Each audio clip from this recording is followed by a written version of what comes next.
The Book's Galaxy.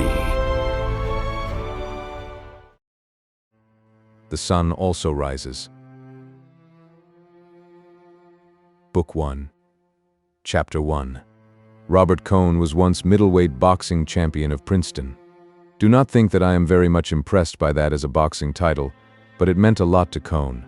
He cared nothing for boxing. In fact, he disliked it, but he learned it painfully and thoroughly to counteract the feeling of inferiority and shyness he had felt on being treated as a Jew at Princeton. There was a certain inner comfort in knowing he could knock down anybody who was snooty to him, although, being very shy and a thoroughly nice boy, he never fought except in the gym. He was Spider Kelly's star pupil. Spider Kelly taught all his young gentlemen to box like featherweights, no matter whether they weighed 105 or 205 pounds. But it seemed to fit Cohn. He was really very fast. He was so good that Spider promptly overmatched him and got his nose permanently flattened. This increased Cohn's distaste for boxing, but it gave him a certain satisfaction of some strange sort, and it certainly improved his nose. In his last year at Princeton, he read too much and took to wearing spectacles. I never met any one of his class who remembered him. They did not even remember that he was middleweight boxing champion. I mistrust all frank and simple people, especially when their stories hold together, and I always had a suspicion that perhaps Robert Cohn had never been middleweight boxing champion, and that perhaps a horse had stepped on his face, or that maybe his mother had been frightened or seen something, or that he had, maybe, bumped into something as a young child. But I finally had somebody verify the story from Spider Kelly. Spider Kelly not only remembered Cohn, he had often wondered what had become of him. Robert Cohn was a member, through his father, of one of the richest Jewish families in New York, and through his mother of one of the oldest. At the military school where he prepped for Princeton, and played a very good end on the football team, no one had made him race-conscious. No one had ever made him feel he was a Jew, and hence any different from anybody else, until he went to Princeton. He was a nice boy, a friendly boy, and very shy, and it made him bitter. He took it out in boxing, and he came out of Princeton with painful self-consciousness and the flattened nose, and was married by the first girl who was nice to him. He was married 5 years, had 3 children, lost most of the $50,000 his father left him, the balance of the estate having gone to his mother, hardened into a rather unattractive mold under domestic unhappiness with a rich wife, and just when he had made up his mind to leave his wife, she left him and went off with a miniature painter. As he had been thinking for months about leaving his wife and had not done it because it would be too cruel to deprive her of himself, her departure was a very healthful shock. The divorce was arranged and Robert Cohn went out to the coast. In California, he fell among literary people, and as he still had a little of the 50,000 left, in a short time he was backing a review of the arts. The review commenced publication in Carmel, California, and finished in Provincetown, Massachusetts. By that time, Cohn, who had been regarded purely as an angel, and whose name had appeared on the editorial page merely as a member of the advisory board, had become the sole editor.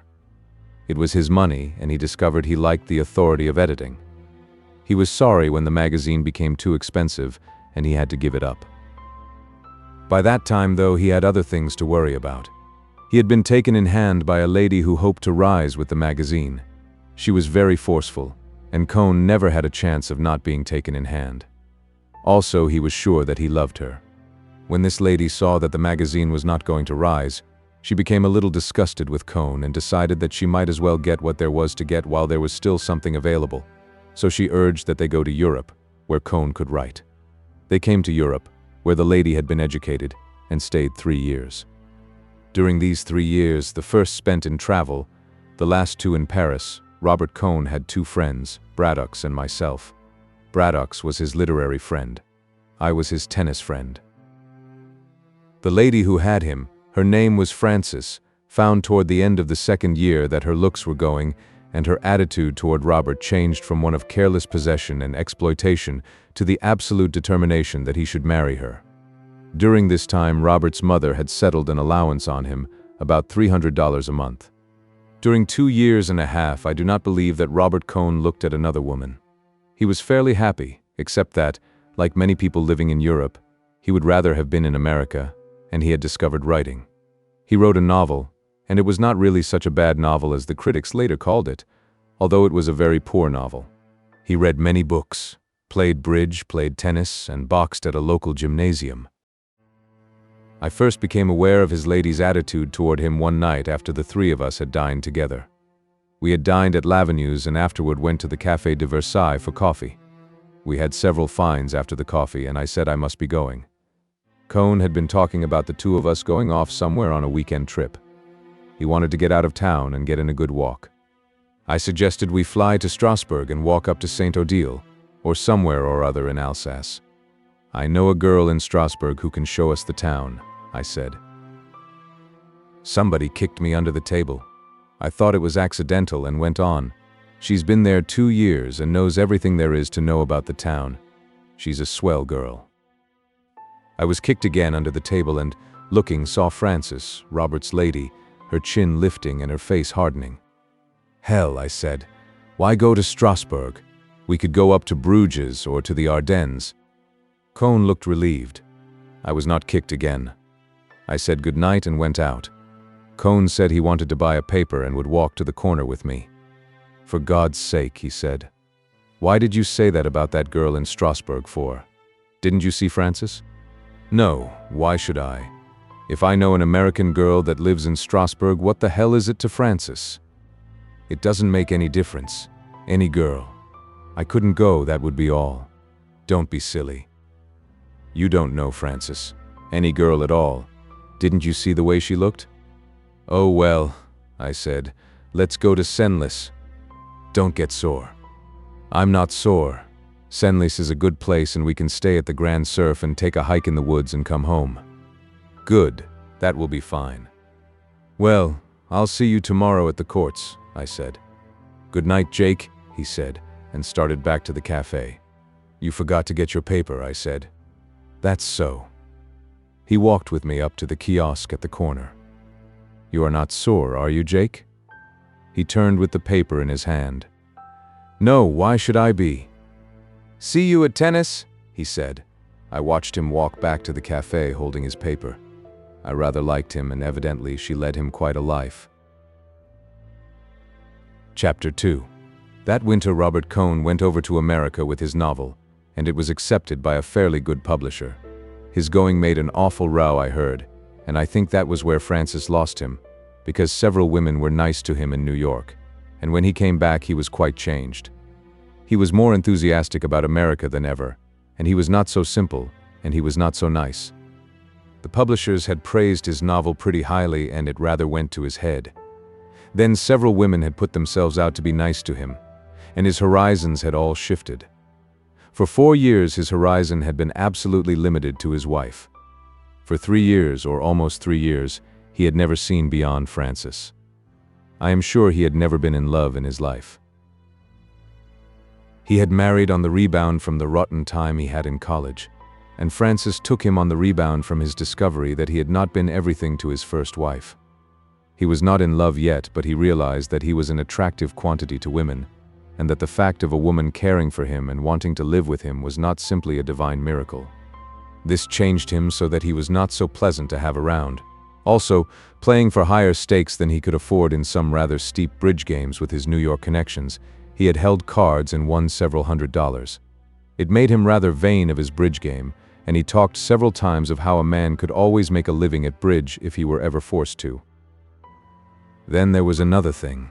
He had been reading W.H. Hudson. That sounds like an innocent occupation, but Cohn had read and reread The Purple Land. The Purple Land is a very sinister book if read too late in life. It recounts splendid imaginary amorous adventures of a perfect English gentleman in an intensely romantic land, the scenery of which is very well described. For a man to take it at 34 as a guidebook to what life holds is about as safe as it would be for a man of the same age to enter Wall Street direct from a French convent, equipped with a complete set of the more practical algebra books. Cohn, I believe, took every word of The Purple Land as literally as though it had been an R.G. Dunn report. You understand me. He made some reservations, but on the whole the book to him was sound. It was all that was needed to set him off. I did not realize the extent to which it had set him off until one day he came into my office. "Hello, Robert," I said. "Did you come in to cheer me up?" "Would you like to go to South America, Jake?" he asked. "No." "Why not?" "I don't know. I never wanted to go, too expensive. You can see all the South Americans you want in Paris anyway. They're not the real South Americans. They look awfully real to me. I had a boat train to catch with a week's mail stories and only half of them written. Do you know any dirt? I asked. No. None of your exalted connections getting divorces? No, listen, Jake. If I handled both our expenses, would you go to South America with me? Why me? You can talk Spanish, and it would be more fun with two of us. No, I said. I like this town and I go to Spain in the summertime. All my life I've wanted to go on a trip like that, Cohn said. He sat down. I'll be too old before I can ever do it. Don't be a fool, I said. You can go anywhere you want. You've got plenty of money. I know, but I can't get started. Cheer up, I said. All countries look just like the moving pictures. But I felt sorry for him. He had it badly. I can't stand it to think my life is going so fast and I'm not really living it. Nobody ever lives their life all the way up except bullfighters. I'm not interested in bullfighters. That's an abnormal life. I want to go back in the country in South America. We could have a great trip. Did you ever think about going to British East Africa to shoot? No, I wouldn't like that. I'd go there with you. No, that doesn't interest me. That's because you never read a book about it. Go on and read a book all full of love affairs with the beautiful, shiny black princesses. I want to go to South America. He had a hard, Jewish, stubborn streak. Come on downstairs and have a drink. Aren't you working? No, I said. We went down the stairs to the cafe on the ground floor. I had discovered that was the best way to get rid of friends. Once you had a drink, all you had to say was, well, I've got to get back and get off some cables, and it was done. It is very important to discover graceful exits like that in the newspaper business, where it is such an important part of the ethics that you should never seem to be working. Anyway, we went downstairs to the bar and had a whiskey and soda. Cohn looked at the bottles in bins around the wall. This is a good place, he said. There's a lot of liquor, I agreed. Listen, Jake. He leaned forward on the bar. Don't you ever get the feeling that all your life is going by and you're not taking advantage of it?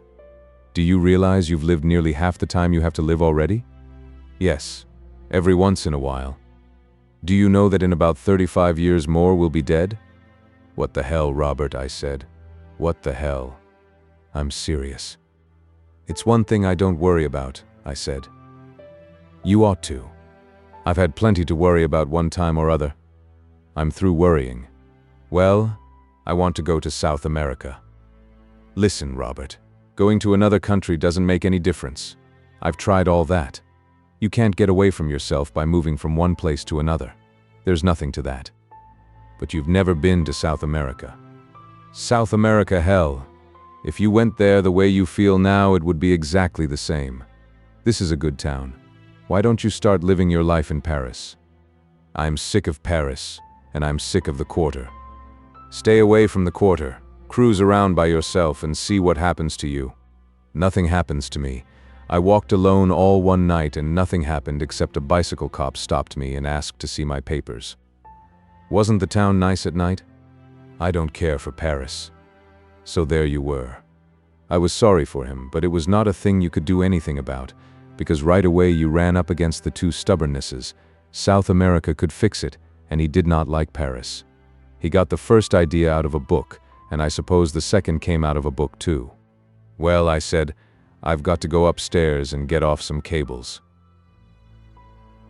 Do you really have to go? Yes, I've got to get these cables off. Do you mind if I come up and sit around the office?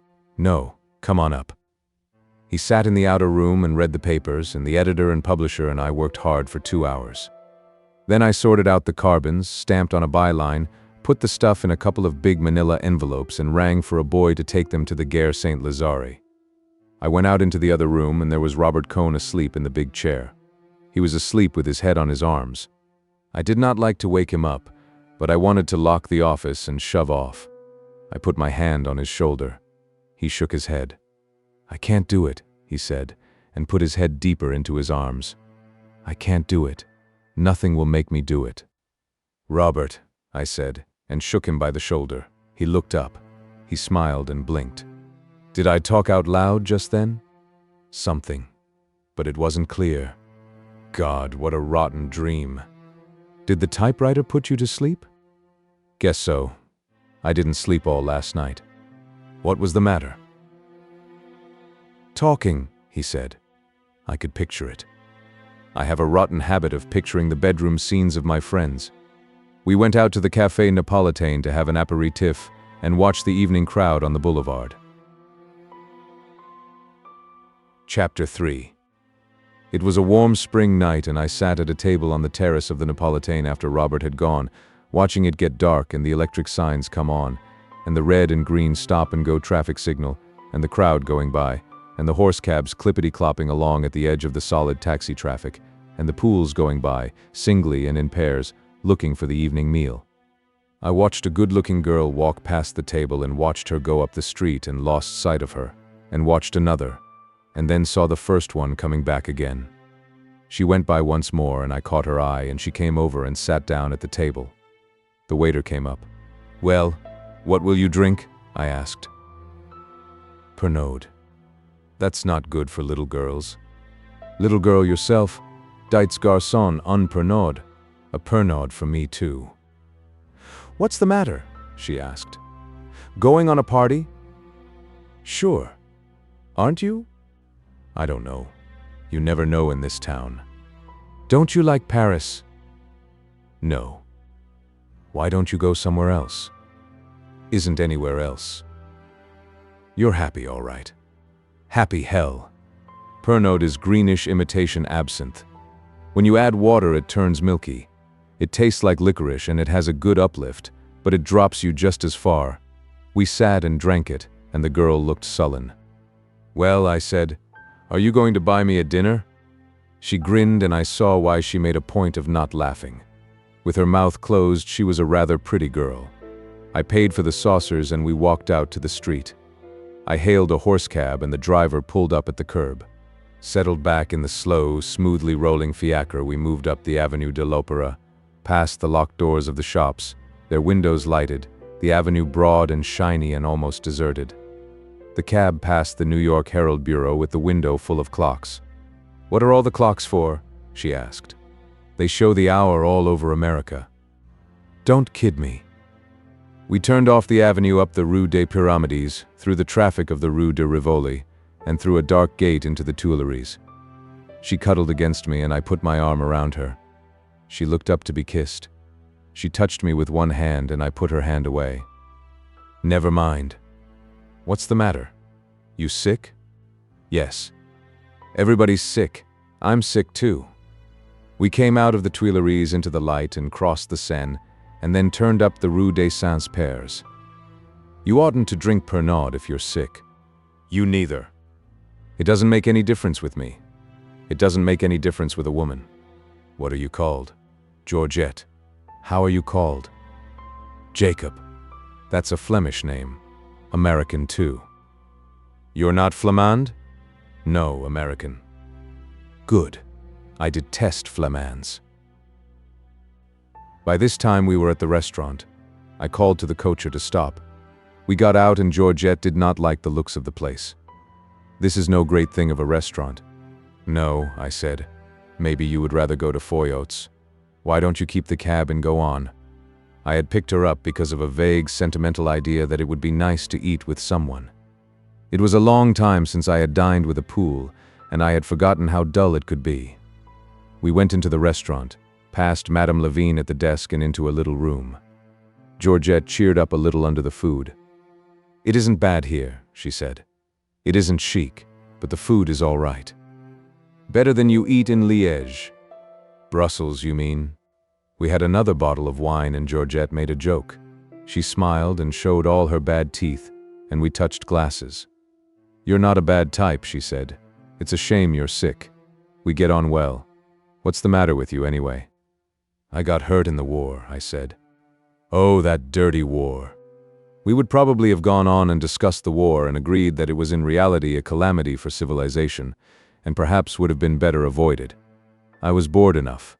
Just then, from the other room, someone called, Barnes. I say, Barnes. Jacob Barnes. It's a friend calling me, I explained, and went out. There was Braddock's at a big table with a party. Cohn, Francis Klein, Mrs. Braddock's, several people I did not know. You're coming to the dance, aren't you? Braddock's asked. What dance? Why, the dancings. Don't you know we've revived them? Mrs. Braddock's put in. You must come, Jake. We're all going, Francis said from the end of the table. She was tall and had a smile. Of course he's coming, Braddock said. Come in and have coffee with us, Barnes. Right. And bring your friend, said Mrs. Braddock's, laughing. She was a Canadian and had all their easy social graces. Thanks, we'll be in, I said. I went back to the small room. Who are your friends? Georgette asked. Writers and artists. There are lots of those on this side of the river. Too many. I think so. Still, some of them make money. Oh, yes. We finished the meal and the wine. Come on, I said. We're going to have coffee with the others. Georgette opened her bag, made a few passes at her face as she looked in the little mirror, redefined her lips with the lipstick, and straightened her hat. Good, she said. We went into the room full of people, and Braddock's and the men at his table stood up. I wish to present my fiancée, Mademoiselle Georgette Leblanc, I said. Georgette smiled that wonderful smile, and we shook hands all round. Are you related to Georgette Leblanc, the singer? Mrs. Braddock's asked. Connais pas, Georgette answered. But you have the same name, Mrs. Braddock's insisted cordially. No, said Georgette. Not at all. My name is Hoban, but Mr. Barnes introduced you as Mademoiselle Georgette Leblanc. Surely he did, insisted Mrs. Braddock's, who in the excitement of talking French was liable to have no idea what she was saying. He's a fool, Georgette said. Oh, it was a joke then, Mrs. Braddock said. Yes, said Georgette, to laugh at. Did you hear that, Henry? Mrs. Braddock's called down the table to Braddock's. Mr. Barnes introduced his fiancée as Mademoiselle Leblanc, and her name is actually Hoban. Of course, darling. Mademoiselle Hoban, I've known her for a very long time. Oh, Mademoiselle Hoban, Francis Klein called, speaking French very rapidly and not seeming so proud and astonished as Mrs. Braddock's at its coming out really French. Have you been in Paris long? Do you like it here? You love Paris, do you not? Who's she? Georgette turned to me. Do I have to talk to her? She turned to Francis, sitting smiling, her hands folded, her head poised on her long neck, her lips pursed ready to start talking again. No, I don't like Paris. It's expensive and dirty. Really? I find it so extraordinarily clean, one of the cleanest cities in all Europe. I find it dirty. How strange. But perhaps you have not been here very long. I've been here long enough. But it does have nice people in it. One must grant that. Georgette turned to me. You have nice friends. Francis was a little drunk and would have liked to have kept it up, but the coffee came, and la vine with the liqueurs, and after that we all went out and started for Braddock's dancing club. The dancing club was a bal musette in the Rue de la Montagne Sainte-Geneviève. 5 nights a week the working people of the Pantheon Quarter danced there. 1 night a week it was the dancing club. On Monday nights it was closed. When we arrived it was quite empty, except for a policeman sitting near the door, the wife of the proprietor back of the zinc bar, and the proprietor himself. The daughter of the house came downstairs as we went in. There were long benches and tables ran across the room, and at the far end a dancing floor. I wish people would come earlier, Braddock said. The daughter came up and wanted to know what we would drink. The proprietor got up on a high stool beside the dancing floor and began to play the accordion. He had a string of bells around one of his ankles and beat time with his foot as he played. Everyone danced. It was hot and we came off the floor perspiring. My God, Georgette said. What a box to sweat in. It's hot. Hot, my God. Take off your hat. That's a good idea.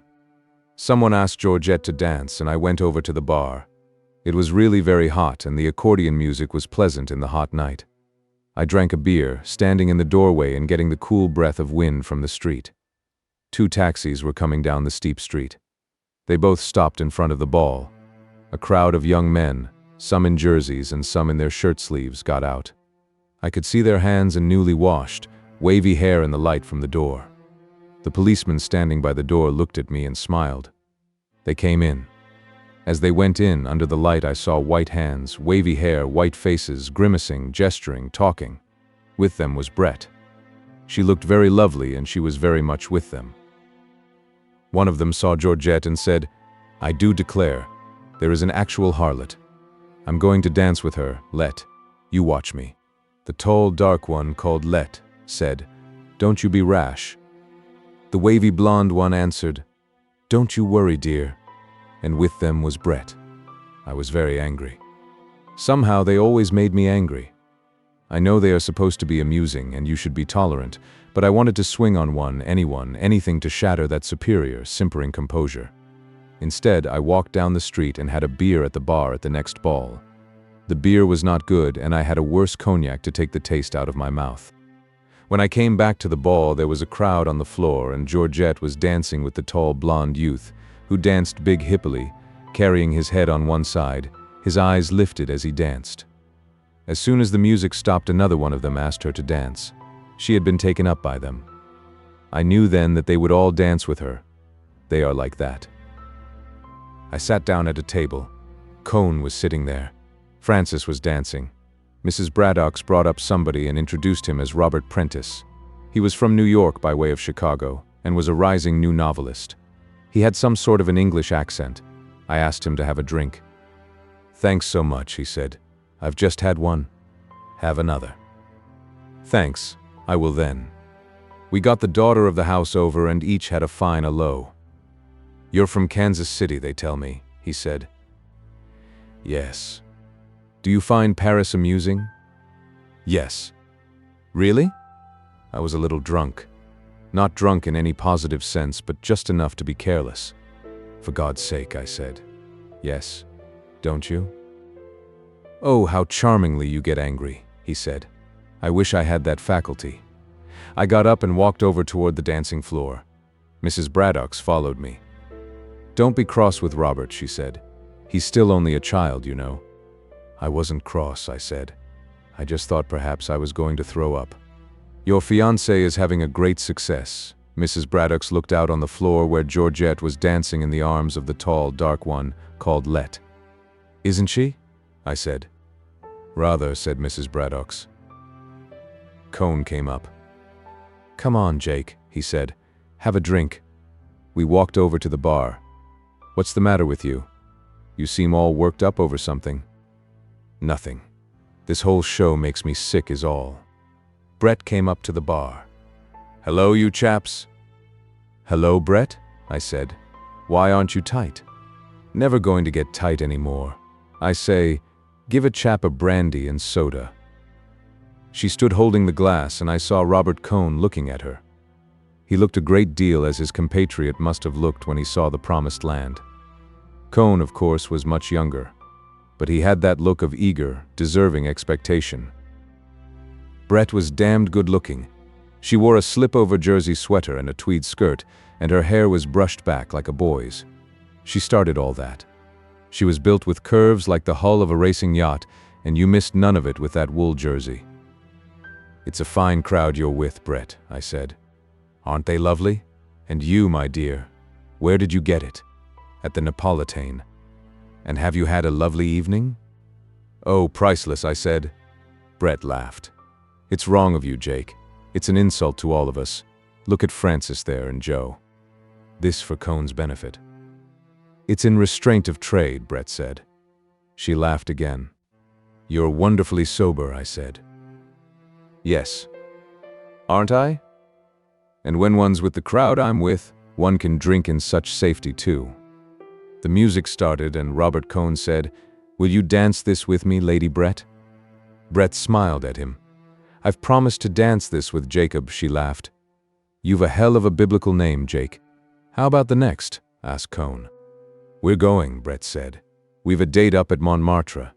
Dancing, I looked over Brett's shoulder and saw Cohn, standing at the bar, still watching her. "You've made a new one there," I said to her. "Don't talk about it." Poor chap. I never knew it till just now. Oh well, I said. I suppose you like to add them up. Don't talk like a fool. You do. Oh, well, what if I do?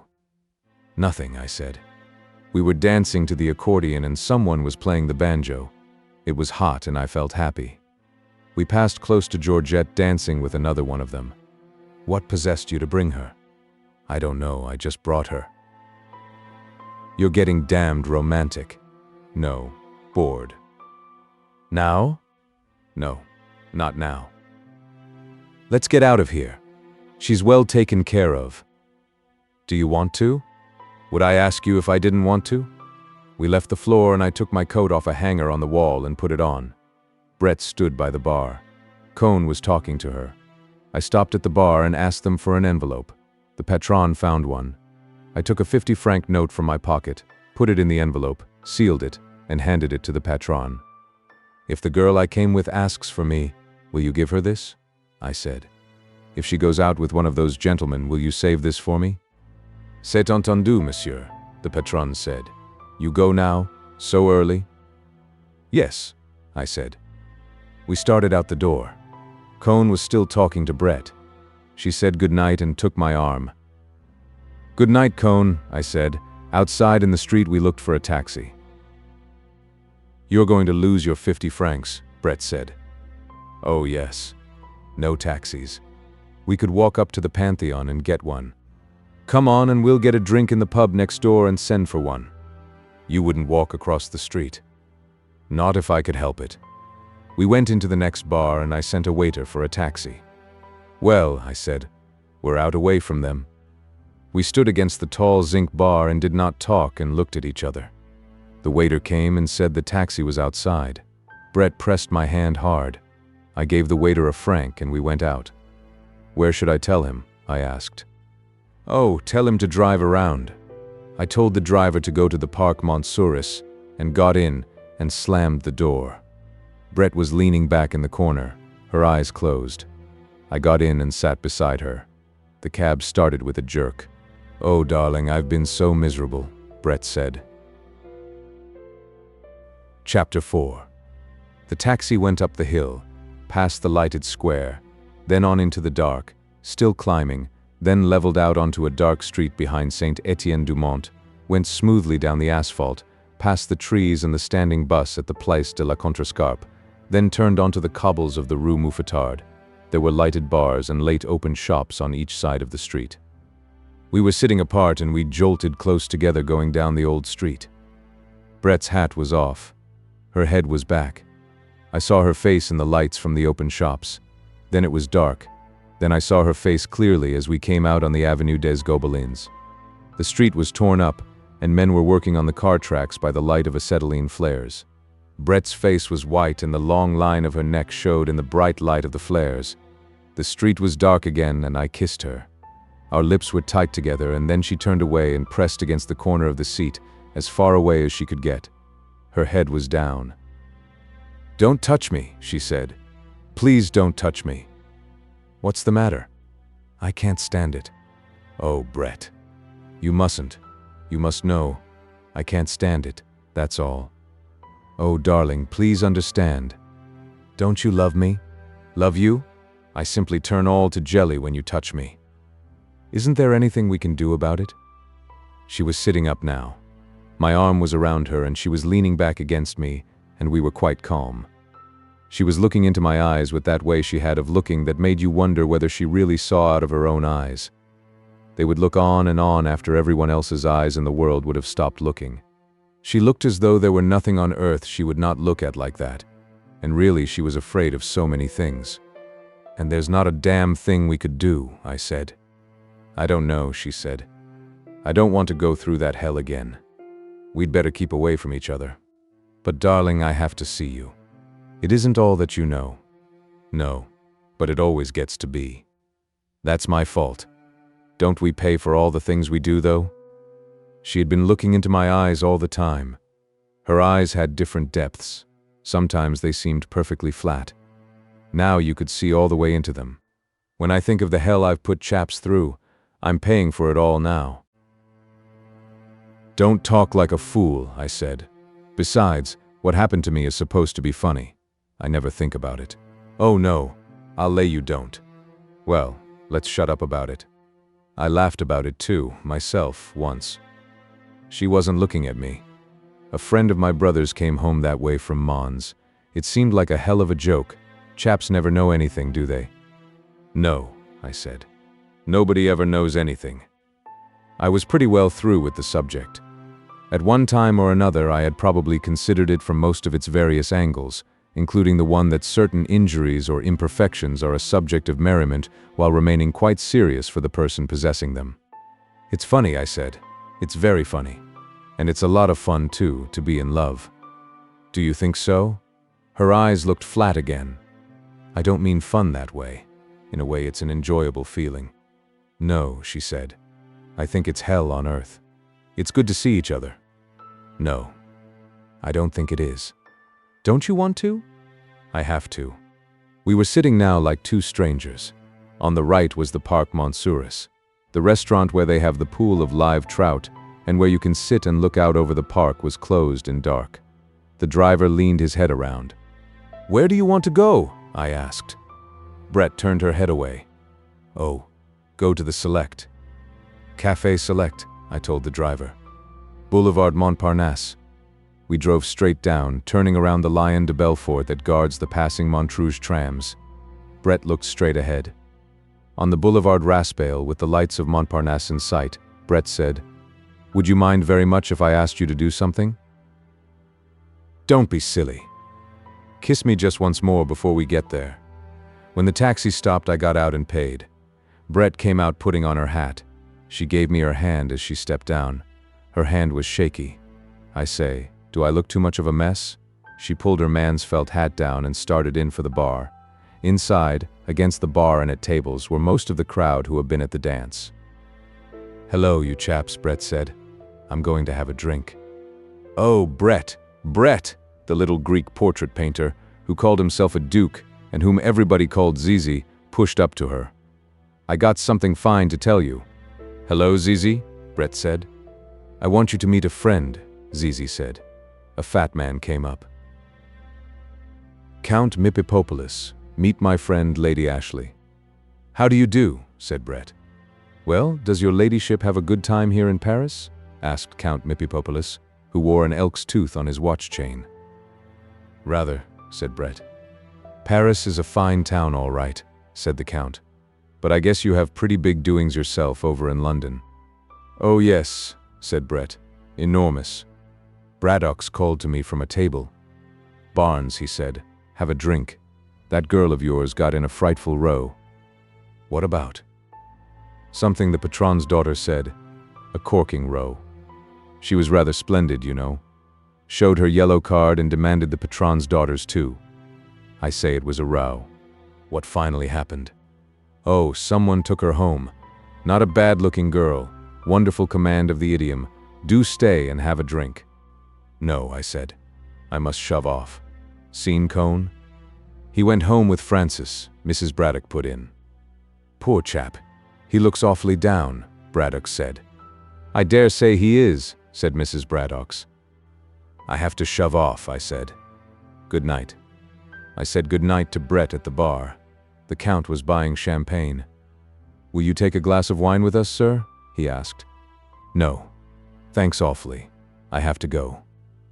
Really going? Brett asked. Yes, I said. I've got a rotten headache. I'll see you tomorrow? Come in at the office. Hardly. Well, where will I see you? Anywhere around 5 o'clock. Make it the other side of town then. Good. I'll be at the Crillon at 5. Try and be there, I said. Don't worry, Brett said. I've never let you down, have I? Heard from Mike? Letter today. Good night, sir, said the Count. I went out onto the sidewalk and walked down toward the Boulevard Saint-Michel, past the tables of the Rotonde, still crowded, looked across the street at the Dome, its tables running out to the edge of the pavement. Someone waved at me from a table. I did not see who it was and went on. I wanted to get home. The Boulevard Montparnasse was deserted. Levine's was closed tight, and they were stacking the tables outside the Closerie des Lilas. I passed Ney's statue standing among the new-leaved chestnut trees in the arc light. There was a faded purple wreath leaning against the base. I stopped and read the inscription, from the Bonapartist groups, some date, I forget. He looked very fine, Marshal Ney in his top boots, gesturing with his sword among the green new horse chestnut leaves. My flat was just across the street, a little way down the Boulevard Saint-Michel. There was a light in the concierge's room, and I knocked on the door and she gave me my mail. I wished her good night and went upstairs. There were 2 letters and some papers. I looked at them under the gaslight in the dining room. The letters were from the States. One was a bank statement. It showed a balance of $2,432.60.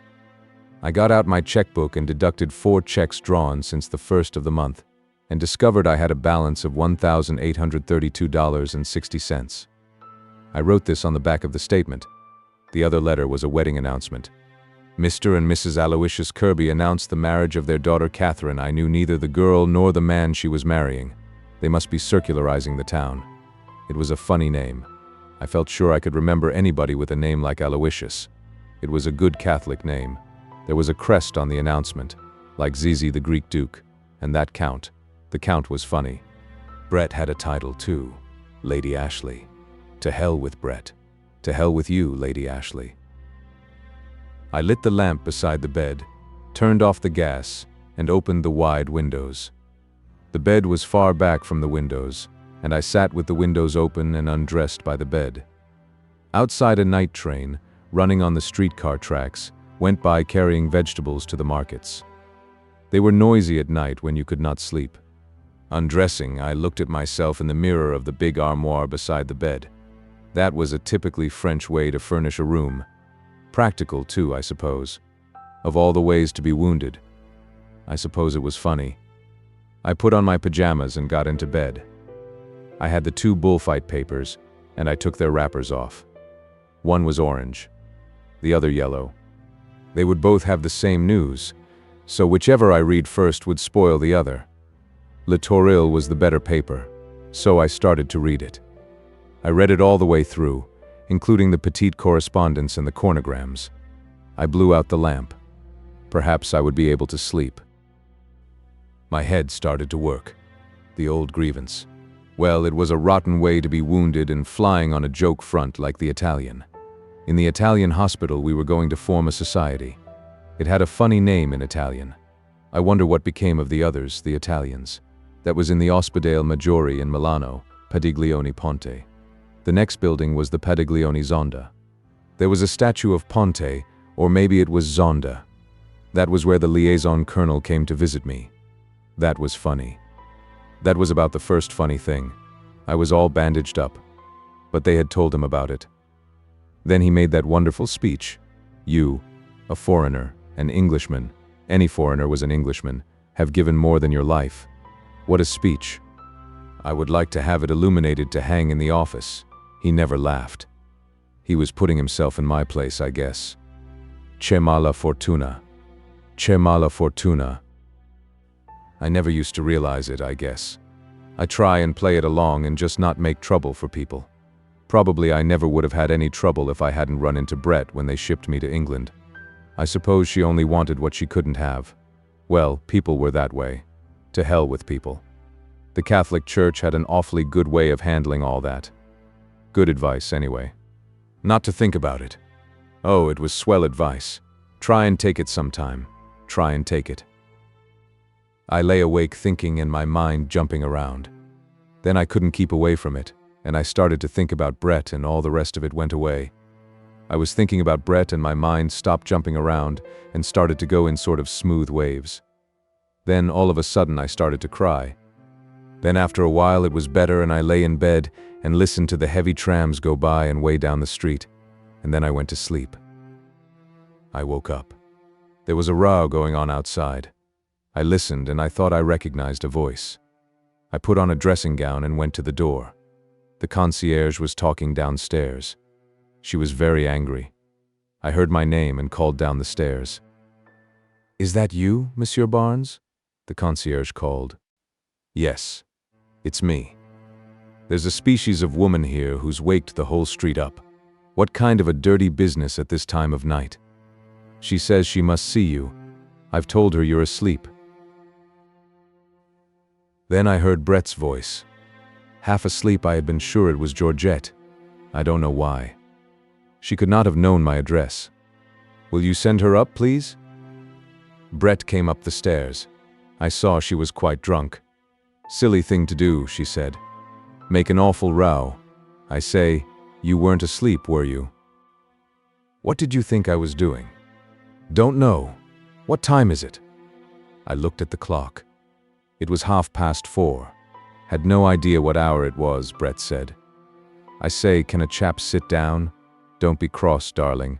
Just left the Count. He brought me here." "What's he like?"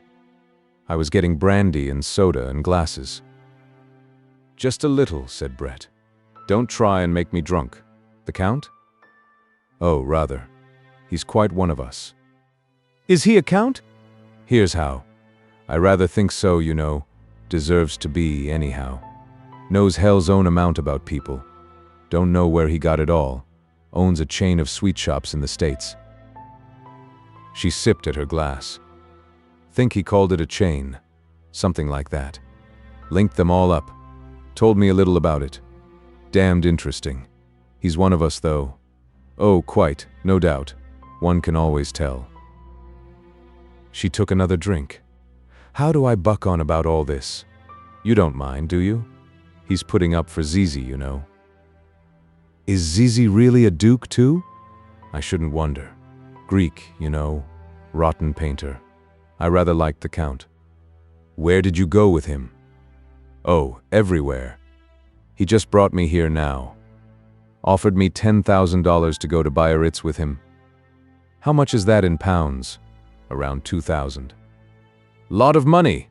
I told him I couldn't do it. He was awfully nice about it. Told him I knew too many people in Biarritz. Brett laughed. "I say, you are slow on the uptake," she said. I had only sipped my brandy and soda. I took a long drink. "That's better." "Very funny," Brett said. Then he wanted me to go to Cannes with him. Told him I knew too many people in Cannes. Monte Carlo. Told him I knew too many people in Monte Carlo. Told him I knew too many people everywhere. Quite true, too. So I asked him to bring me here. She looked at me, her hand on the table, her glass raised. "Don't look like that," she said. "Told him I was in love with you. True, too. Don't look like that. He was damn nice about it. Wants to drive us out to dinner tomorrow night. Like to go?" "Why not?" "I'd better go now." "Why?" "Just wanted to see you. Damned silly idea. Want to get dressed and come down? He's got the car just up the street." "The Count?" "Himself, and a chauffeur in livery. Going to drive me around and have breakfast in the Bois. Hampers. Got it all at Zelli's. Dozen bottles of Mums. Tempt you?" "I have to work in the morning," I said. "I'm too far behind you now to catch up and be any fun." "Don't be an ass." "Can't do it." "Right. Send him a tender message?" "Anything." "Absolutely." "Good night, darling." "Don't be sentimental. You make me ill." We kissed good night and Brett shivered. "I'd better go," she said. "Good night, darling." "You don't have to go." "Yes." We kissed again on the stairs, and as I called for the cordon, the concierge muttered something behind her door. I went back upstairs and from the open window watched Brett walking up the street to the big limousine drawn up to the curb under the arc light. She got in and it started off. I turned around. On the table was an empty glass and a glass half full of brandy and soda. I took them both out to the kitchen and poured the half-full glass down the sink. I turned off the gas in the dining room, kicked off my slippers sitting on the bed, and got into bed. This was Brett, that I had felt like crying about.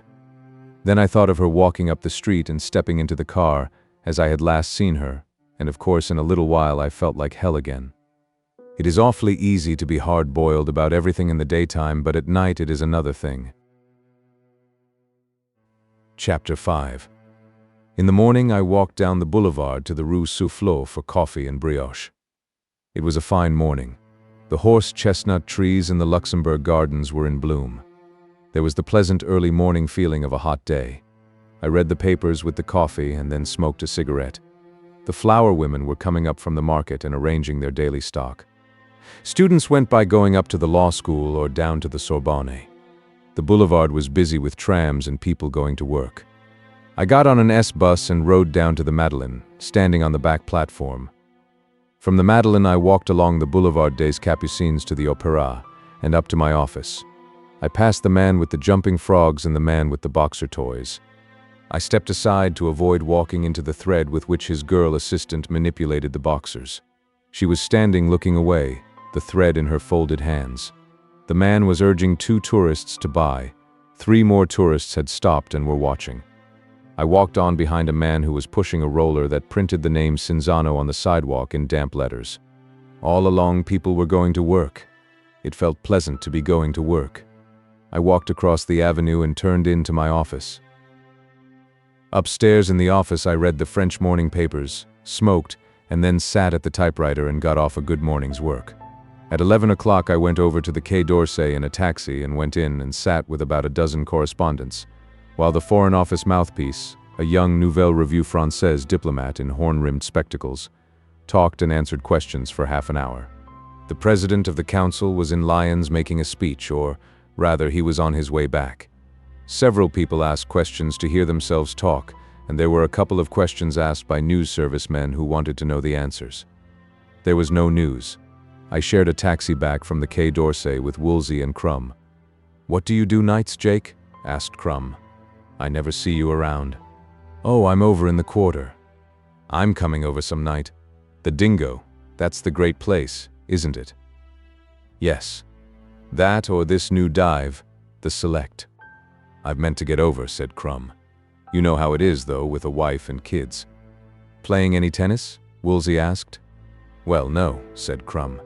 "I can't say I've played any this year. I've tried to get away, but Sundays it's always rained and the courts are so damned crowded." "The Englishmen all have Saturday off," Woolsey said. "Lucky beggars," said Crumb. "Well, I'll tell you, someday I'm not going to be working for an agency. Then I'll have plenty of time to get out in the country. That's the thing to do. Live out in the country and have a little car. I've been thinking some about getting a car next year." I banged on the glass. The chauffeur stopped. "Here's my street," I said. "Come in and have a drink." "Thanks, old man," Crumb said. Woolsey shook his head. "I've got to file that line he got off this morning." I put a 2-franc piece in Crumb's hand. "You're crazy, Jake," he said. "This is on me. It's all on the office anyway." "Nope. I want to get it." I waved goodbye. Crumb put his head out. "See you at the lunch on Wednesday." "You bet." I went to the office in the elevator. Robert Cohn was waiting for me. "Hello, Jake," he said. "Going out to lunch?" "Yes." "Let me see if there is anything new." "Where will we eat?" "Anywhere." I was looking over my desk. "Where do you want to eat?" "How about Wetzel's? They've got good hors d'oeuvres." In the restaurant we ordered hors d'oeuvres and beer. The sommelier brought the beer, tall, beaded on the outside of the steins and cold. There were a dozen different dishes of hors d'oeuvres. "Have any fun last night?" I asked. "No, I don't think so." "How's the writing going?" "Rotten. I can't get this second book going." "That happens to everybody." "Oh, I'm sure of that. It gets me worried, though." "Thought any more about going to South America?" "I mean that." "Well, why don't you start off?" "Frances." "Well," I said, "take her with you." "She wouldn't like it. That isn't the sort of thing she likes. She likes a lot of people around." "Tell her to go to hell." "I can't. I've got certain obligations to her." He shoved the sliced cucumbers away and took a pickled herring. "What do you know about Lady Brett Ashley, Jake?" "Her name's Lady Ashley. Brett's her own name. She's a nice girl," I said. "She's getting a divorce and she's going to marry Mike Campbell. He's over in Scotland now." "Why?" "She's a remarkably attractive woman." "Isn't she?" "There's a certain quality about her, a certain fineness. She seems to be absolutely fine and straight." She's very nice. I don't know how to describe the quality, Cohn said. I suppose it's breeding. You sound as though you liked her pretty well. I do. I shouldn't wonder if I were in love with her. She's a drunk, I said. She's in love with Mike Campbell, and she's going to marry him. He's going to be rich as hell someday. I don't believe she'll ever marry him. Why not? I don't know. I just don't believe it. Have you known her a long time? Yes, I said. She was a voluntary aid detachment in a hospital I was in during the war. She must have been just a kid then. She's 34 now. When did she marry Ashley? During the war, her own true love had just kicked off with the dysentery. You talk sort of bitter. Sorry, I didn't mean to. I was just trying to give you the facts. I don't believe she would marry anybody she didn't love. Well, I said, she's done it twice. I don't believe it. Well, I said, don't ask me a lot of fool questions if you don't like the answers. I didn't ask you that. You asked me what I knew about Brett Ashley. I didn't ask you to insult her. Oh, go to hell. He stood up from the table, his face white, and stood there white and angry behind the little plates of hors d'oeuvres. Sit down, I said. Don't be a fool. You've got to take that back. Oh, cut out the prep school stuff. Take it back. Sure. Anything. I never heard of Brett Ashley. How's that? No, not that. About me going to hell. Oh, don't go to hell, I said. Stick around. We're just starting lunch. Cohn smiled again and sat down. He seemed glad to sit down. What the hell would he have done if he hadn't sat down? You say such damned insulting things, Jake. I'm sorry. I've got a nasty tongue. I never mean it when I say nasty things. I know it, Cohn said.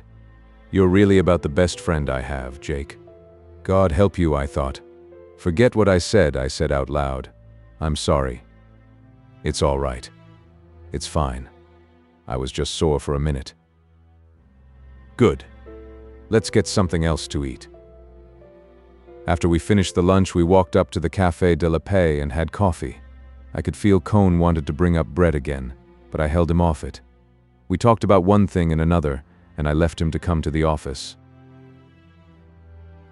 Chapter 6. At 5 o'clock, I was in the Hotel Crillon waiting for Brett. She was not there, so I sat down and wrote some letters. They were not very good letters, but I hoped their being on Crillon stationery would help them. Brett did not turn up, so about 5:45 I went down to the bar and had a Jack Rose with George the barman.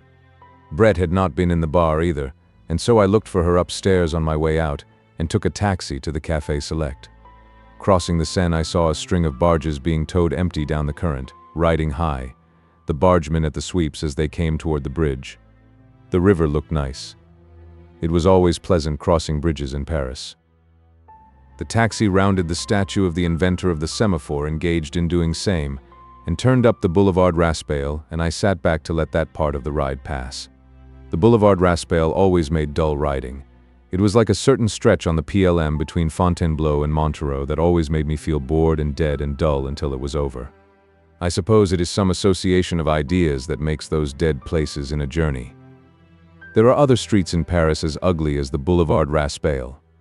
It is a street I do not mind walking down at all, but I cannot stand to ride along it. Perhaps I had read something about it once. That was the way Robert Cohn was about all of Paris. I wondered where Cohn got that incapacity to enjoy Paris. Possibly from Mencken. Mencken hates Paris, I believe. So many young men get their likes and dislikes from Mencken. The taxi stopped in front of the Rotonde.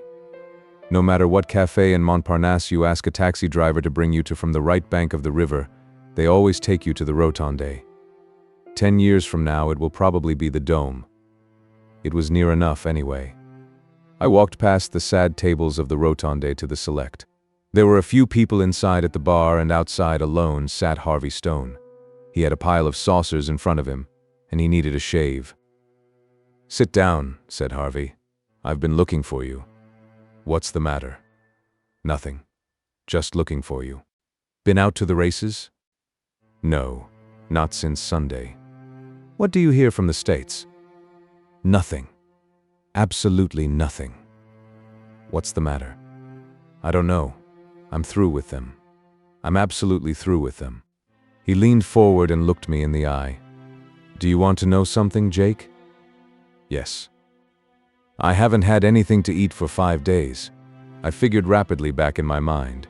It was 3 days ago that Harvey had won 200 francs from me shaking poker dice in the New York bar. What's the matter? No money. Money hasn't come, he paused. I tell you it's strange, Jake. When I'm like this, I just want to be alone. I want to stay in my own room. I'm like a cat. I felt in my pocket. Would 100 help you any, Harvey? Yes. Come on, let's go and eat. There's no hurry. Have a drink. Better eat. No. When I get like this, I don't care whether I eat or not. We had a drink. Harvey added my saucer to his own pile. Do you know Mencken, Harvey? Yes. Why? What's he like? He's all right. He says some pretty funny things. Last time I had dinner with him, we talked about Hoffenheimer. The trouble is, he said, he's a garter snapper. That's not bad. That's not bad. He's through now, Harvey went on. He's written about all the things he knows, and now he's on all the things he doesn't know. I guess he's all right, I said. I just can't read him. Oh, nobody reads him now, Harvey said, except the people that used to read the Alexander Hamilton Institute. Well, I said, that was a good thing too. Sure, said Harvey. So we sat and thought deeply for a while. Have another port? All right, said Harvey. There comes Cohn, I said. Robert Cohn was crossing the street. That moron? Said Harvey. Cohn came up to our table. Hello, you bums, he said. Hello, Robert, Harvey said. I was just telling Jake here that you're a moron. What do you mean? Tell us right off. Don't think. What would you rather do if you could do anything you wanted? Cohn started to consider. Don't think. Bring it right out. I don't know, Cohn said. What's it all about anyway? I mean, what would you rather do? What comes into your head first, no matter how silly it is? I don't know, Cohn said. I think I'd rather play football again with what I know about handling myself now. I misjudged you, Harvey said. You're not a moron. You're only a case of arrested development. You're awfully funny, Harvey, Cohn said. Someday somebody will push your face in. Harvey Stone laughed. You think so? They won't, though, because it wouldn't make any difference to me. I'm not a fighter. It would make a difference to you if anybody did it. No, it wouldn't. That's where you make your big mistake, because you're not intelligent. Cut it out about me. Sure, said Harvey. It doesn't make any difference to me. You don't mean anything to me. Come on, Harvey, I said. Have another Porto? No, he said. I'm going up the street and eat. See you later, Jake. He walked out and up the street. I watched him crossing the street through the taxis, small, heavy, slowly sure of himself in the traffic. He always gets me sore, Cohn said. I can't stand him. I like him, I said. I'm fond of him. You don't want to get sore at him. I know it, Cohn said. He just gets on my nerves. Right this afternoon? No, I couldn't get it going. It's harder to do than my first book. I'm having a hard time handling it. The sort of healthy conceit that he had when he returned from America early in the spring was gone. Then he had been sure of his work, only with these personal longings for adventure. Now the sureness was gone. Somehow I feel I have not shown Robert Cohn clearly. The reason is that until he fell in love with Brett, I never heard him make one remark that would in any way detach him from other people. He was nice to watch on the tennis court. He had a good body, and he kept it in shape. He handled his cards well at bridge, and he had a funny sort of undergraduate quality about him. If he were in a crowd, nothing he said stood out. He wore what used to be called polo shirts at school, and may be called that still, but he was not professionally youthful. I do not believe he thought about his clothes much. Externally, he had been formed at Princeton. Internally, he had been molded by the two women who had trained him. He had a nice, boyish sort of cheerfulness that had never been trained out of him, and I probably have not brought it out. He loved to win at tennis. He probably loved to win as much as Lenglin, for instance. On the other hand, he was not angry at being beaten. When he fell in love with Brett, his tennis game went all to pieces. People beat him who had never had a chance with him. He was very nice about it. Anyhow, we were sitting on the terrace of the Café Select, and Harvey Stone had just crossed the street. "Come on up to the Lilas," I said. "I have a date." "What time?" "Frances is coming here at 7:15. There she is." Frances Klein was coming toward us from across the street. She was a very tall girl who walked with a great deal of movement. She waved and smiled. We watched her cross the street. "Hello," she said. "I'm so glad you're here, Jake. I've been wanting to talk to you." "Hello, Frances," said Cohn. He smiled. "Why? Hello, Robert. Are you here?" She went on, talking rapidly.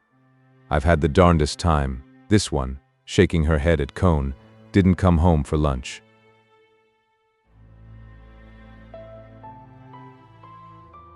"I wasn't supposed to." "Oh, I know. But you didn't say anything about it to the cook." Then I had a date myself, and Paula wasn't at her office. I went to the Ritz and waited for her, and she never came, and of course I didn't have enough money to lunch at the Ritz. "What did you do?" "Oh, went out, of course." She spoke in a sort of imitation joyful manner. "I always keep my appointments. No one keeps theirs nowadays. I ought to know better. How are you, Jake, anyway?" "Fine." "That was a fine girl you had at the dance, and then went off with that Brett one." "Don't you like her?" Cohn asked. "I think she's perfectly charming, don't you?" Cohn said nothing.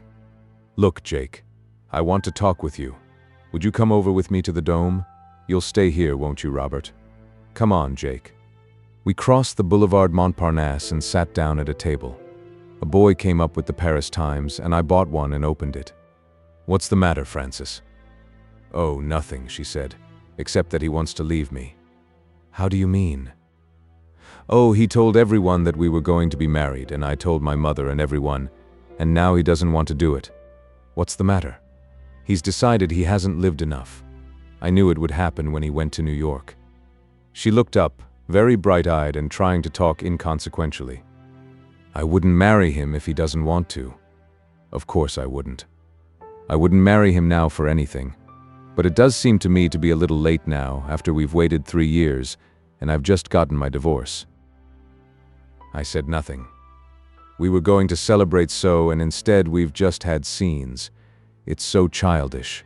We have dreadful scenes, and he cries and begs me to be reasonable, but he says he just can't do it. It's rotten luck. I should say it is rotten luck. I've wasted 2 years and a half on him now, and I don't know now if any man will ever want to marry me. 2 years ago I could have married anybody I wanted, down at Cannes. All the old ones that wanted to marry somebody chic and settle down were crazy about me. Now I don't think I could get anybody." "Sure, you could marry anybody." "No, I don't believe it. And I'm fond of him too, and I'd like to have children. I always thought we'd have children." She looked at me very brightly. "I never liked children much, but I don't want to think I'll never have them. I always thought I'd have them and then like them." "He's got children." "Oh yes, he's got children, and he's got money, and he's got a rich mother, and he's written a book, and nobody will publish my stuff. Nobody at all. It isn't bad either, and I haven't got any money at all. I could have had alimony, but I got the divorce the quickest way." She looked at me again very brightly. "It isn't right. It's my own fault, and it's not too. I ought to have known better. And when I tell him, he just cries and says he can't marry. Why can't he marry? I'd be a good wife. I'm easy to get along with. I leave him alone. It doesn't do any good. It's a rotten shame." "Yes, it is a rotten shame. But there's no use talking about it, is there? Come on, let's go back to the cafe. And of course, there isn't anything I can do. No, just don't let him know I talked to you. I know what he wants." Now for the first time she dropped her bright, terribly cheerful manner. "He wants to go back to New York alone and be there when his book comes out, so when a lot of little chickens like it. That's what he wants." Maybe they won't like it. I don't think he's that way, really. You don't know him like I do, Jake. That's what he wants to do. I know it. That's why he doesn't want to marry.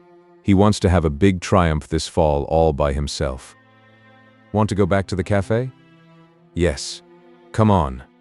We got up from the table, they had never brought us a drink, and started across the street toward the Select, where Cone sat smiling at us from behind the marble-top table. Well, what are you smiling at? Francis asked him. Feel pretty happy? I was smiling at you and Jake with your secrets. Oh, what I've told Jake isn't any secret. Everybody will know it soon enough. I only wanted to give Jake a decent version. What was it? About your going to England? Yes, about my going to England. Oh, Jake, I forgot to tell you. I'm going to England. Isn't that fine? Yes, that's the way it's done in the very best families. Robert's sending me. He's going to give me £200 and then I'm going to visit friends. Won't it be lovely? The friends don't know about it. Yet. She turned to Cone and smiled at him. He was not smiling now. You were only going to give me £100, weren't you, Robert? But I made him give me 200. He's really very generous. Aren't you, Robert? I do not know how people could say such terrible things to Robert Cone. There are people to whom you could not say insulting things. They give you a feeling that the world would be destroyed, would actually be destroyed before your eyes if you said certain things. But here was Cone taking it all. Here it was, all going on right before me, and I did not even feel an impulse to try and stop it. And this was friendly joking to what went on later. How can you say such things, Francis? Cone interrupted. Listen to him. I'm going to England. I'm going to visit friends. Ever visit friends that didn't want you? Oh, they'll have to take me, all right. How do you do, my dear? Such a long time since we've seen you. And how is your dear mother? Yes, how is my dear mother? She put all her money into French war bonds. Yes, she did. Probably the only person in the world that did. And what about Robert? Or else very careful talking around Robert. You must be most careful not to mention him, my dear. Poor Francis has had a most unfortunate experience. Won't it be fun, Robert? Don't you think it will be fun, Jake? She turned to me with that terribly bright smile. It was very satisfactory to her to have an audience for this. And where are you going to be, Robert? It's my own fault, all right. Perfectly my own fault. When I made you get rid of your little secretary on the magazine, I ought to have known you'd get rid of me the same way. Jake doesn't know about that. Should I tell him? Shut up, Francis, for God's sake. Yes, I'll tell him. Robert had a little secretary on the magazine. Just the sweetest little thing in the world, and he thought she was wonderful. And then I came along and he thought I was pretty wonderful too. So I made him get rid of her. And he had brought her to Provincetown from Carmel when he moved the magazine, and he didn't even pay her fare back to the coast. All to please me. He thought I was pretty fine then. Didn't you, Robert? You mustn't misunderstand, Jake. It was absolutely platonic with the secretary. Not even platonic. Nothing at all, really. It was just that she was so nice, and he did that just to please me. Well, I suppose that we that live by the sword shall perish by the sword. Isn't that literary, though? You want to remember that for your next book, Robert? You know Robert is going to get material for a new book, aren't you, Robert? That's why he's leaving me. He's decided I don't film well. You see, he was so busy all the time that we were living together, writing on this book, that he doesn't remember anything about us. So now he's going out and gets some new material.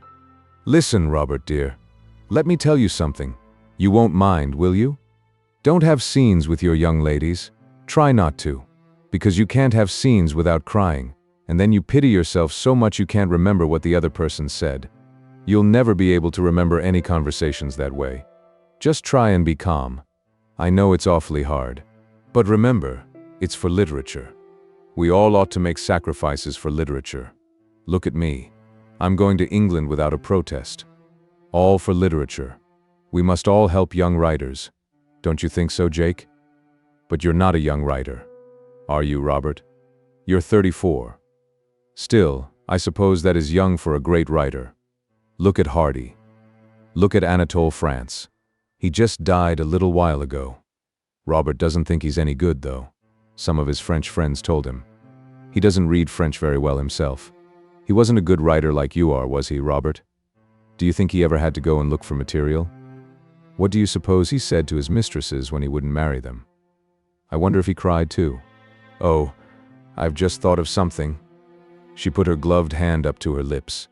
I know the real reason why Robert won't marry me, Jake. It's just come to me. They've sent it to me in a vision in the Café Select. Isn't it mystic? Someday they'll put a tablet up, like at Lordy's. Do you want to hear, Robert? I'll tell you. It's so simple. I wonder why I never thought about it. Why, you see, Robert's always wanted to have a mistress, and if he doesn't marry me, why, then he's had one. She was his mistress for over 2 years. See how it is? And if he marries me, like he's always promised he would, that would be the end of all the romance. Don't you think that's bright of me to figure that out? It's true, too. Look at him and see if it's not. Where are you going, Jake? I've got to go in and see Harvey Stone a minute. Cohn looked up as I went in. His face was white. Why did he sit there? Why did he keep on taking it like that? As I stood against the bar looking out, I could see them through the window. Frances was talking on to him, smiling brightly, looking into his face each time she asked, "Isn't it so, Robert?" Or maybe she did not ask that now. Perhaps she said something else. I told the barman I did not want anything to drink and went out through the side door. As I went out the door, I looked back through the 2 thicknesses of glass and saw them sitting there. She was still talking to him. I went down a side street to the Boulevard Raspail. A taxi came along and I got in and gave the driver the address of my flat. Chapter 7. As I started up the stairs, the concierge knocked on the glass of the door of her lodge, and as I stopped, she came out. She had some letters and a telegram. "Here is the post, and there was a lady here to see you." "Did she leave a card?" "No. She was with a gentleman. It was the one who was here last night. In the end, I find she is very nice." "Was she with a friend of mine?" "I don't know. He was never here before. He was very large. Very, very large. She was very nice. Very, very nice. Last night she was, perhaps, a little—" She put her head on one hand and rocked it up and down. "I'll speak perfectly frankly, Monsieur Barnes. Last night I found her not so genteel. Last night I formed another idea of her. But listen to what I tell you. She is très gentille. She is a very good family. It is a thing you can see." "They did not leave any word?" "Yes. They said they would be back in an hour." "Send them up when they come." "Yes, Monsieur Barnes. And that lady there is someone. An eccentric, perhaps, but quelqu'un. The concierge, before she became a concierge, had owned a drink-selling concession at the Paris racecourses. Her life work lay in the Palouse, but she kept an eye on the people of the Passage, and she took great pride in telling me which of my guests were well brought up, which were of good family, who were sportsmen, a French word pronounced with the accent on the men. The only trouble was that people who did not fall into any of those 3 categories were very liable to be told there was no one home, chez Barnes. One of my friends, an extremely underfed-looking painter, who was obviously to Madame Duzenel neither well brought up, of good family, nor a sportsman, wrote me a letter asking if I could get him a pass to get by the concierge, so he could come up and see me occasionally in the evenings. I went up to the flat wondering what Brett had done to the concierge. The wire was a cable from Bill Gorton saying he was arriving on the France. I put the mail on the table, went back to the bedroom, undressed and had a shower. I was rubbing down when I heard the doorbell pull. I put on a bathrobe and slippers and went to the door. It was Brett. Back of her was the Count. He was holding a great bunch of roses. "Hello, darling," said Brett. "Aren't you going to let us in?" "Come on. I was just bathing. Aren't you the fortunate man?" "Bathing. Only a shower. Sit down, Count Mipipopolis. What will you drink?" "I don't know whether you like flowers, sir," the Count said, "but I took the liberty of just bringing these roses." "Here, give them to me." Brett took them. "Get me some water in this, Jake." I filled the big earthenware jug with water in the kitchen, and Brett put the roses in it and placed them in the center of the dining room table. "I say, we have had a day." You don't remember anything about a date with me at the Krillon? No. Did we have one? I must have been blind. You were quite drunk, my dear, said the Count. Wasn't I, though? And the Count's been a brick, absolutely. You've got hell's own drag with the concierge now. I ought to have. Gave her 200 francs. Don't be a damned fool. His, she said, and nodded at the Count. I thought we ought to give her a little something for last night. It was very late. He's wonderful, Brett said. He remembers everything that's happened. So do you, my dear. Fancy, said Brett. Who'd want to? I say, Jake, do we get a drink? You get it while I go in and dress. You know where it is. Rather. While I dressed, I heard Brett put down glasses and then a siphon, and then heard them talking. I dressed slowly, sitting on the bed. I felt tired and pretty rotten. Brett came in the room, a glass in her hand, and sat on the bed. What's the matter, darling? Do you feel rocky? She kissed me coolly on the forehead. Oh, Brett, I love you so much. Darling, she said. Then, do you want me to send him away? No. He's nice. I'll send him away. No, don't. Yes, I'll send him away. You can't just like that. Can't I, though? You stay here. He's mad about me, I tell you. She was gone out of the room. I lay face down on the bed. I was having a bad time. I heard them talking, but I did not listen. Brett came in and sat on the bed. Poor old darling. She stroked my head. What did you say to him? I was lying with my face away from her. I did not want to see her. Sent him for champagne. He loves to go for champagne. Then later, do you feel better, darling? Is the head any better? It's better. Lie quiet. He's gone to the other side of town. Couldn't we live together, Brett? Couldn't we just live together? I don't think so. I'd just tromper you with everybody. You couldn't stand it. I stand it now. That would be different. It's my fault, Jake. It's the way I'm made. Couldn't we go off in the country for a while? It wouldn't be any good. I'll go if you like, but I couldn't live quietly in the country. Not with my own true love. I know. Isn't it rotten? There isn't any use my telling you I love you. You know I love you. Let's not talk. Talking's all bilge. I'm going away from you and then Michael's coming back. Why are you going away? Better for you. Better for me. When are you going? Soon as I can. Where? San Sebastian. Can't we go together? No. That would be a hell of an idea after we'd just talked it out. We never agreed. Oh, you know as well as I do. Don't be obstinate, darling. Oh, sure, I said. I know you're right. I'm just low, and when I'm low I talk like a fool. I sat up, leaned over, found my shoes beside the bed and put them on. I stood up. Don't look like that, darling. How do you want me to look? Oh, don't be a fool. I'm going away tomorrow. Tomorrow? Yes. Didn't I say so? I am. Let's have a drink then. The Count will be back. Yes. He should be back. You know he's extraordinary about buying champagne. It means any amount to him. We went into the dining room. I took up the brandy bottle and poured Brett a drink and one for myself. There was a ring at the bell pull. I went to the door and there was the Count.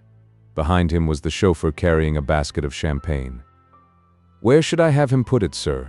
Asked the Count. In the kitchen, Brett said. Put it in there, Henry, the Count motioned. Now go down and get the ice.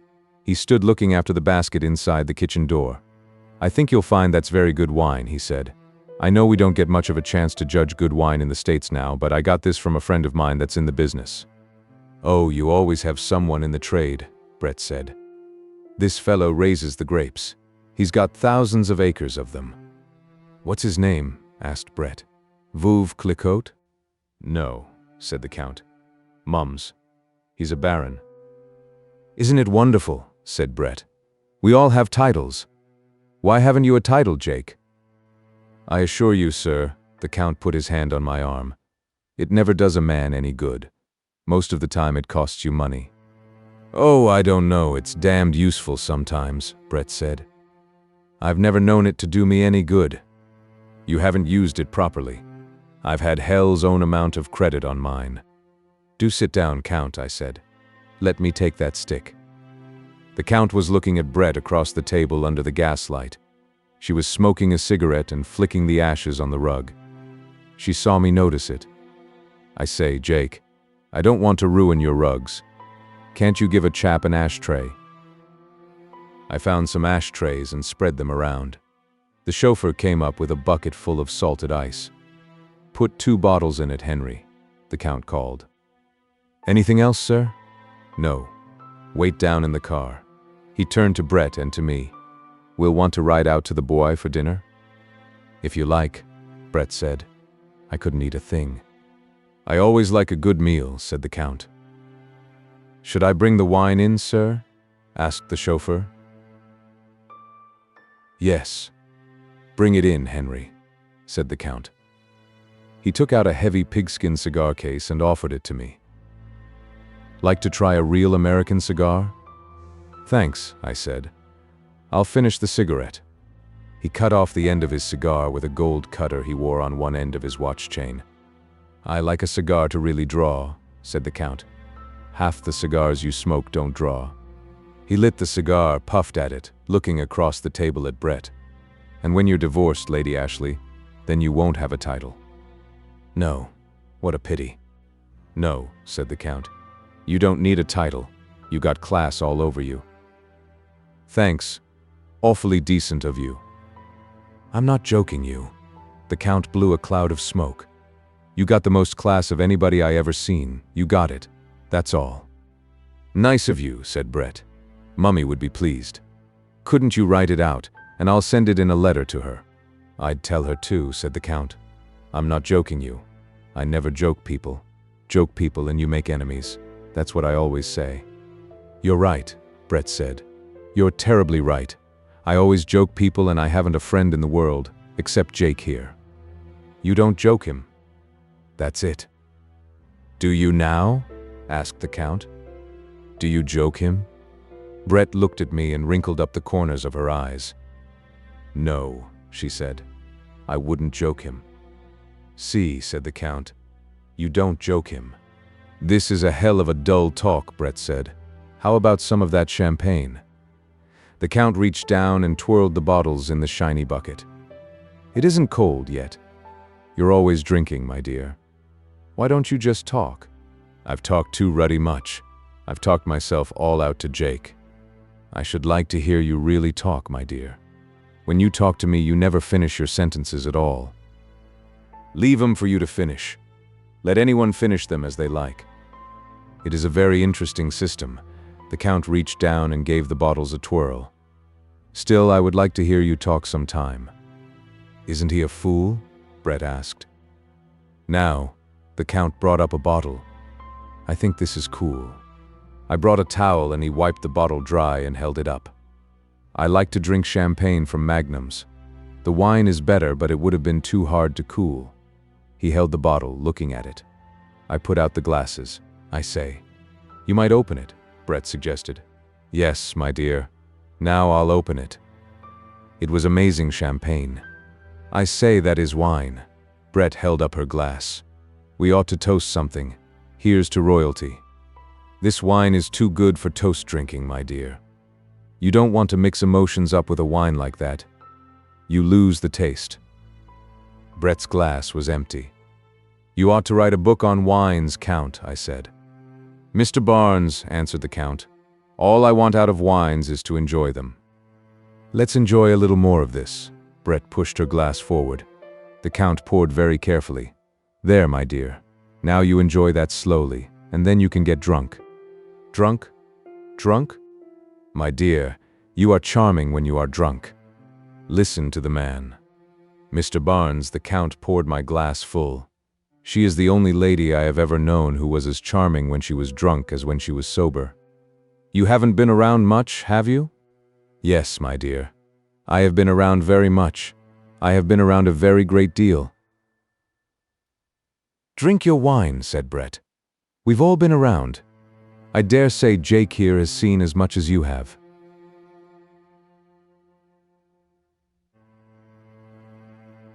My dear, I am sure Mr. Barnes has seen a lot. Don't think so, sir. I have seen a lot too. Of course you have, my dear, Brett said. I was only ragging. I have been in 7 wars and 4 revolutions, the Count said. Soldiering? Brett asked. Sometimes, my dear, and I have got arrow wounds. Have you ever seen arrow wounds? Let's have a look at them. The Count stood up, unbuttoned his vest, and opened his shirt. He pulled up the undershirt onto his chest and stood, his chest black, and big stomach muscles bulging under the light. You see them? Below the line where his ribs stopped were 2 raised white welts. See on the back where they come out. Above the small of the back were the same 2 scars, raised as thick as a finger. I say, those are something. Clean through. The Count was tucking in his shirt. Where did you get those? I asked. In Abyssinia, when I was 21 years old. What were you doing? Asked Brett. Were you in the army? I was on a business trip, my dear. I told you he was one of us, didn't I? Brett turned to me. I love you, Count. You are a darling. You make me very happy, my dear. But it isn't true. Don't be an ass. You see, Mr. Barnes, it is because I have lived very much that now I can enjoy everything so well. Don't you find it like that? Yes, absolutely. I know, said the Count. That is the secret. You must get to know the values. Doesn't anything ever happen to your values? Brett asked. No, not anymore. Never fall in love? Always, said the Count. I am always in love. What does that do to your values? That, too, has got a place in my values. You haven't any values. You're dead, that's all. No, my dear, you're not right. I am not dead at all. We drank 3 bottles of the champagne and the Count left the basket in my kitchen. We dined at a restaurant in the Bois. It was a good dinner. Food had an excellent place in the Count's values. So did wine. The Count was in fine form during the meal. So was Brett. It was a good party.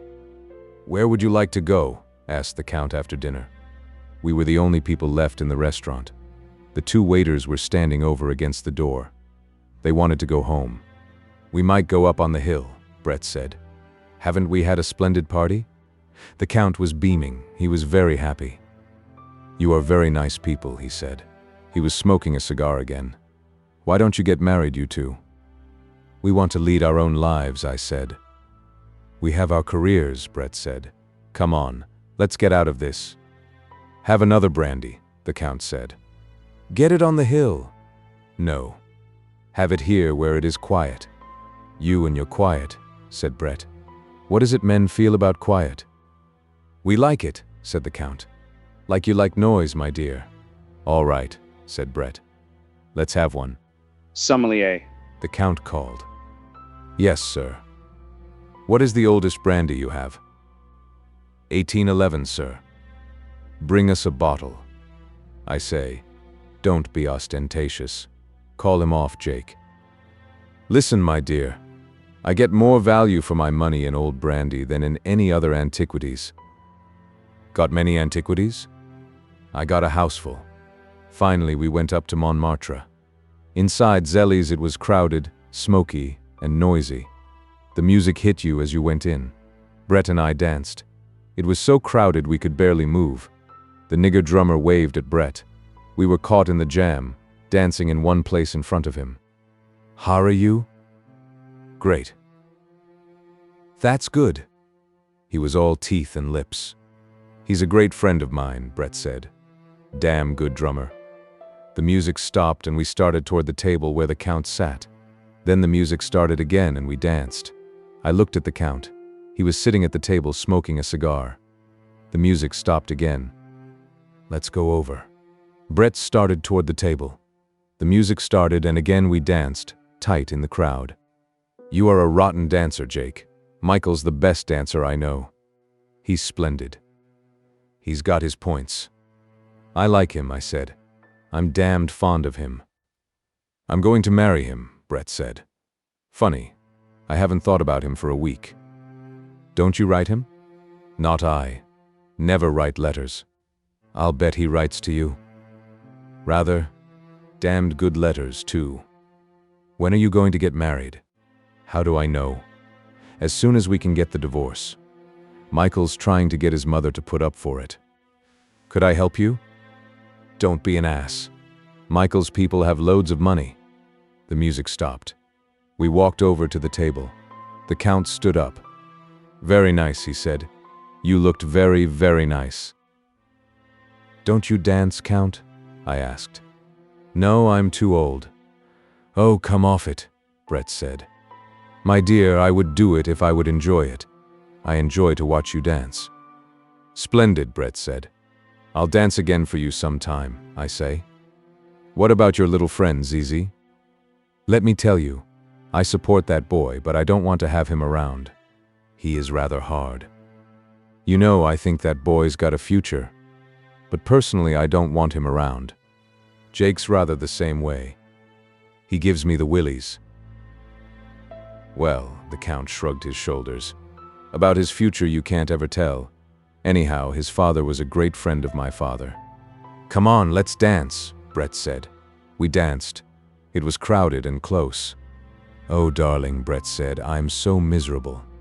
I had that feeling of going through something that has all happened before. You were happy a minute ago.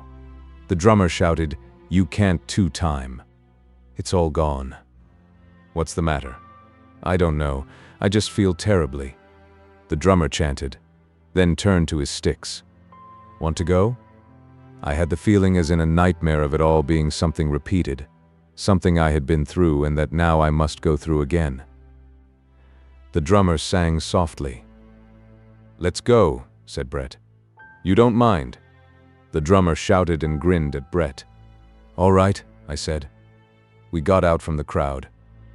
Brett went to the dressing room. Brett wants to go, I said to the Count. He nodded.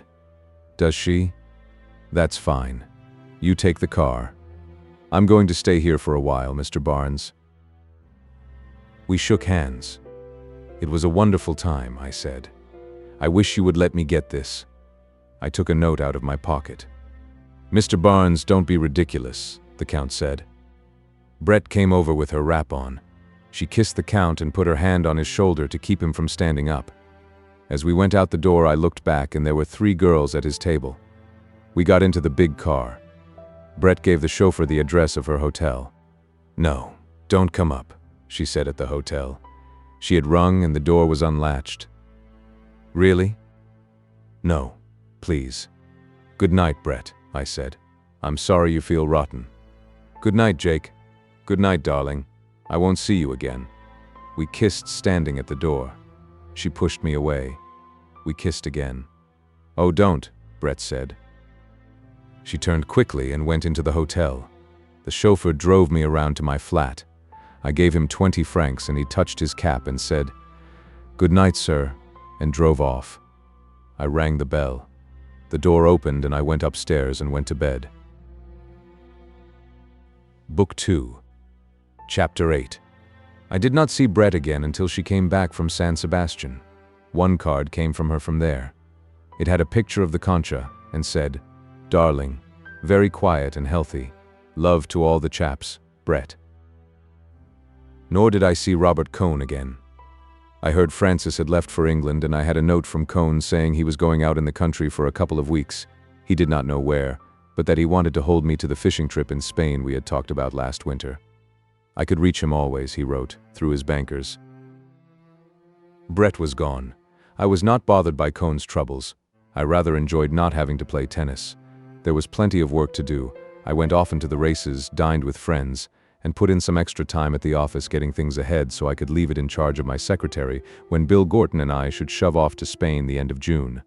Bill Gorton arrived, put up a couple of days at the flat and went off to Vienna. He was very cheerful and said the States were wonderful. New York was wonderful. There had been a grand theatrical season and a whole crop of great young light heavyweights. Any one of them was a good prospect to grow up, put on weight, and trim Dempsey. Bill was very happy. He had made a lot of money on his last book and was going to make a lot more. We had a good time while he was in Paris, and then he went off to Vienna. He was coming back in 3 weeks, and we would leave for Spain to get in some fishing and go to the fiesta at Pamplona. He wrote that Vienna was wonderful. Then a card from Budapest. Jake, Budapest is wonderful. Then I got a wire. Back on Monday. Monday evening he turned up at the flat. I heard his taxi stop and went to the window and called to him. He waved and started upstairs carrying his bags. I met him on the stairs and took one of the bags. "Well," I said, "I hear you had a wonderful trip." "Wonderful," he said. "Budapest is absolutely wonderful. How about Vienna?" "Not so good, Jake. Not so good. It seemed better than it was."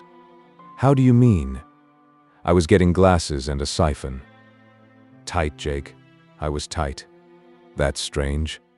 Better have a drink." Bill rubbed his forehead. "Remarkable thing," he said. "Don't know how it happened. Suddenly it happened."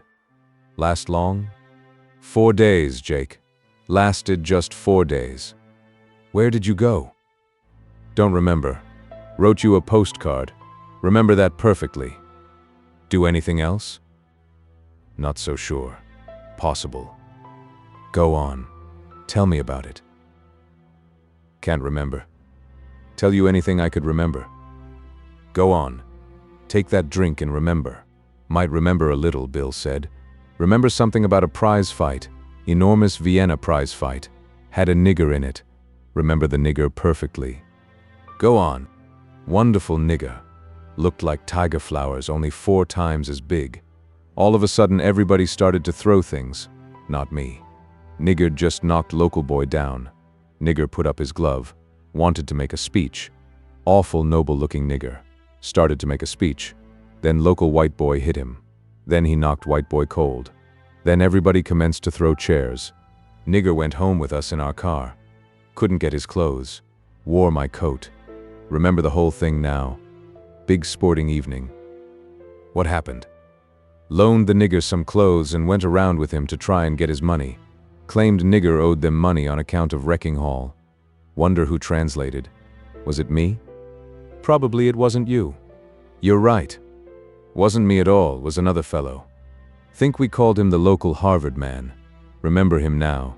Studying music." "How'd you come out?" "Not so good, Jake. Injustice everywhere. Promoter claimed nigger promised let local boys stay. Claimed nigger violated contract. Can't knock out Vienna boy in Vienna." "My God, Mr. Gordon," said nigger. "I didn't do nothing in there for 40 minutes but try and let him stay. That white boy must have ruptured himself swinging at me. I never did hit him." "Did you get any money?" "No money, Jake. All we could get was nigger's clothes. Somebody took his watch too. Splendid nigger. Big mistake to have come to Vienna. Not so good, Jake. Not so good." "What became of the nigger?" "Went back to Cologne. Lives there. Married. Got a family. Going to write me a letter and send me the money I loaned him. Wonderful nigger.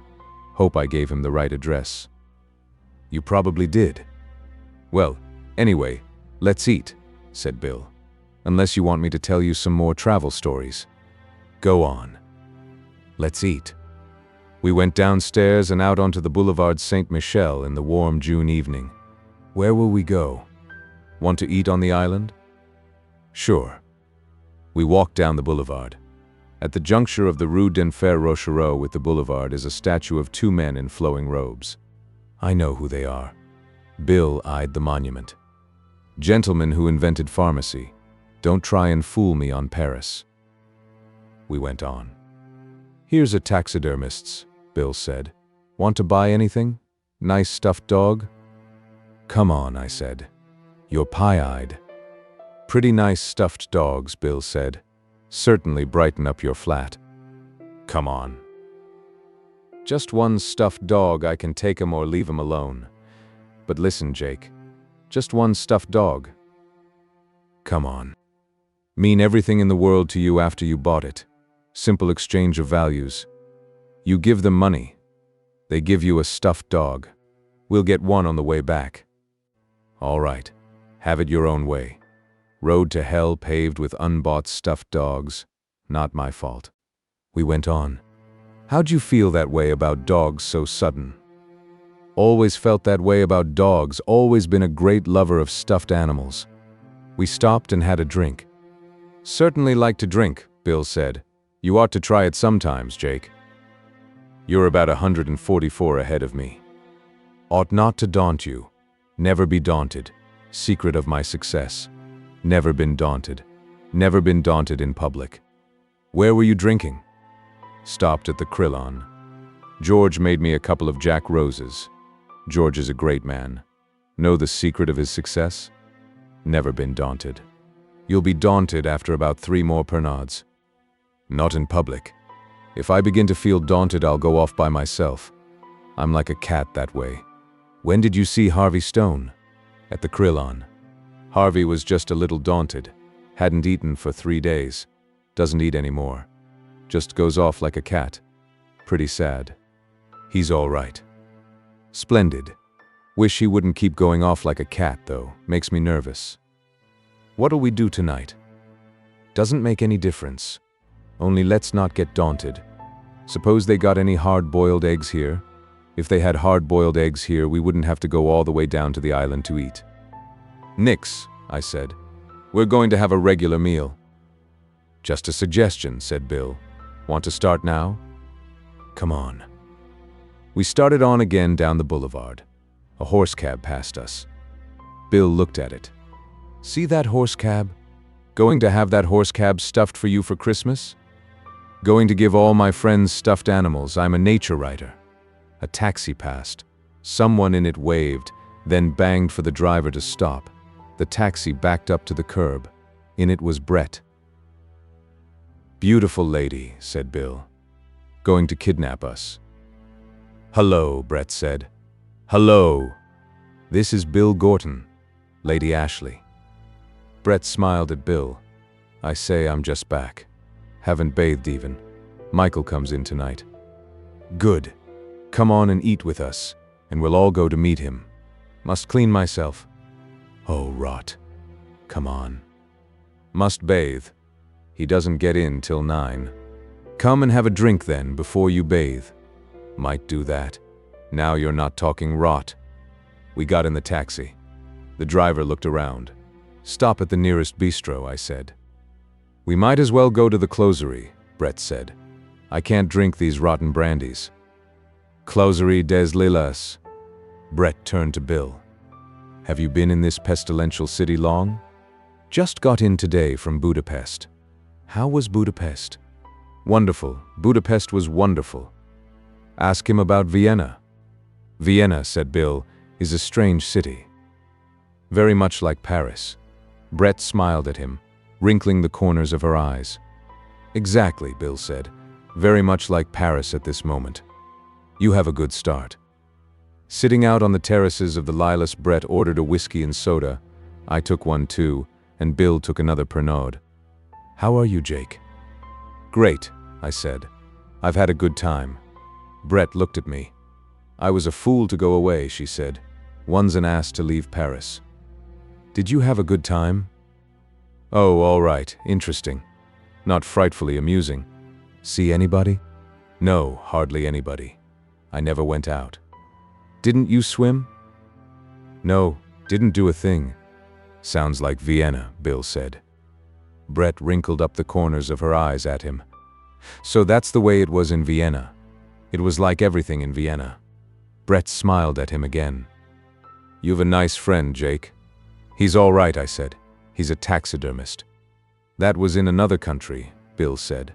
And besides, all the animals were dead. One more, Brett said, and I must run. Do send the waiter for a taxi. There's a line of them, right out in front. Good.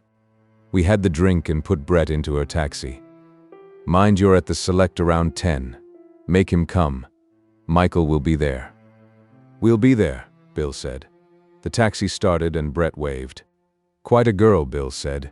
She's damn nice. Who's Michael? The man she's going to marry. Well, well, Bill said. That's always just the stage I meet anybody. What'll I send them? Think they'd like a couple of stuffed racehorses? We better eat. Is she really Lady something or other? Bill asked in the taxi on our way down to the Ale St. Louis. Oh yes, in the stud book and everything. Well, well. We ate dinner at Madame Lecomte's restaurant on the far side of the island. It was crowded with Americans and we had to stand up and wait for a place. Someone had put it in the American Women's Club list as a quaint restaurant on the Paris quays as yet untouched by Americans, so we had to wait 45 minutes for a table. Bill had eaten at the restaurant in 1918 and right after the armistice, and Madame Lecomte made a great fuss over seeing him. "Doesn't get us a table, though," Bill said. "Grand woman, though. We had a good meal, a roast chicken, new green beans, mashed potatoes, a salad, and some apple pie and cheese." "You've got the world here all right," Bill said to Madame Lecomte. She raised her hand. "Oh my God. You'll be rich." "I hope so." After the coffee and a fine, we got the bill, chalked up the same as ever on a slate. That was doubtless one of the quaint features, paid it, shook hands and went out. "You never come here any more, Monsieur Barnes," Madame Lecomte said. "Too many compatriots. Come at lunchtime, it's not crowded then." "Good. I'll be down soon." We walked along under the trees that grew out over the river on the Quai d'Orléans side of the island. Across the river were the broken walls of old houses that were being torn down. "They're going to cut a street through." "They would," Bill said. We walked on and circled the island. The river was dark and a bateau mouche went by, all bright with lights, going fast and quiet up and out of sight under the bridge. Down the river was Notre Dame squatting against the night sky. We crossed to the left bank of the Seine by the wooden footbridge from the Quai de Béthune and stopped on the bridge and looked down the river at Notre Dame. Standing on the bridge, the island looked dark. The houses were high against the sky, and the trees were shadows. "It's pretty grand," Bill said. "God, I love to get back." We leaned on the wooden rail of the bridge and looked up the river to the lights of the big bridges. Below, the water was smooth and black. It made no sound against the piles of the bridge. A man and a girl passed us. They were walking with their arms around each other. We crossed the bridge and walked up the Rue du Cardinal Lemoyne. It was steep walking, and we went all the way up to the place Contrescarpe. The arc light shone through the leaves of the trees in the square, and underneath the trees was an S-bus ready to start. Music came out of the door of the Negre Joye. Through the window of the Café Aux Amateurs I saw the long zinc bar. Outside on the terrace working people were drinking. In the open kitchen of the amateurs a girl was cooking potato chips in oil. There was an iron pot of stew. The girl ladled some onto a plate for an old man who stood holding a bottle of red wine in one hand. "Want to have a drink?" "No," said Bill. "I don't need it." We turned to the right off the place Contrescarpe, walking along smooth, narrow streets with high old houses on both sides. Some of the houses jutted out toward the street. Others were cut back. We came onto the Rue du Pot de Fer and followed it along until it brought us to the rigid north and south of the Rue Saint-Jacques, and then walked south, past Val de Grace, set back behind the courtyard and the iron fence, to the Boulevard du Port Royal. "What do you want to do?" I asked. "Go up to the café and see Brett and Mike." "Why not?" We walked along Port Royal until it became Montparnasse, and then on past the Lilas, Lavines and all the little cafés, Damois, crossed the street to the Rotonde, past its lights and tables to the Select. Michael came toward us from the tables. He was tanned and healthy looking. "Hello, Jake," he said. "Hello. Hello, how are you, old lad?" "You look very fit, Mike." "Oh, I am. I am frightfully fit. I've done nothing but walk all day long, one drink a day with my mother at tea." Bill had gone into the bar. He was standing talking with Brett, who was sitting on a high stool, her legs crossed. "It's good to see you, Jake," Michael said. "I'm a little tight, you know. Amazing, isn't it? Did you see my nose?" There was a patch of dried blood on the bridge of his nose. "An old lady's bags did that," Mike said. "I reached up to help her with them and they fell on me." Brett gestured at him from the bar with her cigarette holder and wrinkled the corners of her eyes. "An old lady," said Mike. "Her bags fell on me. Let's go in and see Brett. I say, she is a piece. You are a lovely lady, Brett. Where did you get that hat?" "Chap bought it for me." "Don't you like it?" "It's a dreadful hat. Do get a good hat." "Oh, we've so much money now," Brett said. "I say, haven't you met Bill yet? You are a lovely host, Jake." She turned to Mike. "This is Bill Gorton. This drunkard is Mike Campbell. Mr. Campbell is an undischarged bankrupt. Aren't I, though? You know, I met my ex-partner yesterday in London. Chap who did me in." "What did he say?" "Bought me a drink. I thought I might as well take it. I say, Brett, you are a lovely piece. Don't you think she's beautiful?" "Beautiful? With this nose?" "It's a lovely nose. Go on, point it at me. Isn't she a lovely piece?" "Couldn't we have kept the man in Scotland?" "I say, Brett, let's turn in early." "Don't be indecent, Michael. Remember there are ladies at this bar." "Isn't she a lovely piece? Don't you think so, Jake?" "There's a fight tonight," Bill said. "Like to go?" "Fight," said Mike. "Who's fighting?" "Ledoux and somebody." "He's very good, Ledoux," Mike said. "I'd like to see it, rather. He was making an effort to pull himself together. But I can't go. I had a date with this thing here. I say, Brett, do get a new hat." Brett pulled the felt hat down far over one eye and smiled out from under it. "You two run along to the fight. I'll have to be taking Mr. Campbell home directly." "I'm not tight," Mike said. "Perhaps just a little. I say, Brett, you are a lovely piece." "Go on to the fight," Brett said. "Mr. Campbell's getting difficult. What are these outbursts of affection, Michael?" "I say, you are a lovely piece."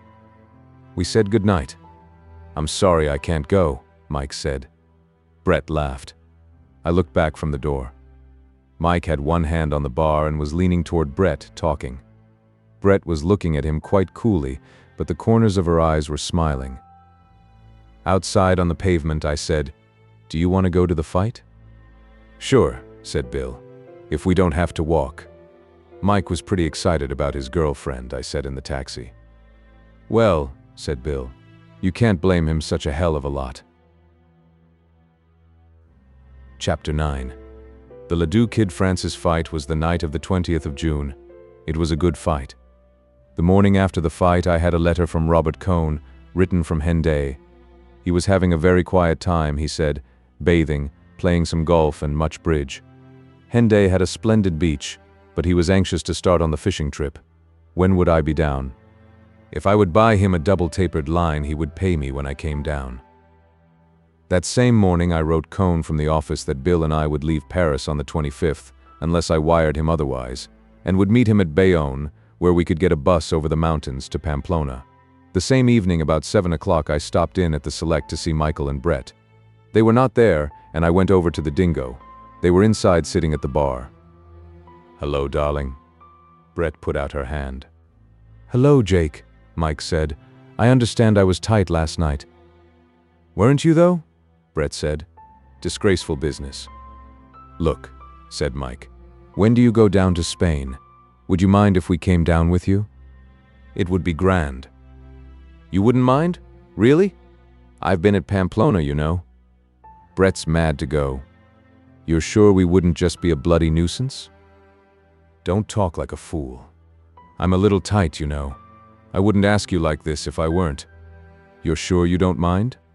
"Oh, shut up, Michael," Brett said. "How can the man say he'd mind now? I'll ask him later." "But you don't mind, do you?" "Don't ask that again unless you want to make me sore. Bill and I go down on the morning of the 25th. "By the way, where is Bill?" Brett asked. "He's out at Chantilly dining with some people. He's a good chap." "Splendid chap," said Mike. "He is, you know." "You don't remember him," Brett said. "I do. Remember him perfectly. Look, Jake, we'll come down the night of the 25th. Brett can't get up in the morning." "Indeed not. If our money comes and you're sure you don't mind." "It will come. All right. I'll see to that. Tell me what tackle to send for. Get 2 or 3 rods with reels and lines and some flies." "I won't fish," Brett put in. "Get 2 rods then, and Bill won't have to buy one." "Right," said Mike. "I'll send a wire to the keeper." "Won't it be splendid?" Brett said. "Spain. We will have fun. The 25th. When is that? Saturday. We will have to get ready. I say, said Mike. I'm going to the barber's. I must bathe, said Brett. Walk up to the hotel with me, Jake. Be a good chap. We have got the loveliest hotel, Mike said. I think it's a brothel. We left our bags here at the Dingo when we got in, and they asked us at this hotel if we wanted a room for the afternoon only. Seemed frightfully pleased we were going to stay all night. I believe it's a brothel, Mike said, and I should know. Oh, shut it and go and get your hair cut. Mike went out. Brett and I sat on at the bar. Have another? Might. I needed that, Brett said. We walked up the Rue de l'Ombre. I haven't seen you since I've been back, Brett said. No. How are you, Jake? Fine. Brett looked at me. I say, she said, is Robert Cohn going on this trip? Yes. Why? Don't you think it will be a bit rough on him? Why should it? Who did you think I went down to San Sebastian with? Congratulations, I said. We walked along. What did you say that for? I don't know. What would you like me to say? We walked along and turned a corner. He behaved rather well, too. He gets a little dull. Does he? I rather thought it would be good for him. You might take up social service. Don't be nasty. I won't. Didn't you really know? No, I said. I guess I didn't think about it. Do you think it will be too rough on him? That's up to him, I said. Tell him you're coming. He can always not come. I'll write him and give him a chance to pull out of it. I did not see Brett again until the night of the 24th of June. Did you hear from Cohn? Rather. He's keen about it. My God. I thought it was rather odd myself. Says he can't wait to see me. Does he think you're coming alone? No. I told him we were all coming down together. Michael and all. He's wonderful. Isn't he? They expected their money the next day. We arranged to meet at Pamplona. They would go directly to San Sebastian and take the train from there. We would all meet at the Montoya in Pamplona. If they did not turn up on Monday at the latest, we would go on ahead up to Bergwedi in the mountains to start fishing. There was a bus to Bergwedi. I wrote out an itinerary so they could follow us. Bill and I took the morning train from the Gare d'Orsay. It was a lovely day, not too hot, and the country was beautiful from the start. We went back into the diner and had breakfast. Leaving the dining car, I asked the conductor for tickets for the first service. Nothing until the 5th. What's this? There were never more than 2 servings of lunch on that train, and always plenty of places for both of them. They're all reserved, the dining car conductor said. There will be a 5th service at 3:30. This is serious, I said to Bill. Give him 10 francs. Here, I said. We want to eat in the first service. The conductor put the 10 francs in his pocket. Thank you, he said. I would advise you gentlemen to get some sandwiches. All the places for the first 4 services were reserved at the office of the company. You'll go a long way, brother, Bill said to him in English. I suppose if I'd given you 5 francs, you would have advised us to jump off the train. Comment? Go to hell, said Bill. Get the sandwiches made and a bottle of wine. You tell him, Jake, and send it up to the next car. I described where we were. In our compartment were a man and his wife and their young son. I suppose you're Americans, aren't you? The man asked. Having a good trip? Wonderful, said Bill. That's what you want to do. Travel while you're young. Mother and I always wanted to get over, but we had to wait a while. You could have come over 10 years ago if you'd wanted to, the wife said. What you always said was, see America first. I will say we've seen a good deal. Take it one way and another. Say, there's plenty of Americans on this train, the husband said. They've got 7 cars of them from Dayton, Ohio. They've been on a pilgrimage to Rome, and now they're going down to Biarritz and Lourdes. So that's what they are. Pilgrims. Goddamn Puritans, Bill said. What part of the States you boys from? Kansas City, I said. He's from Chicago. You both going to Biarritz? No, we're going fishing in Spain. Well, I never cared for it, myself. There's plenty that do out where I come from, though. We got some of the best fishing in the state of Montana. I've been out with the boys, but I never cared for it any. Mighty little fishing you did on them trips, his wife said. He winked at us. You know how the ladies are. If there's a jug goes along or a case of beer, they think it's hell and damnation. That's the way men are, his wife said to us. She smoothed her comfortable lap. I voted against prohibition to please him, and because I like a little beer in the house, and then he talks that way. It's a wonder they ever find anyone to marry them. Say, said Bill, do you know that gang of Pilgrim Fathers have cornered the dining car until 3:30 this afternoon? How do you mean? They can't do a thing like that. You try and get seats. Well, Mother, it looks as though we better go back and get another breakfast. She stood up and straightened her dress. Will you boys keep an eye on our things? Come on, Hubert. They all three went up to the wagon restaurant. A little while after they were gone, a steward went through announcing the first service, and pilgrims, with their priests, commenced filing down the corridor. Our friend and his family did not come back. A waiter passed in the corridor with our sandwiches and the bottle of Chablis, and we called him in. You're going to work today, I said. He nodded his head. They start now, at 10:30. When do we eat? When do I eat? He left 2 glasses for the bottle, and we paid him for the sandwiches and tipped him. I'll get the plates, he said, or bring them with you. We ate the sandwiches and drank the Chablis and watched the country out of the window. The grain was just beginning to ripen and the fields were full of poppies. The pasture land was green, and there were fine trees and sometimes big rivers and chateaux off in the trees. At Tours we got off and bought another bottle of wine, and when we got back in the compartment, the gentleman from Montana and his wife and his son, Hubert, were sitting comfortably.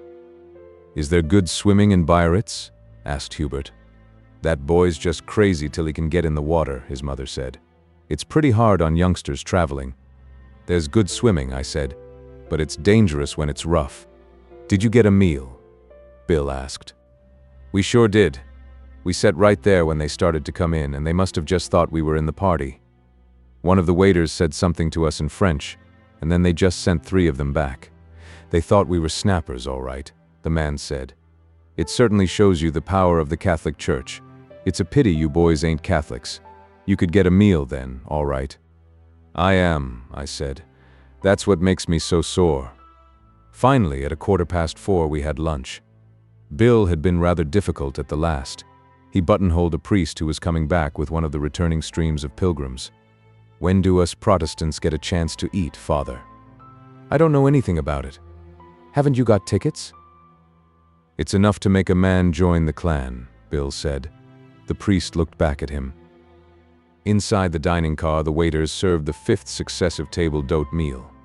The waiter who served us was soaked through. His white jacket was purple under the arms. He must drink a lot of wine. Or wear purple undershirts. Let's ask him. No, he's too tired. The train stopped for half an hour at Bordeaux, and we went out through the station for a little walk. There was not time to get into the town. Afterward, we passed through the Landes and watched the sun set. There were wide fire gaps cut through the pines, and you could look up them like avenues and see wooded hills way off. About 7:30 we had dinner and watched the country through the open window in the diner. It was all sandy pine country full of heather. There were little clearings with houses in them, and once in a while we passed a sawmill. It got dark and we could feel the country hot and sandy and dark outside of the window, and about 9 o'clock we got into Bayonne. The man and his wife and Hubert all shook hands with us. They were going on to La Negresse to change for Biarritz. Well, I hope you have lots of luck, he said. Be careful about those bullfights. Maybe we'll see you at Biarritz, Hubert said. We got off with our bags and rod cases and passed through the dark station and out to the lights and the line of cabs and hotel buses. There, standing with the hotel runners, was Robert Cohn. He did not see us at first. Then he started forward. Hello, Jake. Have a good trip? Fine, I said. This is Bill Gordon. How are you? Come on, said Robert. I've got a cab. He was a little nearsighted. I had never noticed it before. He was looking at Bill, trying to make him out. He was shy, too.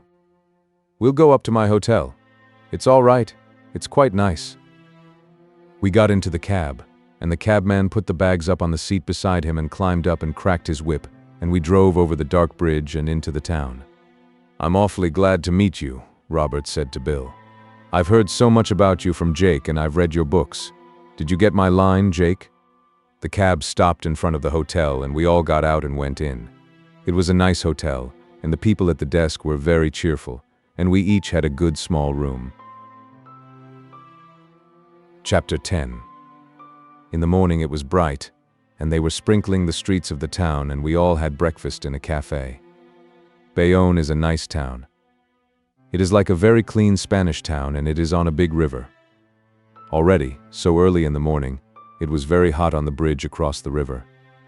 We walked out on the bridge and then took a walk through the town. I was not at all sure Mike's rods would come from Scotland in time, so we hunted a tackle store and finally bought a rod for Bill upstairs over a dry goods store. The man who sold the tackle was out, and we had to wait for him to come back. Finally he came in, and we bought a pretty good rod cheap, and 2 landing nets. We went out into the street again and took a look at the cathedral. Cone made some remark about it being a very good example of something or other, I forget what. It seemed like a nice cathedral, nice and dim, like Spanish churches. Then we went up past the old fort and out to the local Syndicat Initiative office, where the bus was supposed to start from. There they told us the bus service did not start until the 1st of July. We found out at the tourist office what we ought to pay for a motor car to Pamplona and hired one at a big garage just around the corner from the municipal theater for 400 francs. The car was to pick us up at the hotel in 40 minutes, and we stopped at the cafe on the square where we had eaten breakfast and had a beer. It was hot, but the town had a cool, fresh, early morning smell, and it was pleasant sitting in the cafe. A breeze started to blow, and you could feel that the air came from the sea. There were pigeons out in the square, and the houses were a yellow, sun-baked color, and I did not want to leave the cafe.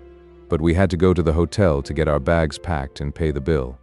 We paid for the beers, we matched, and I think Cone paid, and went up to the hotel. It was only 16 francs apiece for Bill and me, with 10% added for the service, and we had the bags sent down and waited for Robert Cone. While we were waiting, I saw a cockroach on the parquet floor that must have been at least 3 inches long. I pointed him out to Bill and then put my shoe on him. We agreed he must have just come in from the garden. It was really an awfully clean hotel. Cone came down finally, and we all went out to the car. It was a big, closed car with a driver in a white duster with blue collar and cuffs, and we had him put the back of the car down. He piled in the bags, and we started off up the street and out of the town. We passed some lovely gardens and had a good look back at the town, and then we were out in the country, green and rolling, and the road climbing all the time. We passed lots of Basques with oxen or cattle, hauling carts along the road, and nice farmhouses, low roofs, and all white plastered. In the Basque country, the land all looks very rich and green, and the houses and villages look well off and clean. Every village had a pelota court, and on some of them kids were playing in the hot sun. There were signs on the walls of the churches saying it was forbidden to play pelota against them, and the houses in the villages had red-tiled roofs. And then the road turned off and commenced to climb, and we were going way up close along a hillside, with a valley below and hills stretched off back toward the sea. You couldn't see the sea, it was too far away. You could see only hills and more hills, and you knew where the sea was. We crossed the Spanish frontier. There was a little stream and a bridge, and Spanish carabineers with patent leather Bonaparte hats and short guns on their backs on one side, and on the other fat Frenchmen in kepis and mustaches. They only opened one bag and took the passports in and looked at them. There was a general store and inn on each side of the line. The chauffeur had to go in and fill out some papers about the car, and we got out and went over to the stream to see if there were any trout. Bill tried to talk some Spanish to one of the carabineers, but it did not go very well. Robert Cone asked, pointing with his finger, if there were any trout in the stream, and the carabineer said yes, but not many. I asked him if he ever fished, and he said no, that he didn't care for it. Just then an old man with long, sunburned hair and beard, and clothes that looked as though they were made of gunny sacking, came striding up to the bridge. He was carrying a long staff, and he had a kid slung on his back, tied by the 4 legs, the head hanging down. The carabinier waved him back with his sword. The man turned without saying anything and started back up the white road into Spain. "What's the matter with the old one?" I asked. "He hasn't got any passport." I offered the guard a cigarette. He took it and thanked me. "What will he do?" I asked. The guard spat in the dust. "Oh, he'll just wade across the stream." "Do you have much smuggling?" "Oh," he said, "they go through." The chauffeur came out, folding up the papers and putting them in the inside pocket of his coat. We all got in the car, and it started up the white, dusty road into Spain. For a while the country was much as it had been. Then, climbing all the time, we crossed the top of a col, the road winding back and forth on itself, and then it was really Spain. There were long brown mountains and a few pines and far-off forests of beech trees on some of the mountainsides. The road went along the summit of the col and then dropped down, and the driver had to honk and slow up and turn out to avoid running into 2 donkeys that were sleeping in the road. We came down out of the mountains and through an oak forest, and there were white cattle grazing in the forest. Down below there were grassy plains and clear streams, and then we crossed a stream and went through a gloomy little village and started to climb again. We climbed up and crossed another high col and turned along it, and the road ran down to the right, and we saw a whole new range of mountains off to the south, all brown and baked-looking and furrowed in strange shapes. After a while we came out of the mountains, and there were trees along both sides of the road, and a stream and ripe fields of grain, and the road went on, very white and straight ahead, and then lifted to a little rise, and off on the left was a hill with an old castle, with buildings close around it, and a field of grain going right up to the walls and shifting in the wind. I was up in front with the driver, and I turned around. Robert Cohn was asleep, but Bill looked and nodded his head. Then we crossed a wide plain, and there was a big river off on the right shining in the sun from between the line of trees, and away off you could see the plateau of Pamplona rising out of the plain, and the walls of the city, and the great brown cathedral, and the broken skyline of the other churches. In back of the plateau were the mountains, and every way you looked there were other mountains, and ahead the road stretched out white across the plain going toward Pamplona. We came into the town on the other side of the plateau, the road slanting up steeply and dustily with shade trees on both sides, and then leveling out through the new part of town they are building up outside the old walls. We passed the bull ring, high and white and concrete looking in the sun, and then came into the big square by a side street and stopped in front of the Hotel Montoya. The driver helped us down with the bags. There was a crowd of kids watching the car, and the square was hot, and the trees were green, and the flags hung on their staffs, and it was good to get out of the sun and under the shade of the arcade that runs all the way around the square. Montoya was glad to see us, and shook hands and gave us good rooms looking out on the square, and then we washed and cleaned up and went downstairs in the dining room for lunch. The driver stayed for lunch too, and afterward we paid him and he started back to Bayonne. There are 2 dining rooms in the Montoya. One is upstairs on the 2nd floor and looks out on the square. The other is down 1 floor below the level of the square and has a door that opens on the back street that the bulls pass along when they run through the streets early in the morning on their way to the ring. It is always cool in the downstairs dining room, and we had a very good lunch. The first meal in Spain was always a shock with the hors d'oeuvres, an egg course, 2 meat courses, vegetables, salad, and dessert and fruit. You have to drink plenty of wine to get it all down. Robert Cohn tried to say he did not want any of the second meat course, but we would not interpret for him, and so the waitress brought him something else as a replacement, a plate of cold meats, I think. Cohn had been rather nervous ever since we had met at Bayonne. He did not know whether we knew Brett had been with him at San Sebastian, and it made him rather awkward. "Well," I said, "Brett and Mike ought to get in tonight." "I'm not sure they'll come," Cohn said. "Why not?" Bill said. "Of course they'll come." "They're always late," I said. "I rather think they're not coming," Robert Cohn said. He said it with an air of superior knowledge that irritated both of us. "I'll bet you 50 pesetas they're here tonight," Bill said. He always bets when he is angered, and so he usually bets foolishly. "I'll take it," Cohn said. "Good. You remember it, Jake. 50 pesetas. I'll remember it myself," Bill said. I saw he was angry and wanted to smooth him down. "It's a sure thing they'll come," I said, "but maybe not tonight." "Want to call it off?" Cohn asked. "No. Why should I? Make it 100 if you like." "All right. I'll take that." "That's enough," I said, "or you'll have to make a book and give me some of it." "I'm satisfied," Cohn said. He smiled. "You'll probably win it back at bridge anyway." "You haven't got it yet," Bill said. We went out to walk around under the arcade to the Café Iruña for coffee. Cohn said he was going over and get a shave. "Say," Bill said to me, "have I got any chance on that bet?" "You've got a rotten chance. They've never been on time anywhere. If their money doesn't come, it's a cinch they won't get in tonight." I was sorry as soon as I opened my mouth, but I had to call him. He's all right, I guess, but where does he get this inside stuff? Mike and Brett fixed it up with us about coming down here. I saw Cohn coming over across the square. Here he comes. Well, let him not get superior and Jewish. "The barbershop's closed," Cohn said. "It's not open till 4. We had coffee at the Iruña, sitting in comfortable wicker chairs looking out from the cool of the arcade at the big square. After a while, Bill went to write some letters and Cohn went over to the barbershop.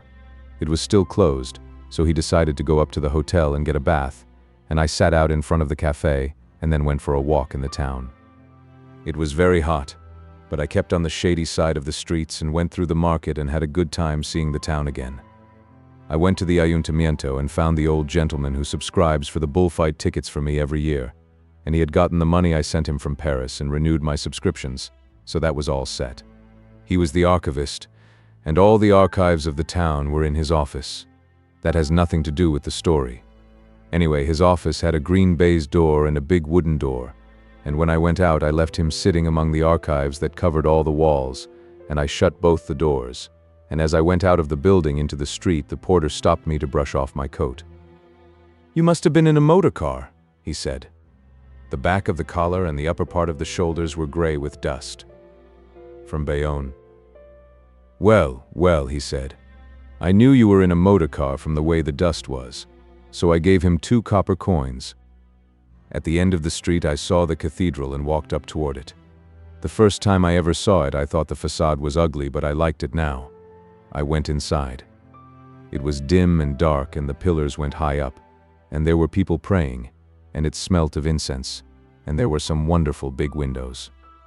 I knelt and started to pray and prayed for everybody I thought of, Brett and Mike and Bill and Robert Cohn and myself, and all the bullfighters, separately for the ones I liked, and lumping all the rest.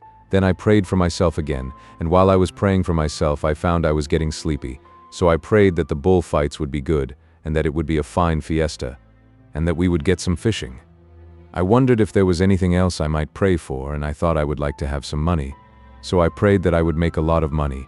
And then I started to think how I would make it, and thinking of making money reminded me of the Count, and I started wondering about where he was, and regretting I hadn't seen him since that night in Montmartre. And about something funny Brett told me about him, and as all the time I was kneeling with my forehead on the wood in front of me, and was thinking of myself as praying, I was a little ashamed, and regretted that I was such a rotten Catholic, but realized there was nothing I could do about it, at least for a while, and maybe never. But that anyway, it was a grand religion. And I only wished I felt religious, and maybe I would the next time.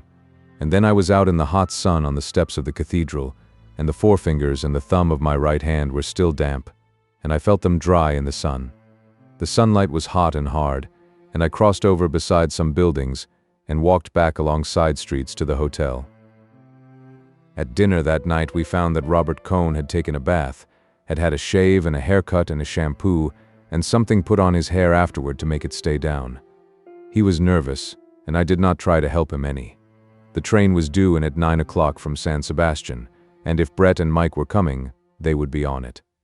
At 20 minutes to 9 we were not half through dinner.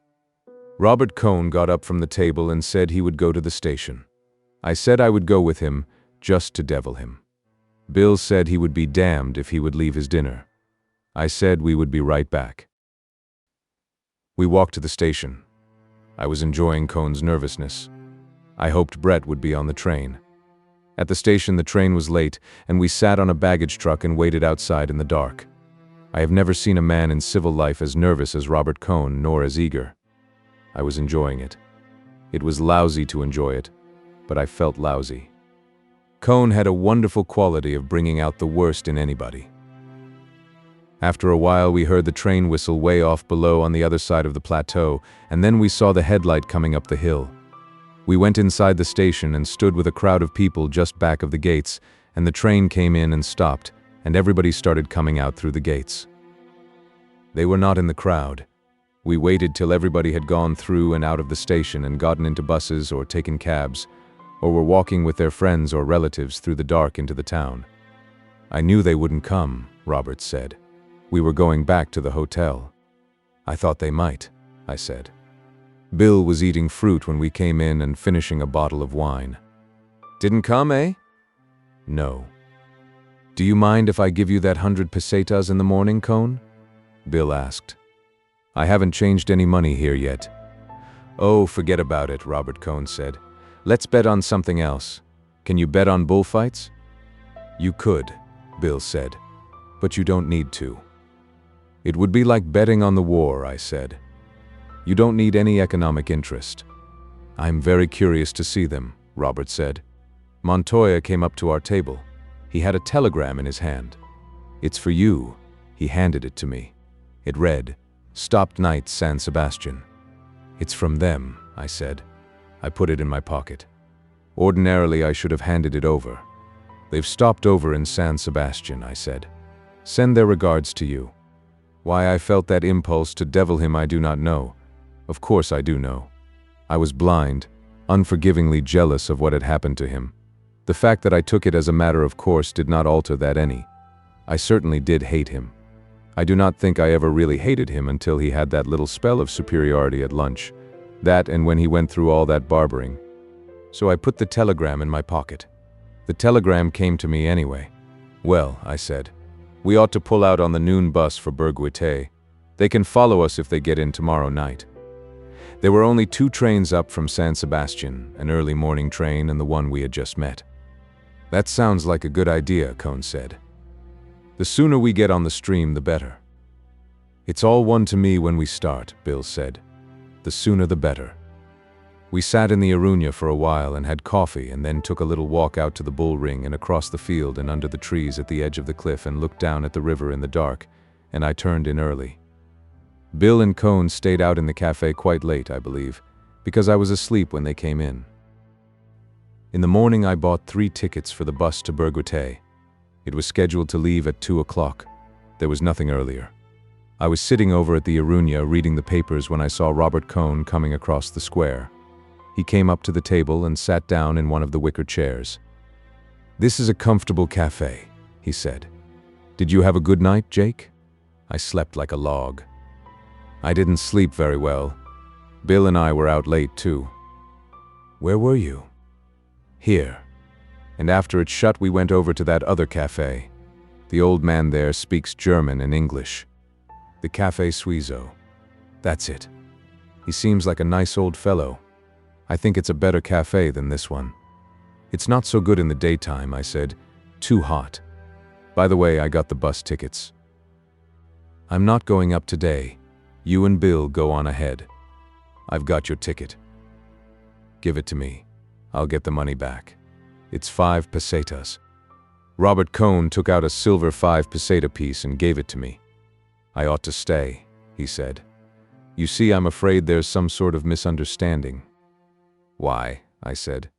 They may not come here for 3 or 4 days now if they start on parties at San Sebastian.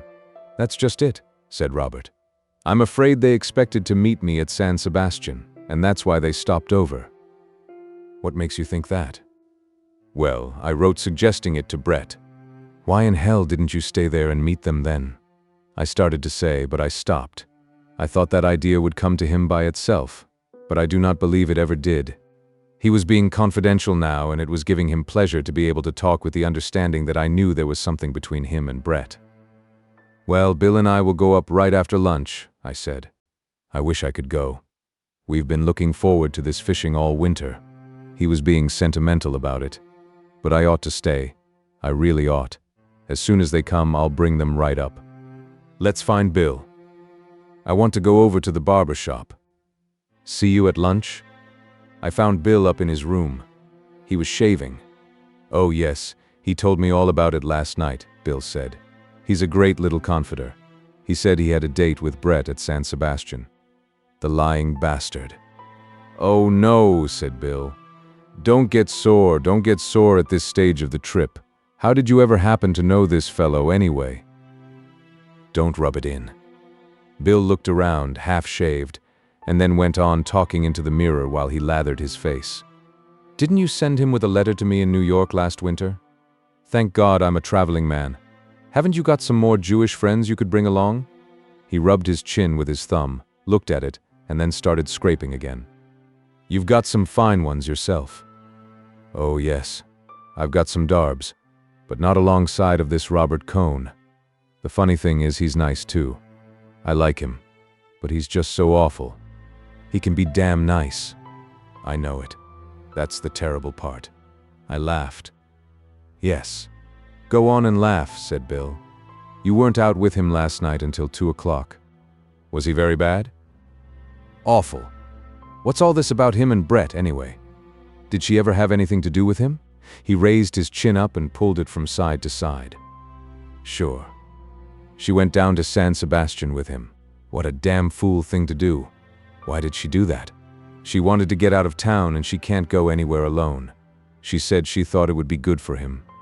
What bloody fool things people do. Why didn't she go off with some of her own people, or you? He slurred that over, or me. Why not me? He looked at his face carefully in the glass, put a big dab of lather on each cheekbone. It's an honest face.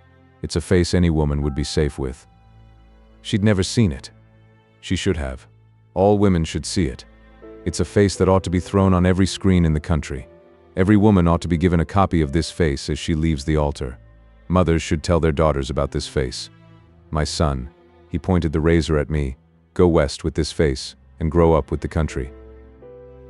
He ducked down to the bowl, rinsed his face with cold water, put on some alcohol, and then looked at himself carefully in the glass, pulling down his long upper lip. My God, he said, isn't it an awful face? He looked in the glass. And as for this Robert Cohn, Bill said, he makes me sick, and he can go to hell, and I'm damn glad he's staying here so we won't have him fishing with us. You're damn right. We're going trout fishing. We're going trout fishing in the Irati River, and we're going to get tight now at lunch on the wine of the country, and then take a swell bus ride. Come on, let's go over to the Arunia and start, I said. Chapter 11. It was baking hot in the square when we came out after lunch with our bags and the rod case to go to Bergwati. People were on top of the bus, and others were climbing up a ladder. Bill went up and Robert sat beside Bill to save a place for me, and I went back in the hotel to get a couple of bottles of wine to take with us. When I came out, the bus was crowded. Men and women were sitting on all the baggage and boxes on top, and the women all had their fans going in the sun. It certainly was hot. Robert climbed down and I fitted into the place he had saved on the one wooden seat that ran across the top. Robert Cohn stood in the shade of the arcade waiting for us start. A Basque with a big leather wine bag in his lap lay across the top of the bus in front of our seat, leaning back against our legs. He offered the wineskin to Bill and to me, and when I tipped it up to drink, he imitated the sound of a klaxon motor horn so well and so suddenly that I spilled some of the wine and everybody laughed. He apologized and made me take another drink. He made the klaxon again a little later, and it fooled me the second time. He was very good at it. The Basques liked it. The man next to Bill was talking to him in Spanish, and Bill was not getting it, so he offered the man one of the bottles of wine. The man waved it away. He said it was too hot and he had drunk too much at lunch. When Bill offered the bottle the second time, he took a long drink, and then the bottle went all over that part of the bus. Everyone took a drink very politely, and then they made us cork it up and put it away. They all wanted us to drink from their leather wine bottles. They were peasants going up into the hills. Finally, after a couple more false klaxons, the bus started, and Robert Cohn waved goodbye to us, and all the Basques waved goodbye to him. As soon as we started out on the road outside of town, it was cool. It felt nice riding high up and close under the trees. The bus went quite fast and made a good breeze, and as we went out along the road with the dust powdering the trees and down the hill, we had a fine view, back through the trees, of the town rising up from the bluff above the river. The Basque lying against my knees pointed out the view with the neck of the wine bottle and winked at us. He nodded his head. "Pretty nice, eh?" "These Basques are swell people," Bill said. The Basque lying against my legs was tanned the color of saddle leather. He wore a black smock like all the rest. There were wrinkles in his tanned neck. He turned around and offered his wine bag to Bill. Bill handed him one of our bottles. The Basque wagged a forefinger at him and handed the bottle back, slapping in the cork with the palm of his hand. He shoved the wine bag up. "Arriba, arriba," he said. "Lift it up." Bill raised the wineskin and let the stream of wine spurt out and into his mouth, his head tipped back. When he stopped drinking and tipped the leather bottle down, a few drops ran down his chin. "No, no," several Basques said. "Not like that." One snatched the bottle away from the owner, who was himself about to give a demonstration. He was a young fellow, and he held the wine bottle at full arm's length and raised it high up, squeezing the leather bag with his hand so the stream of wine hissed into his mouth. He held the bag out there, the wine making a flat, hard trajectory into his mouth, and he kept on swallowing smoothly and regularly. "Hey!" the owner of the bottle shouted. "Whose wine is that?" The drinker waggled his little finger at him and smiled at us with his eyes. Then he bit the stream off sharp, made a quick lift with the wine bag and lowered it down to the owner. He winked at us. The owner shook the wineskin sadly. We passed through a town and stopped in front of the posada, and the driver took on several packages. Then we started on again, and outside the town the road commenced to mount. We were going through farming country with rocky hills that sloped down into the fields. The grain fields went up the hillsides. Now as we went higher, there was a wind blowing the grain. The road was white and dusty, and the dust rose under the wheels and hung in the air behind us. The road climbed up into the hills and left the rich grain fields below. Now there were only patches of grain on the bare hillsides and on each side of the watercourses. We turned sharply out to the side of the road to give room to pass to a long string of 6 mules, following one after the other, hauling a high-hooded wagon loaded with freight. The wagon and the mules were covered with dust. Close behind was another string of mules and another wagon. This was loaded with lumber, and the arriero driving the mules leaned back and put on the thick wooden brakes as we passed. Up here the country was quite barren, and the hills were rocky and hard-baked clay furrowed by the rain. We came around a curve into a town, and on both sides opened out a sudden green valley. A stream went through the center of the town and fields of grapes touched the houses. The bus stopped in front of a posada and many of the passengers got down, and a lot of the baggage was unstrapped from the roof from under the big tarpaulins and lifted down. Bill and I got down and went into the posada. There was a low, dark room with saddles and harness, and hay forks made of white wood, and clusters of canvas rope-soled shoes and hams and slabs of bacon and white garlics, and long sausages hanging from the roof. It was cool and dusky, and we stood in front of a long wooden counter with 2 women behind it serving drinks. Behind them were shelves stacked with supplies and goods. We each had an aguardiente and paid 40 centimes for the 2 drinks. I gave the woman 50 centimes to make a tip, and she gave me back the copper piece, thinking I had misunderstood the price. 2 of our Basques came in and insisted on buying a drink. So they bought a drink, and then we bought a drink, and then they slapped us on the back and bought another drink. Then we bought, and then we all went out into the sunlight and the heat, and climbed back on top of the bus. There was plenty of room now for everyone to sit on the seat, and the Basque who had been lying on the tin roof now sat between us. The woman who had been serving drinks came out wiping her hands on her apron and talked to somebody inside the bus. Then the driver came out swinging 2 flat leather mail pouches and climbed up, and everybody waving we started off.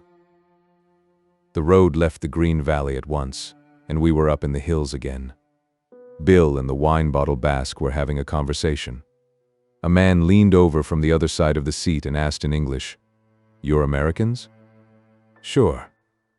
I been there," he said, 40 years ago.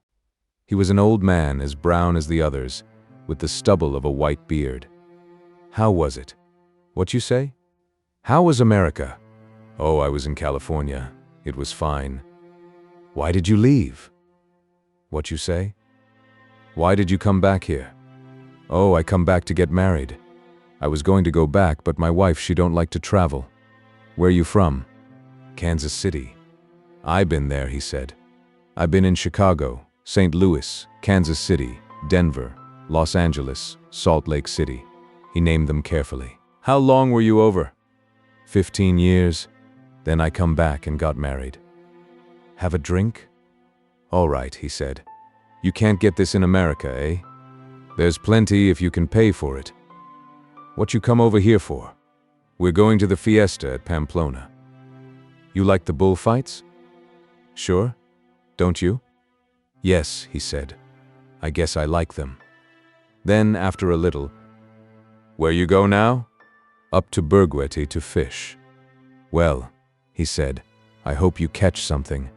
He shook hands and turned around to the back seat again. The other Basques had been impressed. He sat back comfortably and smiled at me when I turned around to look at the country. But the effort of talking American seemed to have tired him. He did not say anything after that. The bus climbed steadily up the road. The country was barren and rocks stuck up through the clay. There was no grass beside the road. Looking back, we could see the country spread out below. Far back, the fields were squares of green and brown on the hillsides. Making the horizon were the brown mountains. They were strangely shaped. As we climbed higher, the horizon kept changing. As the bus ground slowly up the road, we could see other mountains coming up in the south. Then the road came over the crest, flattened out, and went into a forest. It was a forest of cork oaks, and the sun came through the trees in patches, and there were cattle grazing back in the trees. We went through the forest, and the road came out and turned along a rise of land, and out ahead of us was a rolling green plain with dark mountains beyond it. These were not like the brown, heat-baked mountains we had left behind. These were wooded, and there were clouds coming down from them. The green plain stretched off. It was cut by fences, and the white of the road showed through the trunks of a double line of trees that crossed the plain toward the north. As we came to the edge of the rise, we saw the red roofs and white houses of Bergwete ahead, strung out on the plain, and away off on the shoulder of the first dark mountain was the gray metal-sheathed roof of the monastery of Roncesvalles. There's Roncesvalles, I said. Where? Way off there where the mountain starts. It's cold up here, Bill said. It's high, I said. It must be 1,200 meters. It's awful cold, Bill said. The bus leveled down onto the straight line of road that ran to Bergwete. We passed a crossroads and crossed a bridge over a stream. The houses of Bergwete were along both sides of the road. There were no side streets. We passed the church and the schoolyard, and the bus stopped. We got down, and the driver handed down our bags and the rod case. A carabiner in his cocked hat and yellow leather cross straps came up. What's in there? He pointed to the rod case. I opened it and showed him. He asked to see our fishing permits, and I got them out. He looked at the date and then waved us on. Is that all right? I asked. Yes, of course. We went up the street, past the whitewashed stone houses, families sitting in their doorways watching us, to the inn. The fat woman who ran the inn came out from the kitchen and shook hands with us. She took off her spectacles, wiped them, and put them on again. It was cold in the inn, and the wind was starting to blow outside. The woman sent a girl upstairs with us to show the room. There were 2 beds, a washstand, a clothes chest, and a big framed steel engraving of Nuestra Señora de Roncesvalles. The wind was blowing against the shutters. The room was on the north side of the inn. We washed, put on sweaters, and came downstairs into the dining room. It had a stone floor, low ceiling, and was oak-paneled. The shutters were up, and it was so cold you could see your breath. My God, said Bill. It can't be this cold tomorrow. I'm not going to wade a stream in this weather. There was an upright piano in the far corner of the room beyond the wooden tables, and Bill went over and started to play. I got to keep warm, he said. I went out to find the woman and ask her how much the room and board was. She put her hands under her apron and looked away from me. 12 pesetas. Why, we only paid that in Pamplona. She did not say anything, just took off her glasses and wiped them on her apron. That's too much, I said. We didn't pay more than that at a big hotel. We've put in a bathroom. Haven't you got anything cheaper? Not in the summer. Now is the big season. We were the only people in the inn. Well, I thought, it's only a few days. Is the wine included? Oh, yes. Well, I said, it's all right. I went back to Bill. He blew his breath at me to show how cold it was and went on playing. I sat at one of the tables and looked at the pictures on the wall. There was one panel of rabbits, dead, one of pheasants, also dead, and one panel of dead ducks. The panels were all dark and smoky-looking. There was a cupboard full of liqueur bottles. I looked at them all. Bill was still playing. How about a hot rum punch? He said. This isn't going to keep me warm permanently. I went out and told the woman what a rum punch was and how to make it. In a few minutes, a girl brought a stone pitcher, steaming, into the room. Bill came over from the piano and we drank the hot punch and listened to the wind. There isn't too much rum in that. I went over to the cupboard and brought the rum bottle and poured a half-tumblerful into the pitcher. Direct action, said Bill. It beats legislation. The girl came in and laid the table for supper. It blows like hell up here, Bill said. The girl brought in a big bowl of hot vegetable soup and the wine. We had fried trout afterward and some sort of a stew in a big bowl full of wild strawberries. We did not lose money on the wine, and the girl was shy but nice about bringing it. The old woman looked in once and counted the empty bottles. After supper, we went upstairs and smoked and read in bed to keep warm. Once in the night I woke and heard the wind blowing. It felt good to be warm and in bed. Chapter 12. When I woke in the morning, I went to the window and looked out. It had cleared and there were no clouds on the mountains. Outside under the window were some carts and an old diligence. The wood of the roof cracked and split by the weather. It must have been left from the days before the motor buses. A goat hopped up on one of the carts and then to the roof of the diligence. He jerked his head at the other goats below, and when I waved at him, he bounded down. Bill was still sleeping, so I dressed, put on my shoes outside in the hall, and went downstairs. No one was stirring downstairs, so I unbolted the door and went out. It was cool outside in the early morning, and the sun had not yet dried the dew that had come when the wind died down. I hunted around in the shed behind the inn and found a sort of mattock, and went down toward the stream to try and dig some worms for bait. The stream was clear and shallow, but it did not look trouty. On the grassy bank where it was damp, I drove the mattock into the earth and loosened a chunk of sod. There were worms underneath. They slid out of sight as I lifted the sod, and I dug carefully and got a good many. Digging at the edge of the damp ground, I filled 2 empty tobacco tins with worms and sifted dirt onto them. The goats watched me dig.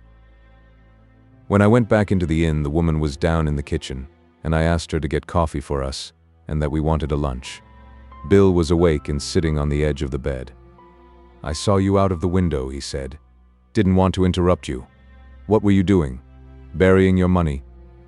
You lazy bum. Been working for the common good? Splendid. I want you to do that every morning. Come on, I said. Get up. What? Get up? I never get up. He climbed into bed and pulled the sheet up to his chin. Try and argue me into getting up. I went on looking for the tackle and putting it all together in the tackle bag. Aren't you interested? Bill asked. I'm going down and eat. Eat? Why didn't you say eat?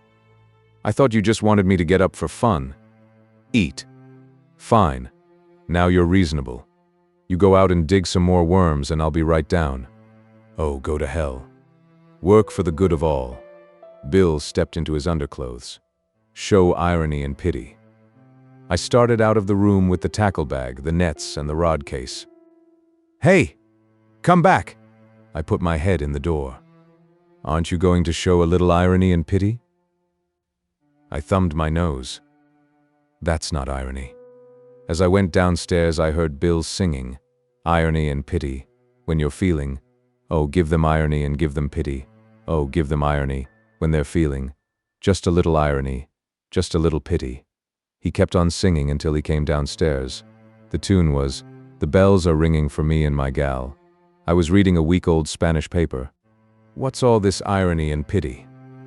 What? Don't you know about irony and pity? No. Who got it up? Everybody.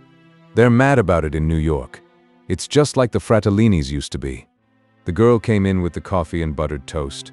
Or rather, it was bread toasted and buttered. Ask her if she's got any jam, Bill said. Be ironical with her. Have you got any jam? That's not ironical. I wish I could talk Spanish. The coffee was good and we drank it out of big bowls. The girl brought in a glass dish of raspberry jam. Thank you. Hey, that's not the way, Bill said. Say something ironical. Make some crack about Primo de Rivera. I could ask her what kind of a jam they think they've gotten into in the riff. Poor, said Bill. Very poor. You can't do it, that's all. You don't understand irony. You have no pity. Say something pitiful. Robert Cohn. Not so bad. That's better. Now why is Cohn pitiful? Be ironic. He took a big gulp of coffee. Oh, hell, I said. It's too early in the morning. There you go. And you claim you want to be a writer, too. You're only a newspaper man. An expatriated newspaper man. You ought to be ironical the minute you get out of bed. You ought to wake up with your mouth full of pity. Go on, I said. Who did you get this stuff from? Everybody. Don't you read? Don't you ever see anybody? You know what you are? You're an expatriate. Why don't you live in New York? Then you'd know these things. What do you want me to do? Come over here and tell you every year. Take some more coffee, I said. Good. Coffee is good for you. It's the caffeine in it. Caffeine, we are here. Caffeine puts a man on her horse and a woman in his grave. You know what's the trouble with you? You're an expatriate. One of the worst type. Haven't you heard that? Nobody that ever left their own country ever wrote anything worth printing. Not even in the newspapers. He drank the coffee. You're an expatriate. You've lost touch with the soil. You get precious. Fake European standards have ruined you. You drink yourself to death. You become obsessed by sex. You spend all your time talking, not working. You are an expatriate, see?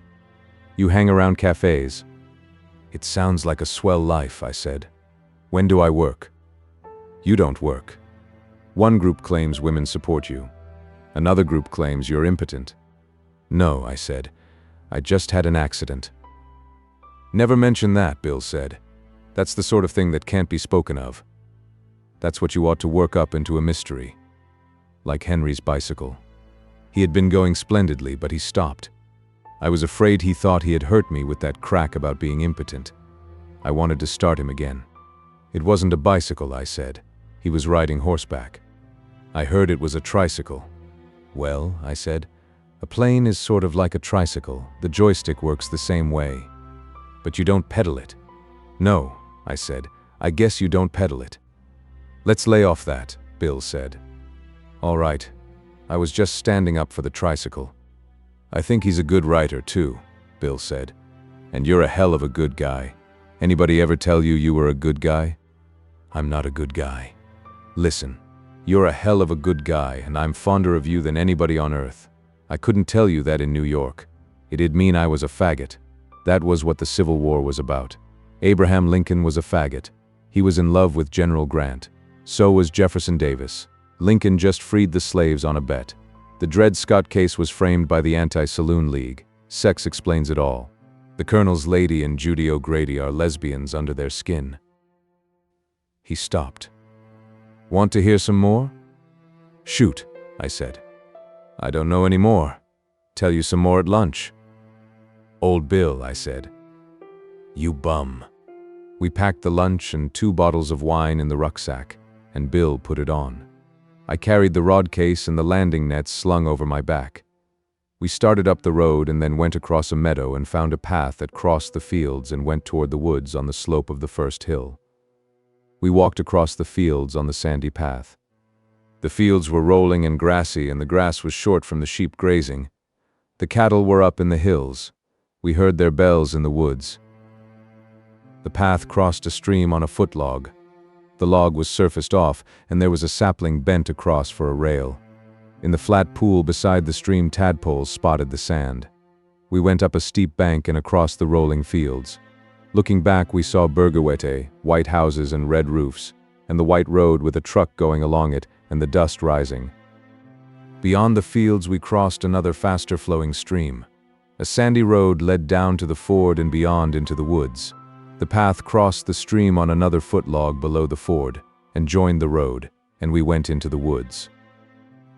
It was a beech wood and the trees were very old. Their roots bulked above the ground and the branches were twisted.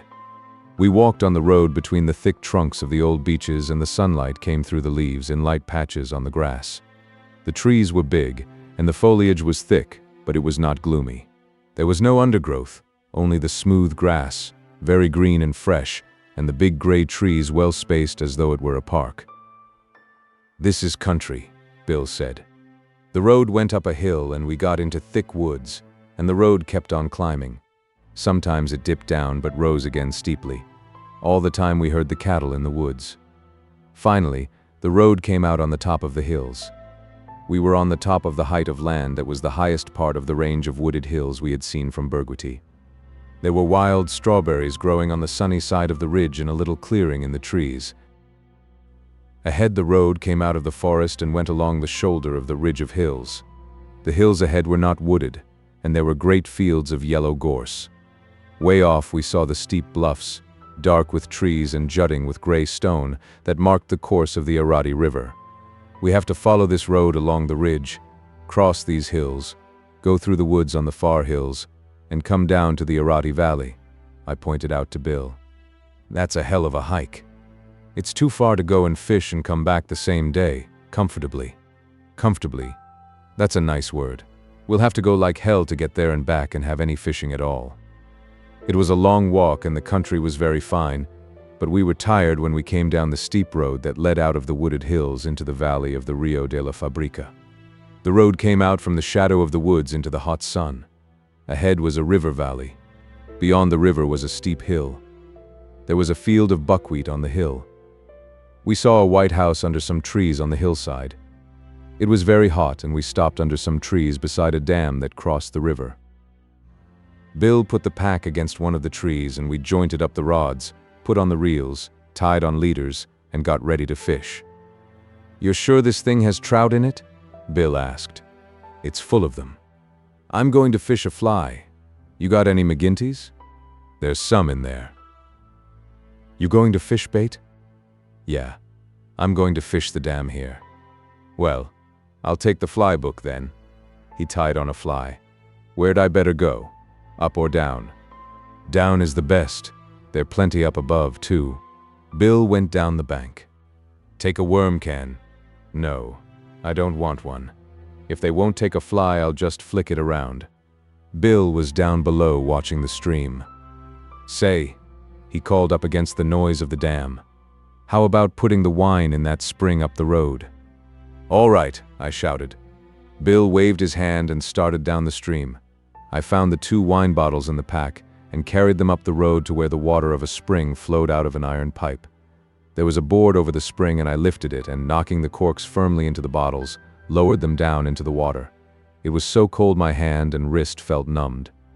I put back the slab of wood and hoped nobody would find the wine. I got my rod that was leaning against the tree, took the bait can and landing net, and walked out onto the dam. It was built to provide a head of water for driving logs. The gate was up, and I sat on one of the squared timbers and watched the smooth apron of water before the river tumbled into the falls. In the white water at the foot of the dam, it was deep. As I baited up, a trout shot up out of the white water into the falls and was carried down. Before I could finish baiting, another trout jumped at the falls, making the same lovely arc and disappearing into the water that was thundering down. I put on a good-sized sinker and dropped into the white water close to the edge of the timbers of the dam. I did not feel the first trout strike. When I started to pull up, I felt that I had one and brought him, fighting and bending the rod almost double, out of the boiling water at the foot of the falls, and swung him up and onto the dam. He was a good trout, and I banged his head against the timber so that he quivered out straight, and then slipped him into my bag. While I had him on, several trout had jumped at the falls. As soon as I baited up and dropped in again, I hooked another and brought him in the same way. In a little while I had 6. They were all about the same size. I laid them out, side by side, all their heads pointing the same way, and looked at them. They were beautifully colored and firm and hard from the cold water. It was a hot day, so I slit them all and shucked out the insides, gills and all, and tossed them over across the river. I took the trout ashore, washed them in the cold, smoothly heavy water above the dam, and then picked some ferns and packed them all in the bag. 3 trout on a layer of ferns, then another layer of fems, then 3 more trout, and then covered them with ferns. They looked nice in the ferns, and now the bag was bulky, and I put it in the shade of the tree. It was very hot on the dam, so I put my worm can in the shade with the bag, and got a book out of the pack and settled down under the tree to read until Bill should come up for lunch. It was a little past noon and there was not much shade, but I sat against the trunk of 2 of the trees that grew together, and read. The book was something by A.E.W.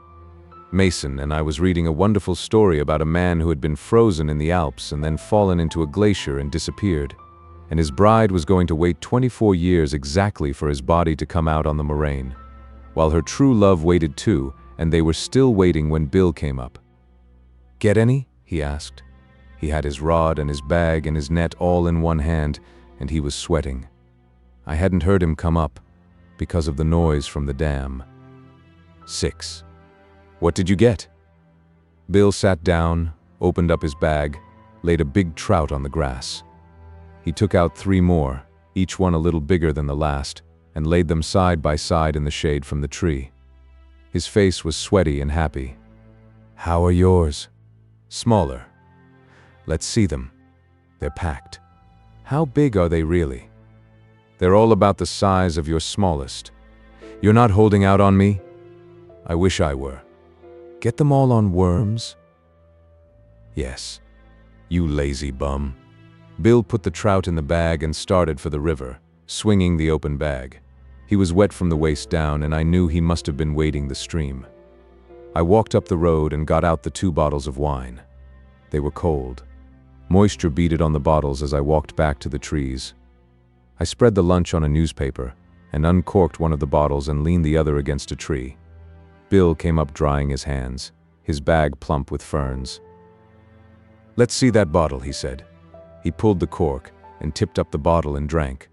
"Whew, that makes my eyes ache." "Let's try it." The wine was icy cold and tasted faintly rusty. "That's not such filthy wine," Bill said. "The cold helps it," I said. We unwrapped the little parcels of lunch.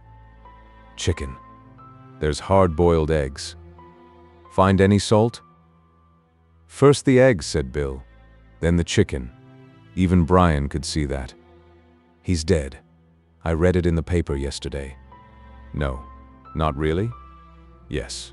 Brian's dead." Bill laid down the egg he was peeling. "Gentlemen," he said, and unwrapped a drumstick from a piece of newspaper. I reversed the order, for Brian's sake, as a tribute to the great commoner. First the chicken, then the egg. Wonder what day God created the chicken? "Oh," said Bill, sucking the drumstick. "How should we know? We should not question. Our stay on earth is not for long. Let us rejoice and believe and give thanks. Eat an egg." Bill gestured with the drumstick in one hand and the bottle of wine in the other. "Let us rejoice in our blessings. Let us utilize the fowls of the air. Let us utilize the product of the vine. Will you utilize a little, brother?" "After you, brother." Bill took a long drink. "Utilize a little, brother." He handed me the bottle. "Let us not doubt, brother. Let us not pry into the holy mysteries of the hen coop with simian fingers.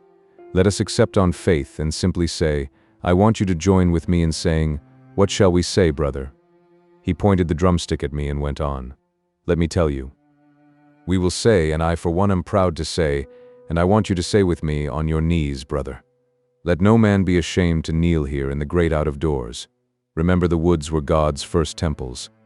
Let us kneel and say, 'Don't eat that, lady, that's Mencken.'" "Here," I said. "Utilize a little of this." We uncorked the other bottle. "What's the matter?" I said. "Didn't you like Brian?" "I loved Brian," said Bill. "We were like brothers." "Where did you know him?" He and Mencken and I all went to Holy Cross together.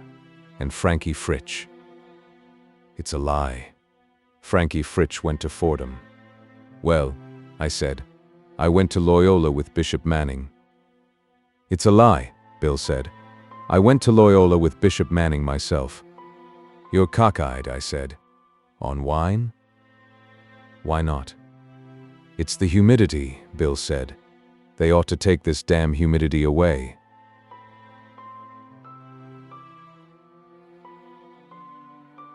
Have another shot. Is this all we've got? Only the 2 bottles. Do you know what you are? Bill looked at the bottle affectionately. No, I said. You're in the pay of the Anti-Saloon League. I went to Notre Dame with Wayne B. Wheeler. It's a lie, said Bill. I went to Austin Business College with Wayne B. Wheeler. He was class president. Well, I said, the saloon must go. You're right there, old classmate, Bill said. The saloon must go, and I will take it with me. You're cockeyed. On wine? On wine. Well, maybe I am. Want to take a nap? All right. We lay with our heads in the shade and looked up into the trees. You asleep? No, Bill said. I was thinking. I shut my eyes. It felt good lying on the ground. Say, Bill said, what about this Brett business? What about it? Were you ever in love with her? Sure. For how long? Off and on for a hell of a long time. Oh, hell, Bill said. I'm sorry, fella. It's all right, I said. I don't give a damn anymore. Really? Really? Only I'd a hell of a lot rather not talk about it. You aren't sore, I asked you? Why the hell should I be? I'm going to sleep, Bill said. He put a newspaper over his face. Listen, Jake, he said, are you really a Catholic? Technically. What does that mean? I don't know. All right, I'll go to sleep now, he said. Don't keep me awake by talking so much. I went to sleep, too. When I woke up, Bill was packing the rucksack. It was late in the afternoon and the shadow from the trees was long and went out over the dam. I was stiff from sleeping on the ground. What did you do? Wake up, Bill asked. Why didn't you spend the night? I stretched and rubbed my eyes. I had a lovely dream, Bill said. I don't remember what it was about, but it was a lovely dream. I don't think I dreamt. You ought to dream, Bill said. All our biggest businessmen have been dreamers. Look at Ford. Look at President Coolidge. Look at Rockefeller. Look at Joe Davidson. I disjointed my rod and bills and packed them in the rod case. I put the reels in the tackle bag. Bill had packed the rucksack and we put one of the trout bags in. I carried the other. Well, said Bill, have we got everything? The worms. Your worms. Put them in there. He had the pack on his back and I put the worm cans in one of the outside flap pockets. You got everything now? I looked around on the grass at the foot of the elm trees. Yes. We started up the road into the woods. It was a long walk home to Berguete, and it was dark when we came down across the fields to the road, and along the road between the houses of the town, their windows lighted, to the inn. We stayed 5 days at Berguete and had good fishing. The nights were cold and the days were hot, and there was always a breeze even in the heat of the day. It was hot enough so that it felt good to wade in a cold stream, and the sun dried you when you came out and sat on the bank. We found a stream with a pool deep enough to swim in. In the evenings we played three-handed bridge with an Englishman named Harris, who had walked over from Saint-Jean-Pied-de-Port and was stopping at the inn for the fishing. He was very pleasant and went with us twice to the Arati River. There was no word from Robert Cohn, nor from Brett and Mike. Chapter 13. One morning I went down to breakfast and the Englishman, Harris, was already at the table. He was reading the paper through spectacles. He looked up and smiled. Good morning, he said. Letter for you. I stopped at the post and they gave it me with mine. The letter was at my place at the table, leaning against a coffee cup. Harris was reading the paper again. I opened the letter. It had been forwarded from Pamplona. It was dated San Sebastian, Sunday. Dear Jake, We got here Friday. Brett passed out on the train, so brought her here for 3 days rest with old friends of ours. We go to Montoya Hotel Pamplona Tuesday, arriving at I don't know what hour. Will you send a note by the bus to tell us what to do to rejoin you all on Wednesday? All our love and sorry to be late, but Brett was really done in and will be quite all right by Tuesday and is practically so now. I know her so well and try to look after her, but it's not so easy. Love to all the chaps. Michael. What day of the week is it? I asked Harris. Wednesday, I think. Yes, quite. Wednesday. Wonderful how one loses track of the days up here in the mountains. Yes. We've been here nearly a week. I hope you're not thinking of leaving? Yes. We'll go in on the afternoon bus, I'm afraid. What a rotten business. I had hoped we'd all have another go at the Arati together. We have to go into Pamplona. We're meeting people there. What rotten luck for me. We've had a jolly time here at Bergweti. Come on into Pamplona. We can play some bridge there, and there's going to be a damned fine fiesta. I'd like to. Awfully nice of you to ask me. I'd best stop on here, though. I've not much more time to fish. You want those big ones in the Arati? I say, I do, you know. They're enormous trout there. I'd like to try them once more. Do. Stop over another day. Be a good chap.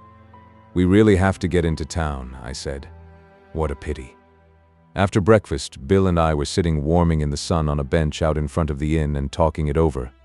I saw a girl coming up the road from the center of the town.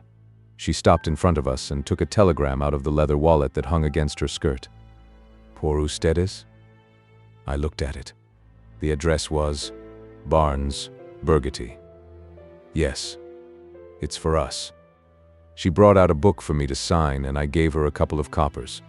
The telegram was in Spanish. Vengo Schwaves Cone. I handed it to Bill.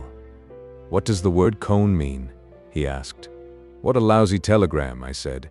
He could send 10 words for the same price. I come Thursday. That gives you a lot of dope, doesn't it? It gives you all the dope that's of interest to Cone. We're going in anyway, I said. There's no use trying to move Brett and Mike out here and back before the fiesta. Should we answer it? We might as well, said Bill. There's no need for us to be snooty. We walked up to the post office and asked for a telegraph blank. What will we say? Bill asked. Arriving tonight. That's enough. We paid for the message and walked back to the inn. Harris was there and the three of us walked up to Roncesvalles. We went through the monastery. It's a remarkable place, Harris said when we came out. But you know I'm not much on those sort of places. Me either, Bill said. It's a remarkable place, though, Harris said. I would not have seen it. I'd been intending coming up each day. It isn't the same as fishing, though, is it? Bill asked. He liked Harris. I say not. We were standing in front of the old chapel of the monastery. Isn't that a pub across the way? Harris asked. Or do my eyes deceive me? It has the look of a pub, Bill said. It looks to me like a pub, I said. I say, said Harris, let's utilize it. He had taken up utilizing from Bill. We had a bottle of wine apiece. Harris would not let us pay. He talked Spanish quite well and the innkeeper would not take our money. I say, you don't know what it's meant to me to have you chaps up here. We've had a grand time, Harris. Harris was a little tight. I say, really you don't know how much it means? I've not had much fun since the war. We'll fish together again sometime. Don't you forget it, Harris? We must. We have had such a jolly good time. How about another bottle around? Jolly good idea, said Harris. This is mine, said Bill, or we don't drink it. I wish you'd let me pay for it. It does give me pleasure, you know. This is going to give me pleasure, Bill said. The innkeeper brought in the 4th bottle. We had kept the same glasses. Harris lifted his glass. I say, you know this does utilize well. Bill slapped him on the back. Good old Harris. I say, you know my name isn't really Harris. It's Wilson Harris. All one name, with a hyphen, you know. "Good old Wilson Harris," Bill said. "We call you Harris because we're so fond of you." I say, Barnes, you don't know what this all means to me. "Come on and utilize another glass," I said. "Barnes, really? Barnes, you can't know, that's all." "Drink up, Harris." We walked back down the road from Roncesvalles with Harris between us. We had lunch at the inn and Harris went with us to the bus. He gave us his card, with his address in London and his club and his business address, and as we got on the bus he handed us each an envelope. I opened mine, and there were a dozen flies in it. Harris had tied them himself. He tied all his own flies. "I say, Harris," I began. No, he said. He was climbing down from the bus. "They're not first-rate flies at all. I only thought if you fished them sometime it might remind you of what a good time we had." The bus started. Harris stood in front of the post office. He waved. As we started along the road, he turned and walked back toward the inn. "Say, wasn't that Harris nice?" Bill said. "I think he really did have a good time." "Harris? You bet he did? I wish he'd come into Pamplona. He wanted to fish." "Yes. You couldn't tell how English would mix with each other anyway." "I suppose not." We got into Pamplona late in the afternoon and the bus stopped in front of the Hotel Montoya. Out in the plaza, they were stringing electric light wires to light the plaza for the fiesta. A few kids came up when the bus stopped, and a customs officer for the town made all the people getting down from the bus open their bundles on the sidewalk. We went into the hotel and on the stairs I met Montoya. He shook hands with us, smiling in his embarrassed way. "Your friends are here," he said. "Mr. Campbell?" "Yes. Mr. Cohn and Mr. Campbell and Lady Ashley." He smiled as though there was something I would hear about. "When did they get in?" "Yesterday. I've saved you the rooms you had." "That's fine. Did you give Mr. Campbell the room on the plaza?" "Yes. All the rooms we looked at." "Where are our friends now?" "I think they went to the Pelota." "And how about the Bulls?" Montoya smiled. "Tonight," he said. "Tonight at 7 o'clock they bring in the Villa Bulls and tomorrow come the Mioras. Do you all go down?" "Oh yes. They've never seen a desencajonada." Montoya put his hand on my shoulder. "I'll see you there." He smiled again. He always smiled as though bullfighting were a very special secret between the two of us, a rather shocking but really very deep secret that we knew about. He always smiled as though there was something lewd about the secret to outsiders, but that it was something that we understood. It would not do to expose it to people who would not understand. "Your friend, is he aficionado too?" Montoya smiled at Bill. "Yes. He came all the way from New York to see the San Fermines." "Yes?" Montoya politely disbelieved. "But he's not aficionado like you." He put his hand on my shoulder again embarrassedly. "Yes," I said. "He's a real aficionado. But he's not aficionado like you are. Afición means passion. An aficionado is one who is passionate about the bullfights. All the good bullfighters stayed at Montoya's hotel. That is, those with aficions stayed there. The commercial bullfighters stayed once perhaps, and then did not come back. The good ones came each year. In Montoya's room were their photographs. The photographs were dedicated to Juanito Montoya or to his sister. The photographs of bullfighters Montoya had really believed in were framed. Photographs of bullfighters who had been without afición Montoya kept in a drawer of his desk. They often had the most flattering inscriptions, but they did not mean anything. One day Montoya took them all out and dropped them in the wastebasket. He did not want them around. We often talked about bulls and bullfighters. I had stopped at the Montoya for several years. We never talked for very long at a time. It was simply the pleasure of discovering what we each felt. Men would come in from distant towns and before they left Pamplona stop and talk for a few minutes with Montoya about bulls. These men were aficionados. Those who were aficionados could always get rooms even when the hotel was full. Montoya introduced me to some of them. They were always very polite at first, and it amused them very much that I should be an American. Somehow it was taken for granted that an American could not have afición. He might simulate it or confuse it with excitement, but he could not really have it. When they saw that I had afición, and there was no password, No set questions that could bring it out. Rather, it was a sort of oral spiritual examination with the questions always a little on the defensive and never apparent. There was this same embarrassed putting the hand on the shoulder, or a buen hombre. But nearly always there was the actual touching. It seemed as though they wanted to touch you to make it certain. Montoya could forgive anything of a bullfighter who had offician. He could forgive attacks of nerves, panic, bad unexplainable actions, all sorts of lapses. For one who had offician, he could forgive anything. At once he forgave me all my friends. Without his ever saying anything, they were simply a little something shameful between us, like the spilling open of the horses in bullfighting. Bill had gone upstairs as we came in, and I found him washing and changing in his room. "Well," he said, "talk a lot of Spanish?" He was telling me about the bulls coming in tonight. "Let's find the gang and go down." "All right. They'll probably be at the cafe." "Have you got tickets?" "Yes. I got them for all the unloadings." "What's it like?" He was pulling his cheek before the glass, looking to see if there were unshaved patches under the line of the jaw. "It's pretty good," I said. "They let the bulls out of the cages one at a time, and they have steers in the corral to receive them and keep them from fighting, and the bulls tear in at the steers and the steers run around like old maids trying to quiet them down." "Do they ever gore the steers?" "Sure.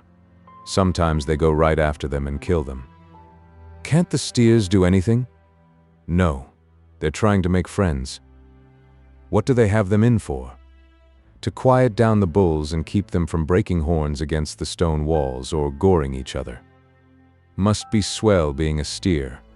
We went down the stairs and out of the door and walked across the square toward the Café Iruña. There were two lonely-looking ticket houses standing in the square. Their windows, marked Sol, Soli Sombra and Sombra, were shut. They would not open until the day before the fiesta. Across the square, the white wicker tables and chairs of the Iruña extended out beyond the arcade to the edge of the street. I looked for Brett and Mike at the tables. There they were. Brett and Mike and Robert Cohn. Brett was wearing a Basque beret. So was Mike. Robert Cohn was bareheaded and wearing his spectacles. Brett saw us coming and waved. Her eyes crinkled up as we came up to the table. "Hello, you chaps," she called. Brett was happy. Mike had a way of getting an intensity of feeling into shaking hands. Robert Cohn shook hands because we were back. "Where the hell have you been?" I asked. "I brought them up here," Cohn said. "What rot," Brett said. "We'd have gotten here earlier if you hadn't come." "You'd never have gotten here." "What rot. You chaps are brown. Look at Bill." "Did you get good fishing?" Mike asked. "We wanted to join you." "It wasn't bad. We missed you." "I wanted to come," Cohn said, "but I thought I ought to bring them." "You bring us." "What rot." "Was it really good?" Mike asked. "Did you take many?" "Some days we took a dozen apiece. There was an Englishman up there." "Named Harris," Bill said. "Ever know him, Mike? He was in the war, too." "Fortunate fellow," Mike said. "What times we had. How I wish those dear days were back." "Don't be an ass." "Were you in the war, Mike?" Cohn asked. "Was I not?"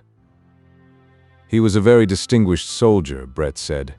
"Tell them about the time your horse bolted down Piccadilly." "I'll not.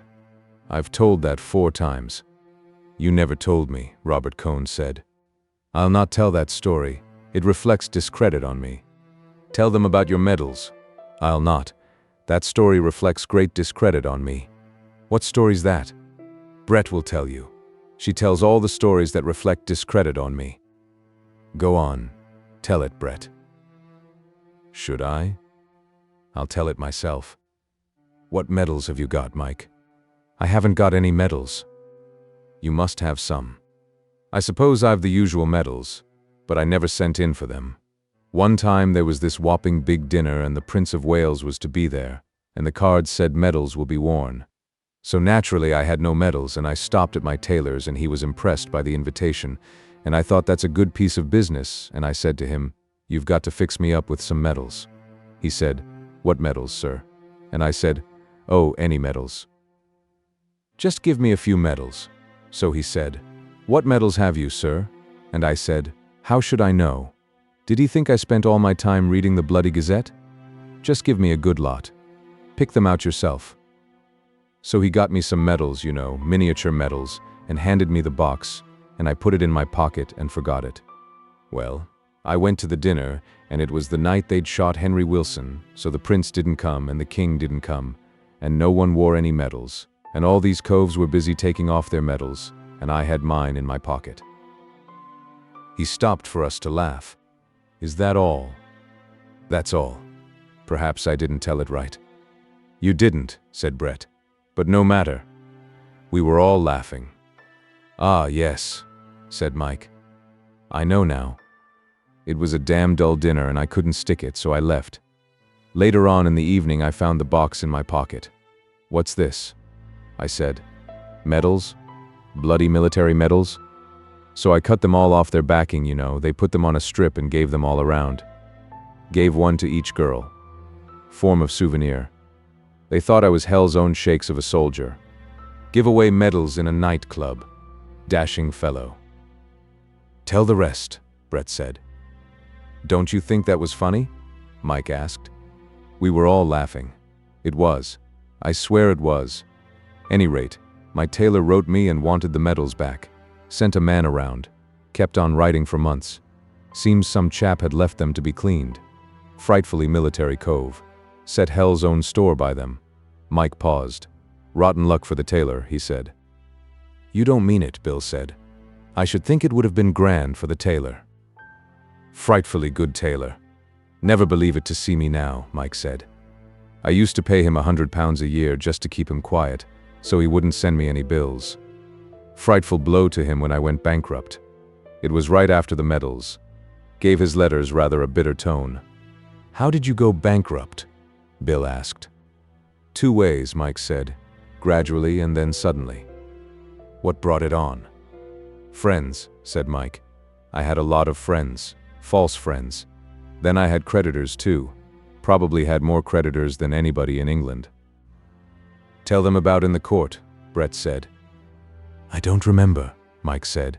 "I was just a little tight." "Tight," Brett exclaimed. "You were blind." "Extraordinary thing," Mike said. "Met my former partner the other day. Offered to buy me a drink." "Tell them about your learned counsel," Brett said. "I will not," Mike said. "My learned counsel was blind too. I say this is a gloomy subject. Are we going down and see these bulls unloaded or not?" "Let's go down." We called the waiter, paid, and started to walk through the town. I started off walking with Brett, but Robert Cohn came up and joined her on the other side.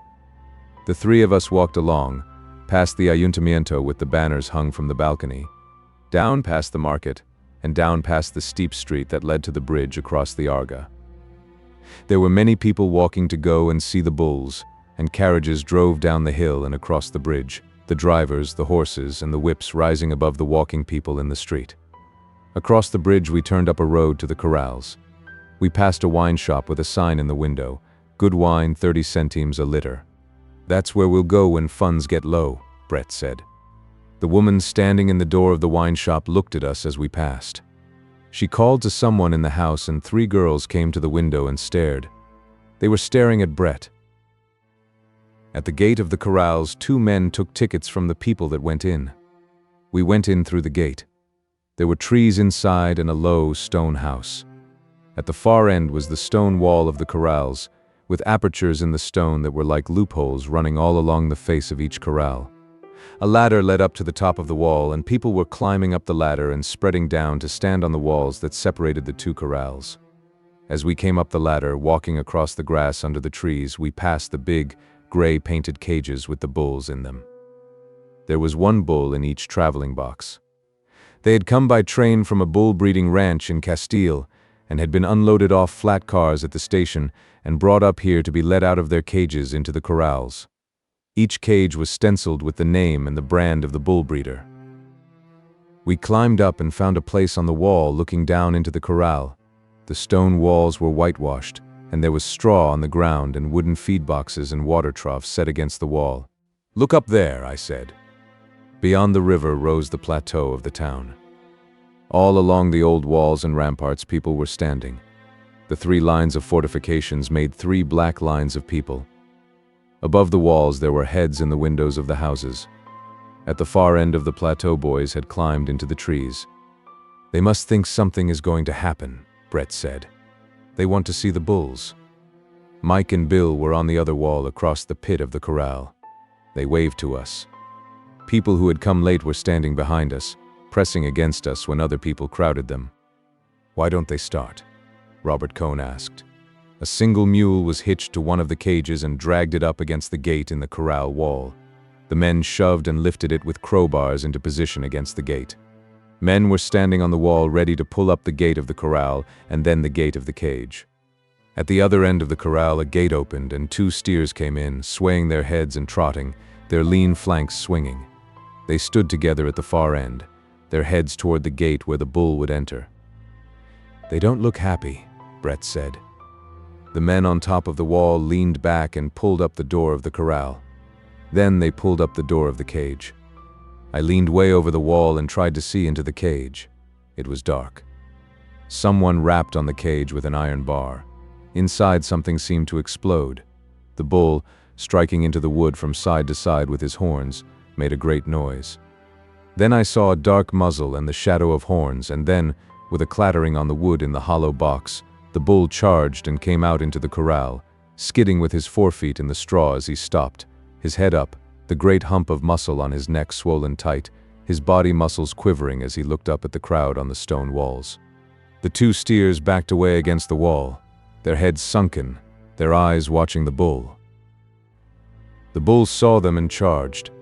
A man shouted from behind one of the boxes and slapped his hat against the planks, and the bull, before he reached the steer, turned, gathered himself and charged where the man had been, trying to reach him behind the planks with a half-dozen quick, searching drives with the right horn. "My God, isn't he beautiful?" Brett said. We were looking right down on him. "Look how he knows how to use his horns," I said. "He's got a left and a right, just like a boxer." "Not really?" "You watch. It goes too fast. Wait, there'll be another one in a minute." They had backed up another cage into the entrance.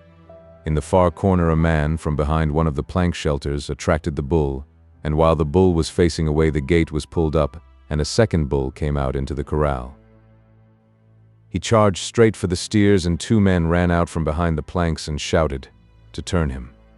He did not change his direction, and the men shouted, "Ha! Ha! Toro!" and waved their arms. The 2 steers turned sideways to take the shock, and the bull drove into one of the steers. "Don't look," I said to Brett. She was watching, fascinated. "Fine," I said, "if it doesn't buck you." "I saw it," she said. "I saw him shift from his left to his right horn." "Damn good." The steer was down now, his neck stretched out, his head twisted. He lay the way he had fallen. Suddenly the bull left off and made for the other steer, which had been standing at the far end, his head swinging, watching it all. The steer ran awkwardly, and the bull caught him, hooked him lightly in the flank, and then turned away and looked up at the crowd on the walls, his crest of muscle rising. The steer came up to him and made as though to nose at him, and the bull hooked perfunctorily. The next time he nosed at the steer, and then the 2 of them trotted over to the other bull. When the next bull came out, all 3, the 2 bulls and the steer, stood together, their heads side by side, their horns against the newcomer. In a few minutes, the steer picked the new bull up, quieted him down, and made him one of the herd. When the last 2 bulls had been unloaded, the herd were all together. The steer who had been gored had gotten to his feet and stood against the stone wall. None of the bulls came near him, and he did not attempt to join the herd. We climbed down from the wall with the crowd and had a last look at the bulls through the loopholes in the wall of the corral. They were all quiet now, their heads down. We got a carriage outside and rode up to the cafe. Mike and Bill came in half an hour later. They had stopped on the way for several drinks. We were sitting in the cafe. "That's an extraordinary business," Brett said. "Will those last ones fight as well as the first?" Robert Cohn asked. They seemed to quiet down awfully fast. "They all know each other," I said. "They're only dangerous when they're alone, or only 2 or 3 of them together. What do you mean, dangerous? Bill said. They all look dangerous to me. They only want to kill when they're alone. Of course, if you went in there, you'd probably detach one of them from the herd, and he'd be dangerous. That's too complicated, Bill said. Don't you ever detach me from the herd, Mike. I say, Mike said. They were fine bulls, weren't they? Did you see their horns? Did I not? Said Brett. I had no idea what they were like. Did you see the one hit that steer? Mike asked. That was extraordinary. It's no life being a steer, Robert Cohn said. Don't you think so? Mike said. I would have thought you'd loved being a steer, Robert. What do you mean, Mike? They lead such a quiet life. They never say anything and they're always hanging about so. We were embarrassed. Bill laughed. Robert Cohn was angry. Mike went on talking. I should think you'd love it. You'd never have to say a word. Come on, Robert. Do say something. Don't just sit there. I said something, Mike. Don't you remember? About the steers. Oh, say something more. Say something funny. Can't you see we're all having a good time here? Come off it, Michael. You're drunk, Brett said. I'm not drunk. I'm quite serious.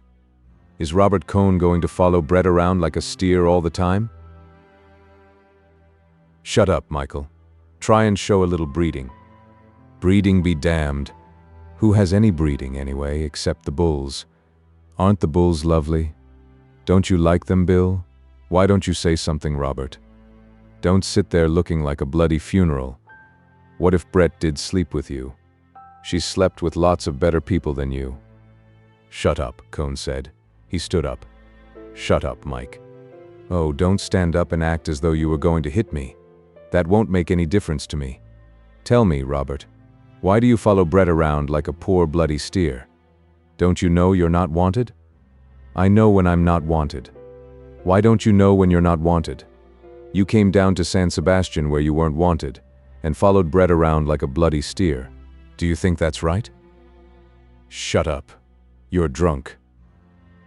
Perhaps I am drunk. Why aren't you drunk? Why don't you ever get drunk, Robert? You know you didn't have a good time at San Sebastian because none of our friends would invite you on any of the parties. You can't blame them hardly, can you? I asked them to. They wouldn't do it. You can't blame them now. Can you? Now, answer me. Can you blame them? Go to hell, Mike. I can't blame them. Can you blame them? Why do you follow Brett around? Haven't you any manners? How do you think it makes me feel? You're a splendid one to talk about manners, Brett said. You've such lovely manners. Come on, Robert, Bill said. What do you follow her around for? Bill stood up and took hold of Cohn. Don't go, Mike said. Robert Cohn's going to buy a drink. Bill went off with Cohn. Cohn's face was sallow. Mike went on talking. I sat and listened for a while. Brett looked disgusted. I say, Michael, you might not be such a bloody ass, she interrupted. I'm not saying he's not right, you know. She turned to me. The emotion left Mike's voice. We were all friends together. I'm not so damn drunk as I sounded, he said. I know you're not, Brett said. We're none of us sober, I said. I didn't say anything I didn't mean. But you put it so badly, Brett laughed. He was an ass, though. He came down to San Sebastian where he damn well wasn't wanted. He hung around Brett and just looked at her. It made me damned well sick. He did behave very badly, Brett said. Mock you. Brett's had affairs with men before. She tells me all about everything. She gave me this chap Cohn's letters to read. I wouldn't read them. Damned noble of you. No, listen, Jake. Brett's gone off with men, but they weren't ever Jews, and they didn't come and hang about afterward. Damned good chaps, Brett said. It's all rot to talk about it. Michael and I understand each other. She gave me Robert Cohn's letters. I wouldn't read them. You wouldn't read any letters, darling. You wouldn't read mine. I can't read letters, Mike said. Funny, isn't it? You can't read anything. No, you're wrong there. I read quite a bit. I read when I'm at home. You'll be writing next, Brett said. Come on, Michael. Do buck up. You've got to go through with this thing now. He's here.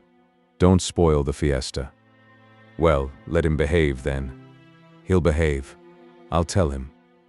You tell him, Jake. Tell him either he must behave or get out. Yes, I said. It would be nice for me to tell him. Look, Brett. Tell Jake what Robert calls you. That is perfect, you know.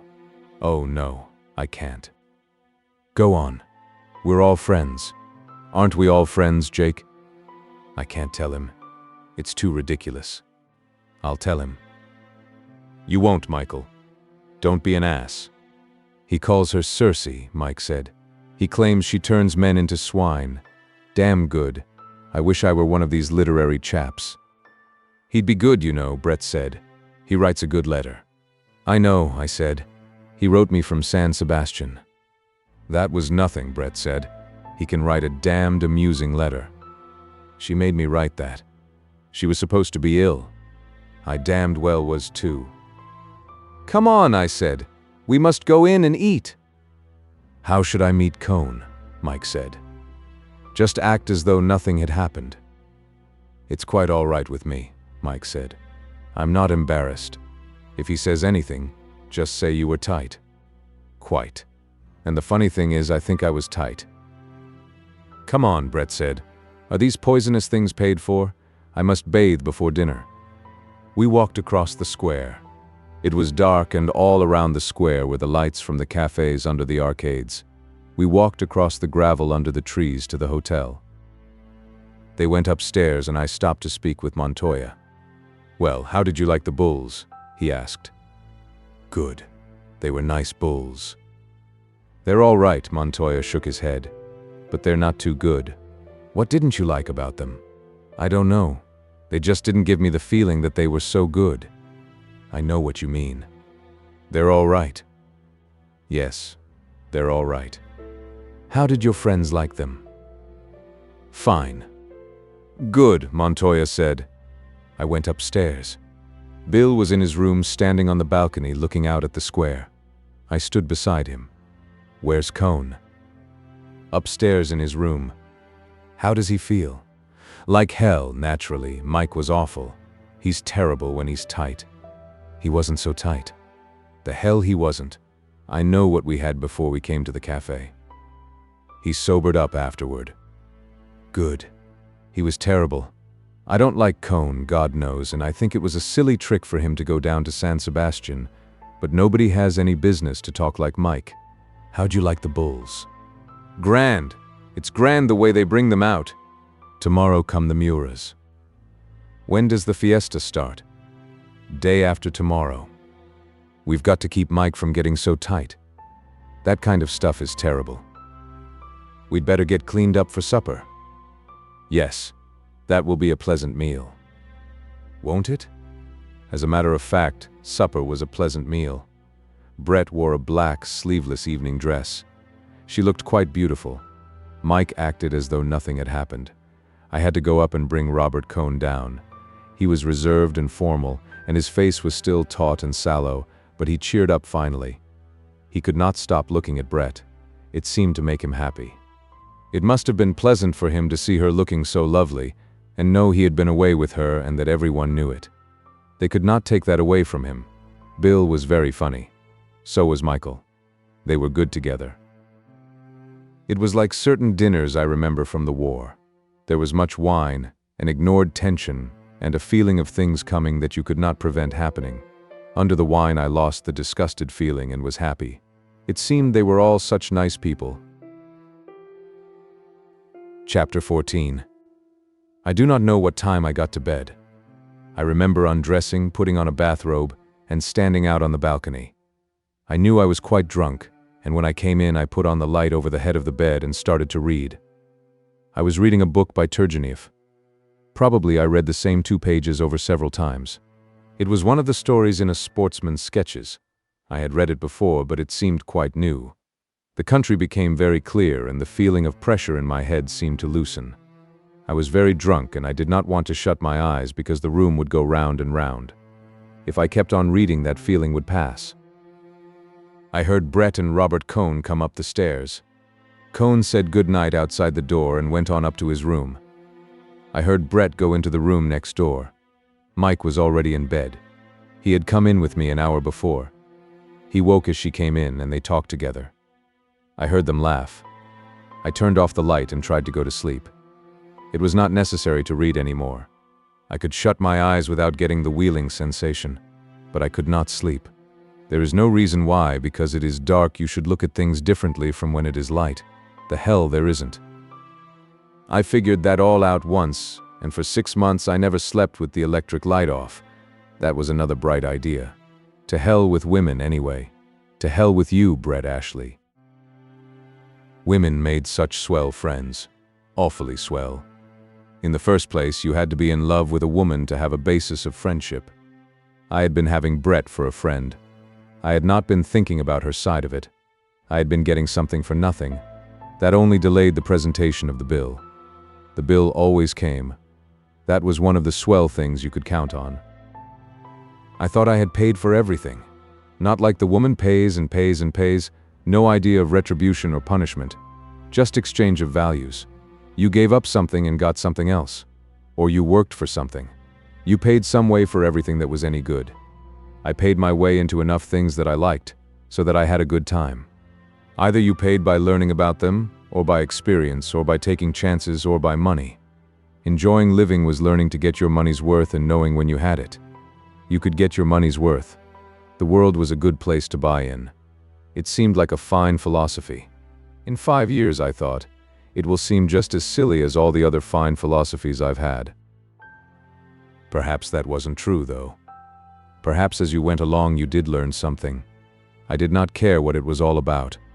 All I wanted to know was how to live in it. Maybe if you found out how to live in it, you learned from that what it was all about. I wished Mike would not behave so terribly to Cohn, though. Mike was a bad drunk. Brett was a good drunk. Bill was a good drunk.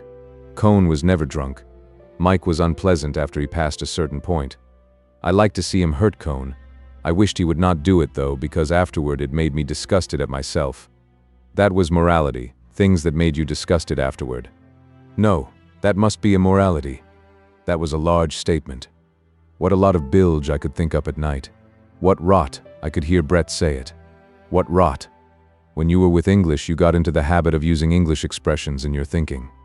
The English spoken language, the upper classes anyway, must have fewer words than the Eskimo. Of course, I didn't know anything about the Eskimo. Maybe the Eskimo was a fine language. Say the Cherokee. I didn't know anything about the Cherokee either. The English talked with inflected phrases.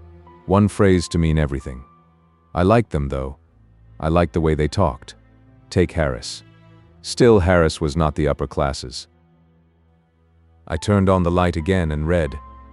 I read the Turgenev.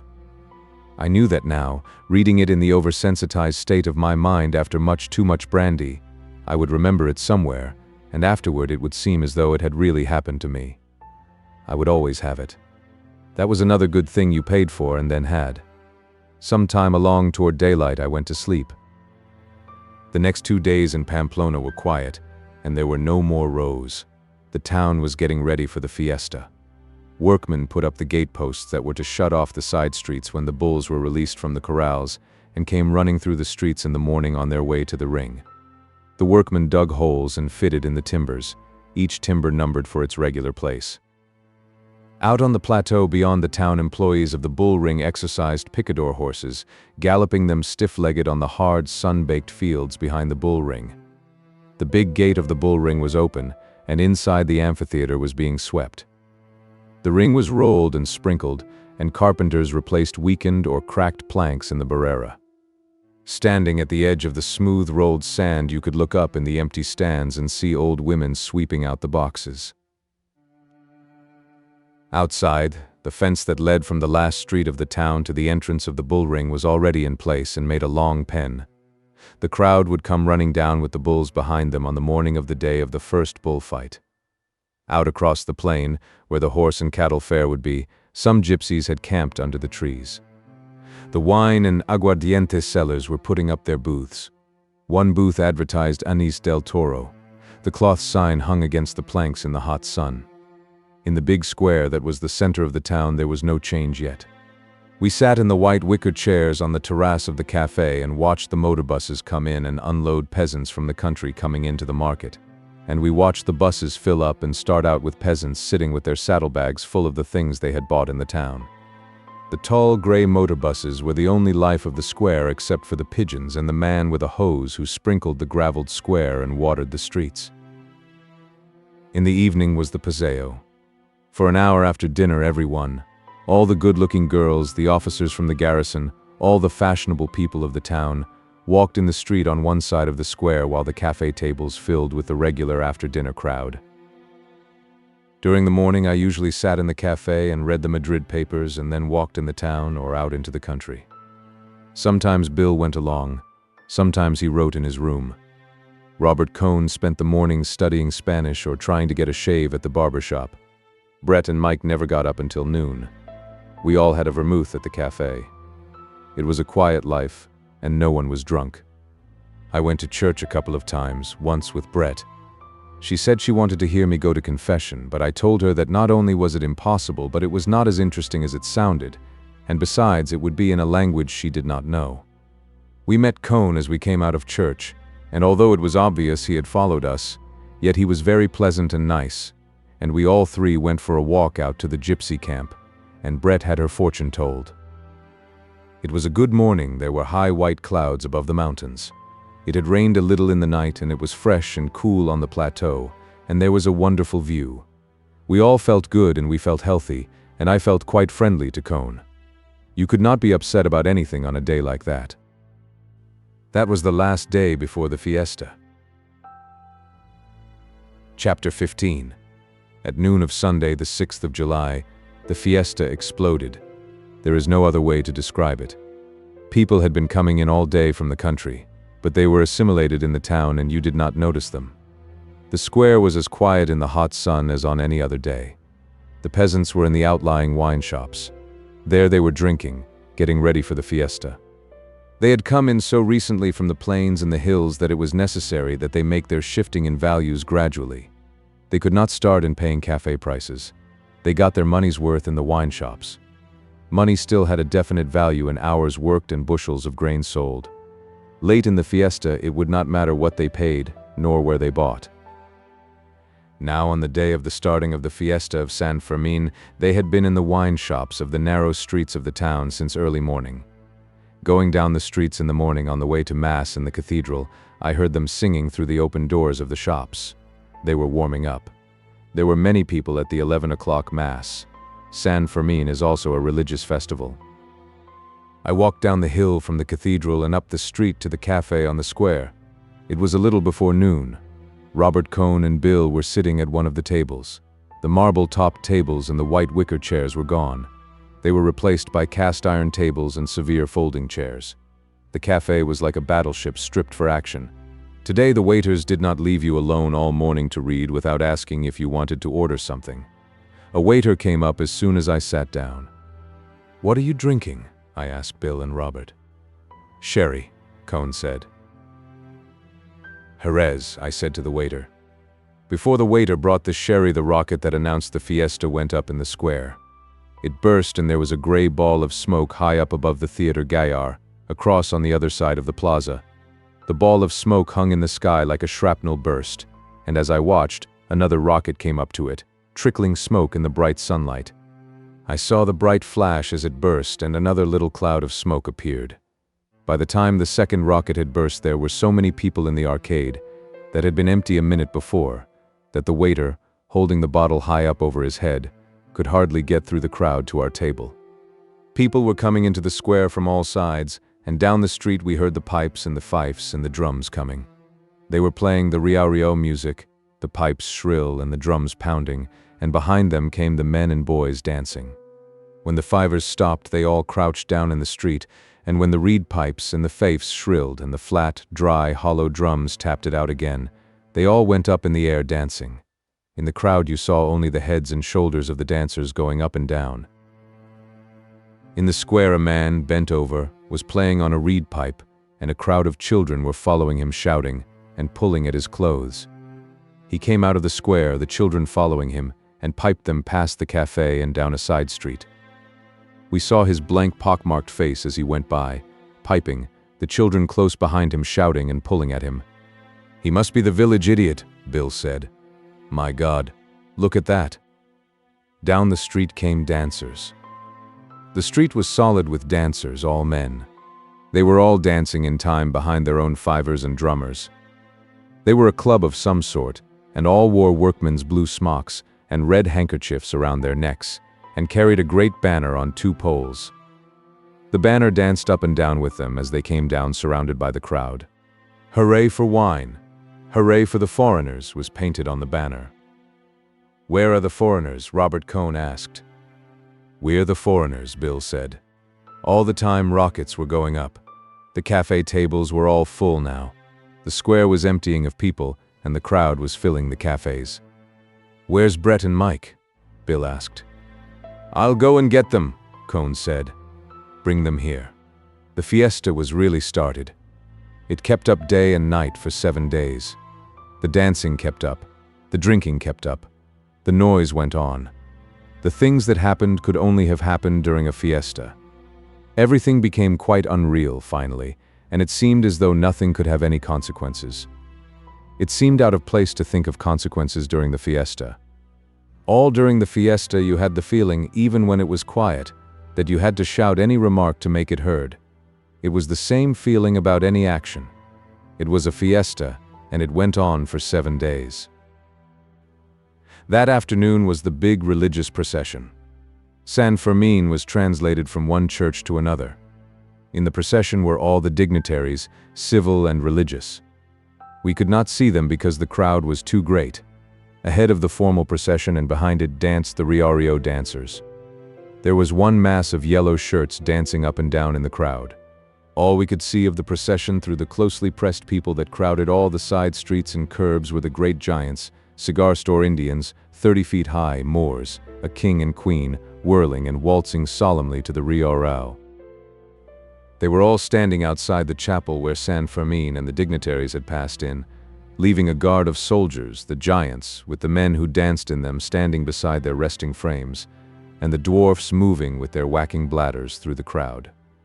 We started inside and there was a smell of incense and people filing back into the church, but Brett was stopped just inside the door because she had no hat.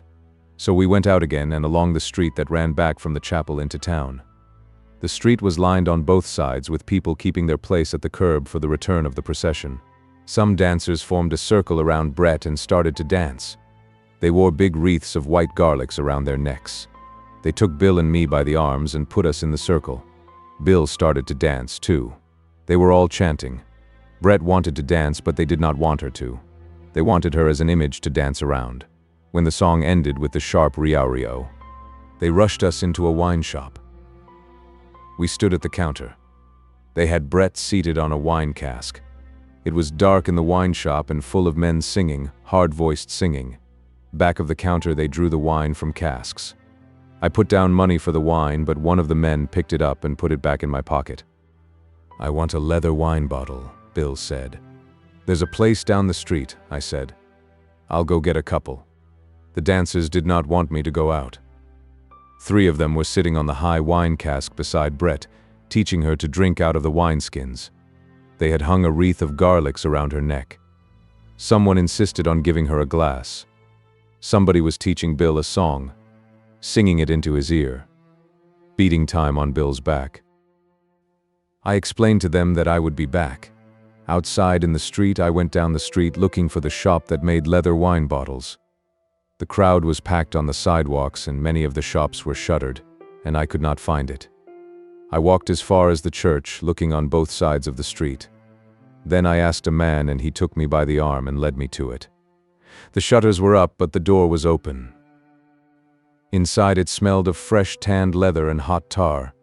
A man was stenciling completed wineskins. They hung from the roof in bunches. He took one down, blew it up, screwed the nozzle tight, and then jumped on.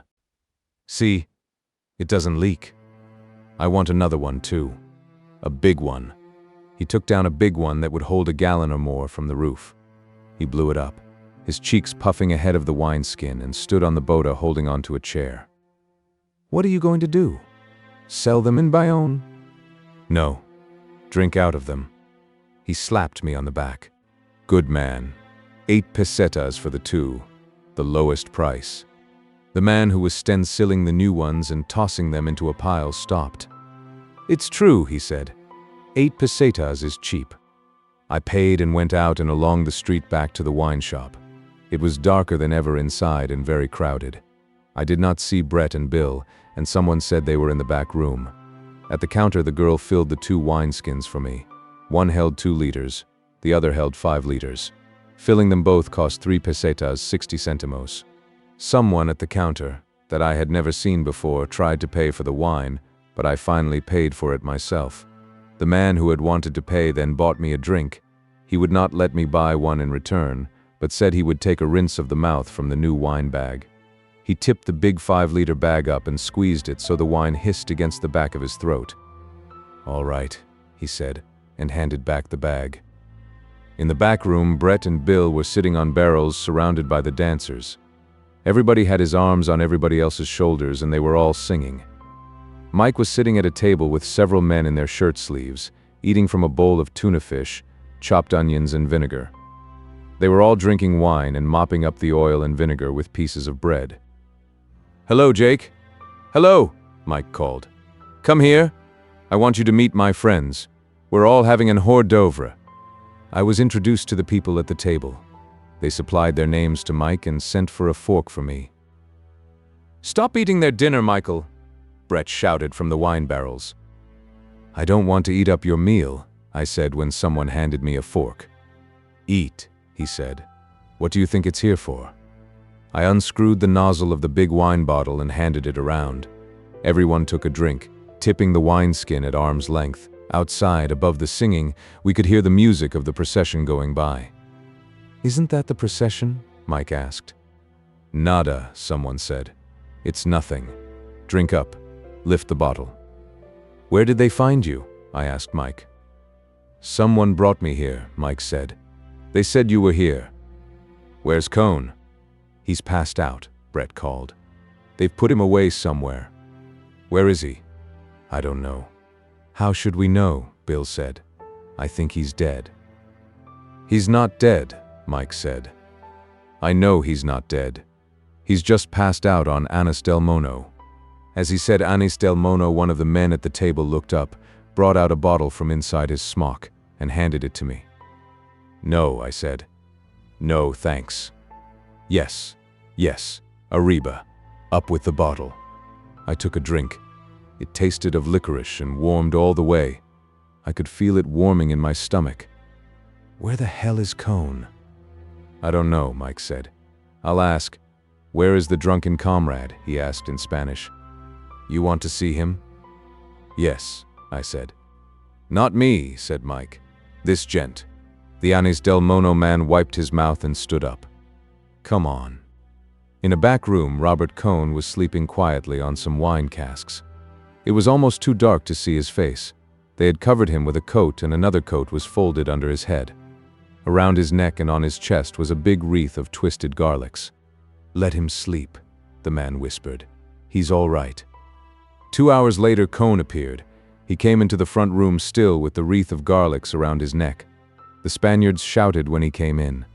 Cone wiped his eyes and grinned. "I must have been sleeping," he said. "Oh, not at all," Brett said. "You were only dead," Bill said. "Aren't we going to go and have some supper?" Cone asked. "Do you want to eat?" "Yes." "Why not?" "I'm hungry." "Eat those garlics, Robert," Mike said. "I say, do eat those garlics." Cone stood there. His sleep had made him quite all right.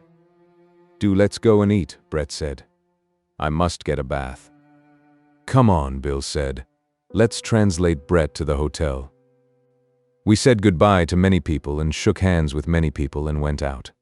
Outside, it was dark. "What time is it, do you suppose?" Cone asked.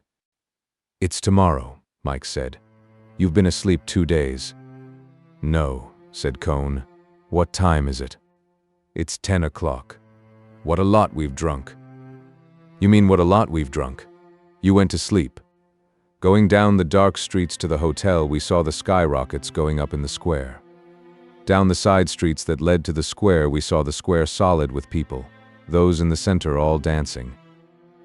It was a big meal at the hotel. It was the first meal of the prices being doubled for the fiesta, and there were several new courses. After the dinner, we were out in the town. I remember resolving that I would stay up all night to watch the bulls go through the streets at 6 o'clock in the morning, and being so sleepy that I went to bed around 4 o'clock. The others stayed up.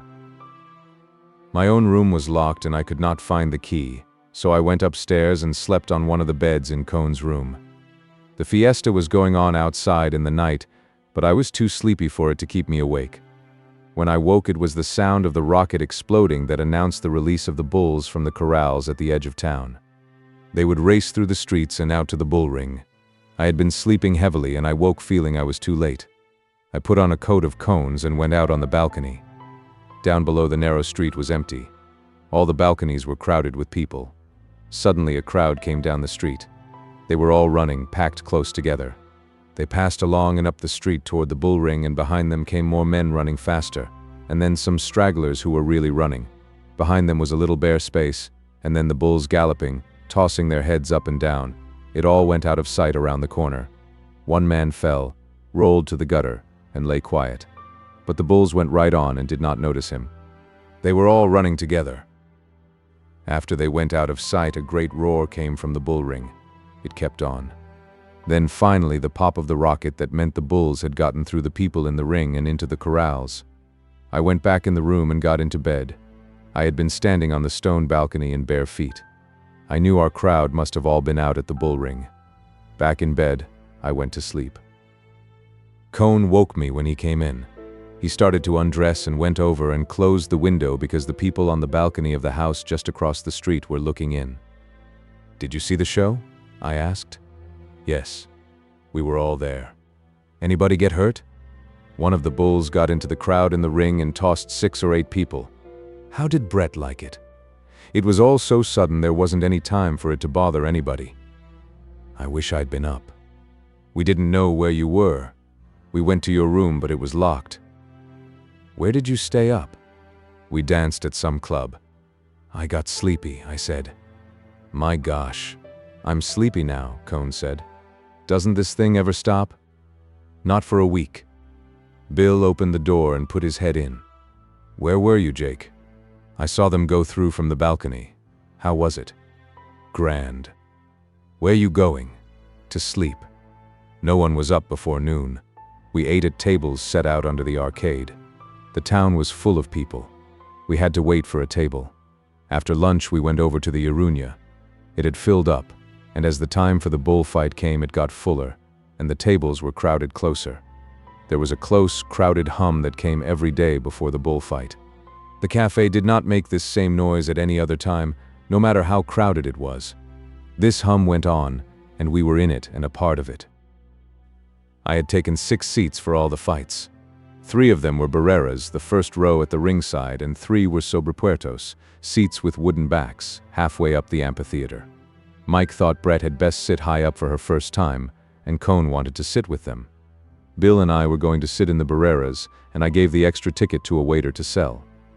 Bill said something to Cohn about what to do and how to look so he would not mind the horses.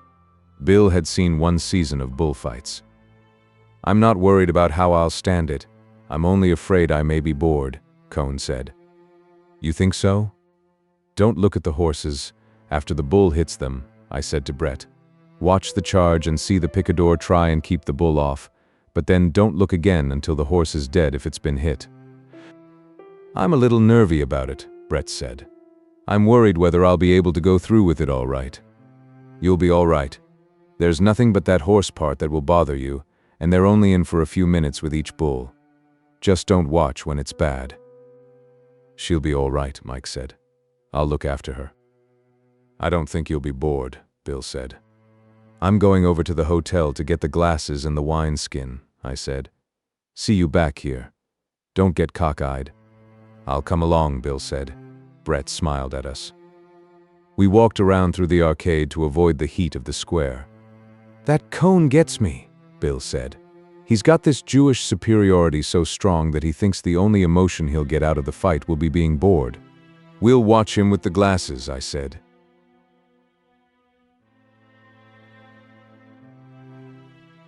Oh, to hell with him. He spends a lot of time there. I want him to stay there. In the hotel on the stairs, we met Montoya. Come on, said Montoya. Do you want to meet Pedro Romero? Fine, said Bill. Let's go see him. We followed Montoya up a flight and down the corridor. He's in room number 8, Montoya explained. He's getting dressed for the bullfight. Montoya knocked on the door and opened it. It was a gloomy room with a little light coming in from the window on the narrow street. There were 2 beds separated by a monastic partition. The electric light was on. The boy stood very straight and unsmiling in his bullfighting clothes. His jacket hung over the back of a chair. They were just finishing winding his sash. His black hair shone under the electric light. He wore a white linen shirt, and the sword-holder finished his sash and stood up and stepped back. Pedro Romero nodded, seeming very far away and dignified when we shook hands. Montoya said something about what great aficionados we were, and that we wanted to wish him luck. Romero listened very seriously. Then he turned to me. He was the best-looking boy I have ever seen. You go to the bullfight, he said in English. You know English, I said, feeling like an idiot. No, he answered, and smiled. One of 3 men who had been sitting on the beds came up and asked us if we spoke French. Would you like me to interpret for you? Is there anything you would like to ask Pedro Romero? We thanked him. What was there that you would like to ask? The boy was 19 years old, alone except for his sword handler and the 3 hangers-on, and the bullfight was to commence in 20 minutes. We wished him mucha suerte, shook hands, and went out. He was standing, straight and handsome and altogether by himself, alone in the room with the hangers-on as we shut the door. He's a fine boy, don't you think so? Montoya asked. He's a good-looking kid, I said. He looks like a torero, Montoya said. He has the type. He's a fine boy. We'll see how he is in the ring, Montoya said. We found the big leather wine bottle leaning against the wall in my room, took it and the field glasses, locked the door, and went downstairs. It was a good bullfight. Bill and I were very excited about Pedro Romero. Montoya was sitting about 10 places away. After Romero had killed his first bull, Montoya caught my eye and nodded his head. This was a real one. There had not been a real one for a long time. Of the other 2 matadors, one was very fair and the other was passable. But there was no comparison with Romero, although neither of his bulls was much. Several times during the bullfight, I looked up at Mike and Brett and Cone with the glasses. They seemed to be all right. Brett did not look upset. All 3 were leaning forward on the concrete railing in front of them. Let me take the glasses, Bill said. Does Cone look bored? I asked. That kike. Outside the ring, after the bullfight was over, you could not move in the crowd. We could not make our way through, but had to be moved with the whole thing, slowly, as a glacier, back to town. We had that disturbed emotional feeling that always comes after a bullfight, and the feeling of elation that comes after a good bullfight. The fiesta was going on. The drums pounded and the pipe music was shrill, and everywhere the flow of the crowd was broken by patches of dancers. The dancers were in a crowd, so you did not see the intricate play of the feet. All you saw was the heads and shoulders going up and down, up and down. Finally, we got out of the crowd and made for the cafe. The waiter saved chairs for the others, and we each ordered an absinthe and watched the crowd in the square and the dancers. What do you suppose that dance is? Bill asked. It's a sort of jota. They're not all the same, Bill said. They dance differently to all the different tunes. It's swell dancing. In front of us, on a clear part of the street, a company of boys were dancing. The steps were very intricate and their faces were intent and concentrated. They all looked down while they danced. Their rope-soled shoes tapped and spatted on the pavement. The toes touched. The heels touched. The balls of the feet touched. Then the music broke wildly and the step was finished and they were all dancing on up the street. Here come the gentry, Bill said. They were crossing the street. Hello, men, I said. Hello, gents, said Brett. You saved us seats? How nice. I say, Mike said, that Romero, what's his name, is somebody. Am I wrong? "Oh, isn't he lovely?" Brett said. "And those green trousers." Brett never took her eyes off them. "I say, I must borrow your glasses tomorrow." "How did it go?" "Wonderfully, simply perfect." "I say, it is a spectacle." "How about the horses?" I couldn't help looking at them. "She couldn't take her eyes off them," Mike said. "She's an extraordinary wench." "They do have some rather awful things happen to them," Brett said. "I couldn't look away, though." "Did you feel all right?" "I didn't feel badly at all." "Robert Cohn did," Mike put in. "You were quite green, Robert." "The first horse did bother me," Cohn said. "You weren't bored, were you?" asked Bill. Cohn laughed. "No, I wasn't bored. I wish you'd forgive me that." "It's all right," Bill said, "so long as you weren't bored." "He didn't look bored," Mike said. "I thought he was going to be sick. I never felt that bad. It was just for a minute." "I thought he was going to be sick." "You weren't bored, were you, Robert?" "Let up on that, Mike. I said I was sorry I said it." "He was, you know. He was positively green." "Oh, shove it along, Michael." "You mustn't ever get bored at your first bullfight, Robert," Mike said. "It might make such a mess." "Oh, shove it along, Michael," Brett said. "He said Brett was a sadist," Mike said. "Brett's not a sadist. She's just a lovely, healthy wench." "Are you a sadist, Brett?" I asked. "Hope not."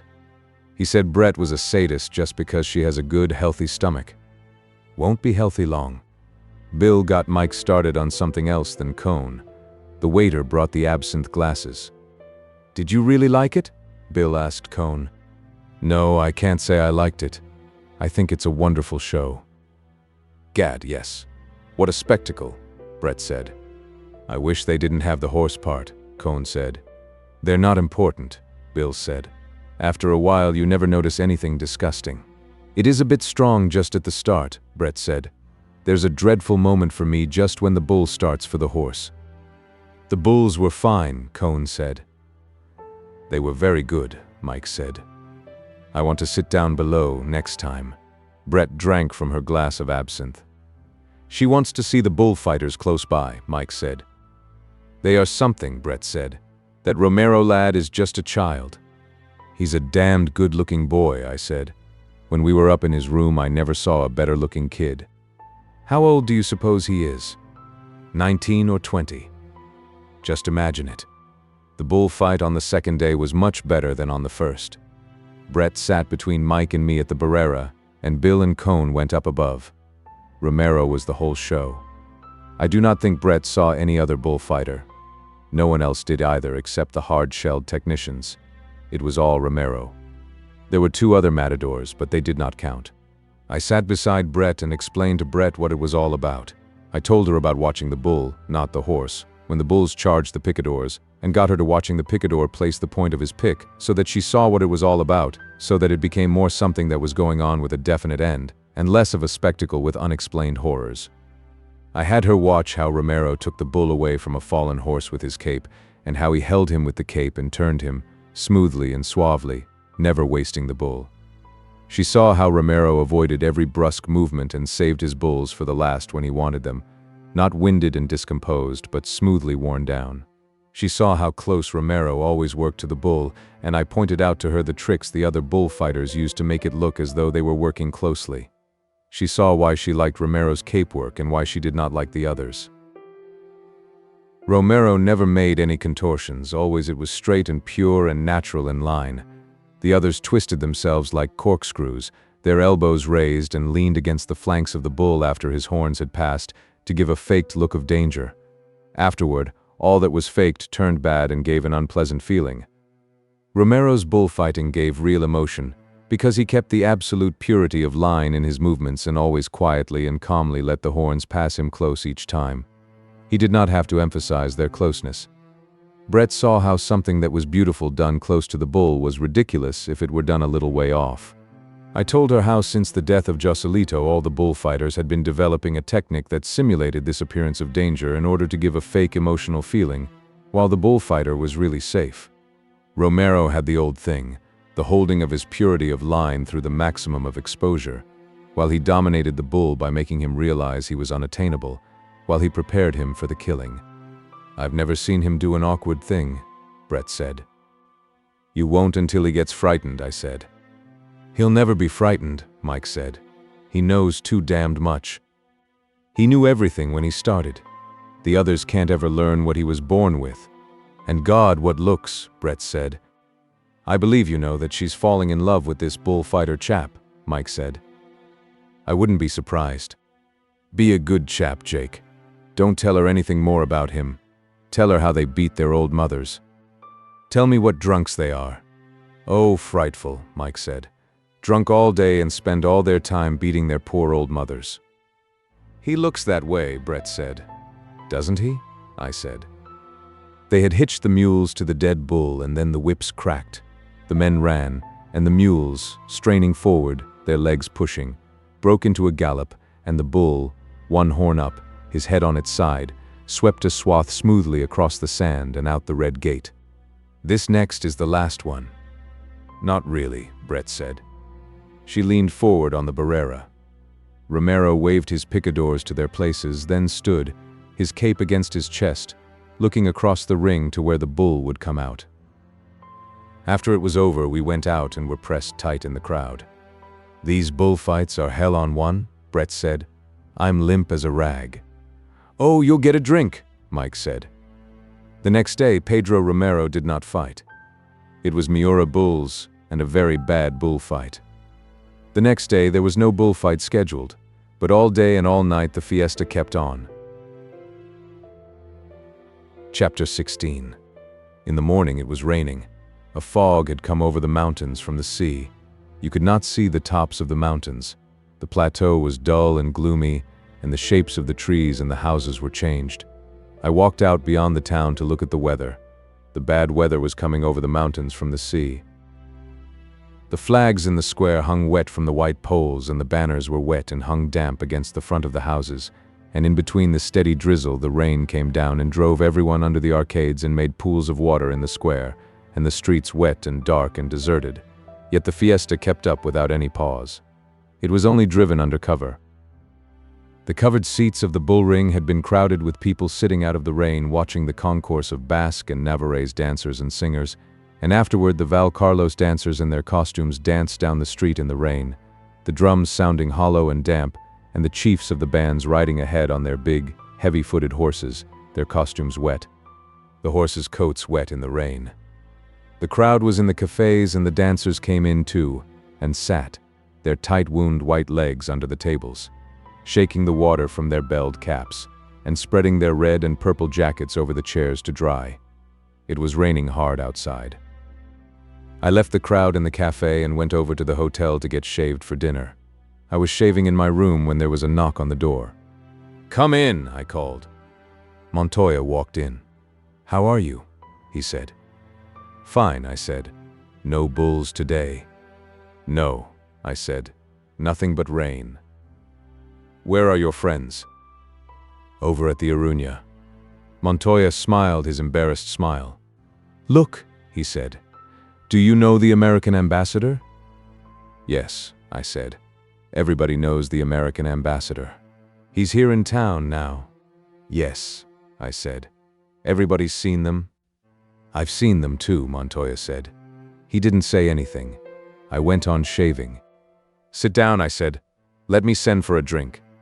"No, I have to go." I finished shaving and put my face down into the bowl and washed it with cold water. Montoya was standing there looking more embarrassed. "Look," he said. "I've just had a message from them at the Grand Hotel that they want Pedro Romero and Marcial Lalanda to come over for coffee tonight after dinner." "Well," I said, "it can't hurt Marcial any.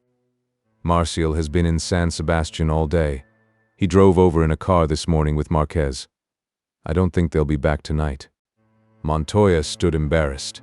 He wanted me to say something. "Don't give Romero the message," I said. "You think so?" "Absolutely." Montoya was very pleased. "I wanted to ask you because you were an American," he said. "That's what I do."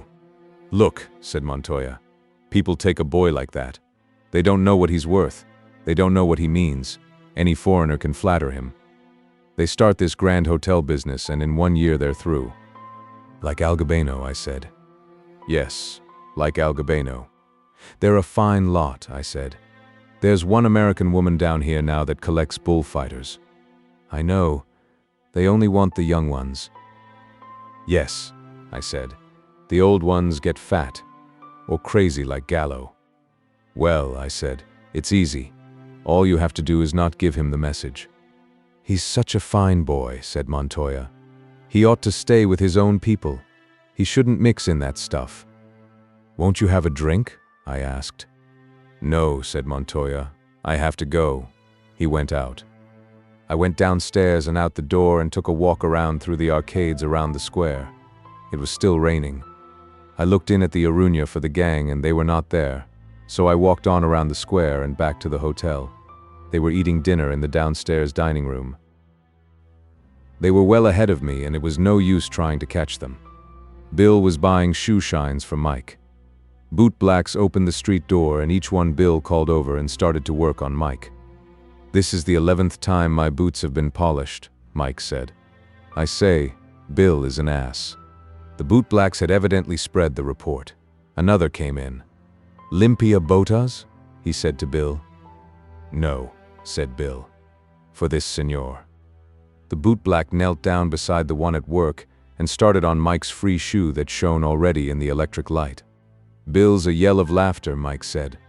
I was drinking red wine and so far behind them that I felt a little uncomfortable about all this shoe shining. I looked around the room. At the next table was Pedro Romero. He stood up when I nodded and asked me to come over and meet a friend. His table was beside ours, almost touching. I met the friend, a Madrid bullfight critic, a little man with a drawn face. I told Romero how much I liked his work, and he was very pleased. We talked Spanish, and the critic knew a little French. I reached to our table for my wine bottle, but the critic took my arm. Romero laughed. Drink here, he said in English. He was very bashful about his English, but he was really very pleased with it, and as we went on talking, he brought out words he was not sure of, and asked me about them. He was anxious to know the English for corrida de toros, the exact translation. Bullfight he was suspicious of. I explained that bullfight in Spanish was the lidia of a toro. The Spanish word corrida means in English the running of bulls, the French translation is course de taureau. The critic put that in. There is no Spanish word for bullfight. Pedro Romero said he had learned a little English in Gibraltar. He was born in Ronda. That is not far above Gibraltar. He started bullfighting in Malaga in the bullfighting school there. He had only been at it 3 years. The bullfight critic joked him about the number of Malagueño expressions he used. He was 19 years old, he said. His older brother was with him as a banderillero, but he did not live in this hotel. He lived in a smaller hotel with the other people who worked for Romero. He asked me how many times I had seen him in the ring. I told him only 3. It was really only 2, but I did not want to explain after I had made the mistake. Where did you see me the other time? In Madrid? Yes, I lied. I had read the accounts of his 2 appearances in Madrid in the bullfight papers, so I was all right. The first or the second time? The first. I was very bad, he said. The second time I was better, you remember? He turned to the critic. He was not at all embarrassed. He talked of his work as something altogether apart from himself. There was nothing conceited or braggartly about him. I like it very much that you like my work, he said. But you haven't seen it yet. Tomorrow, if I get a good bull, I will try and show it to you. When he said this, he smiled, anxious that neither the bullfight critic nor I would think he was boasting. I am anxious to see it, the critic said. I would like to be convinced. He doesn't like my work much. Romero turned to me. He was serious. The critic explained that he liked it very much, but that so far it had been incomplete. Wait till tomorrow if a good one comes out.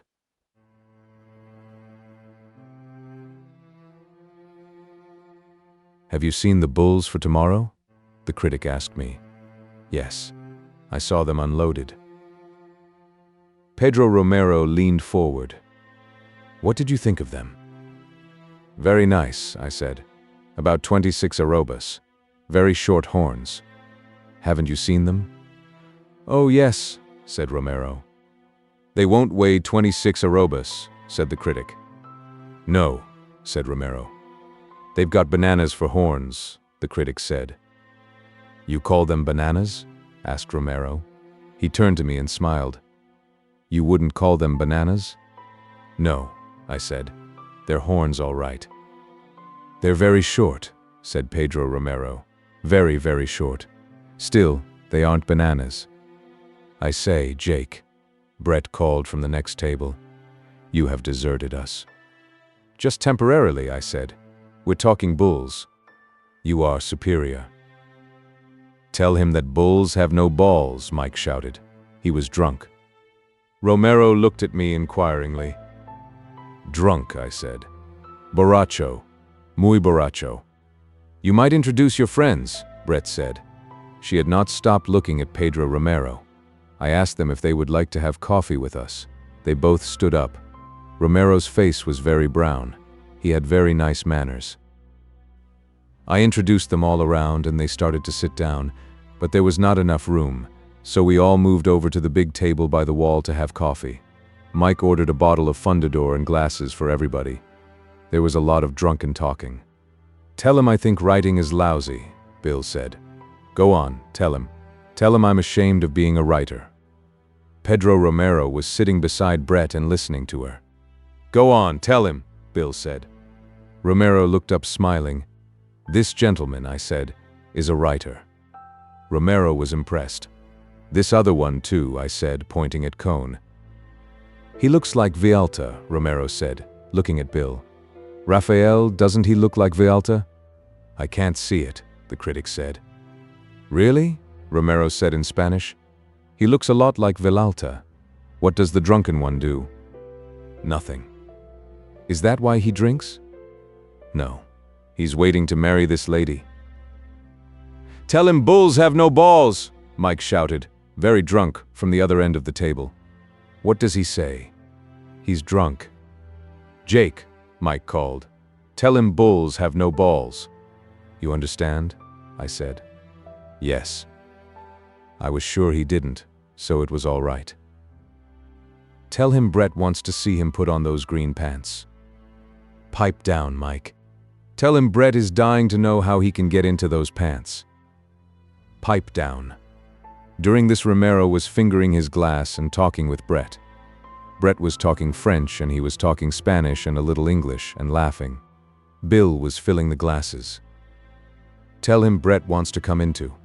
Oh, pipe down, Mike, for Christ's sake. Romero looked up smiling.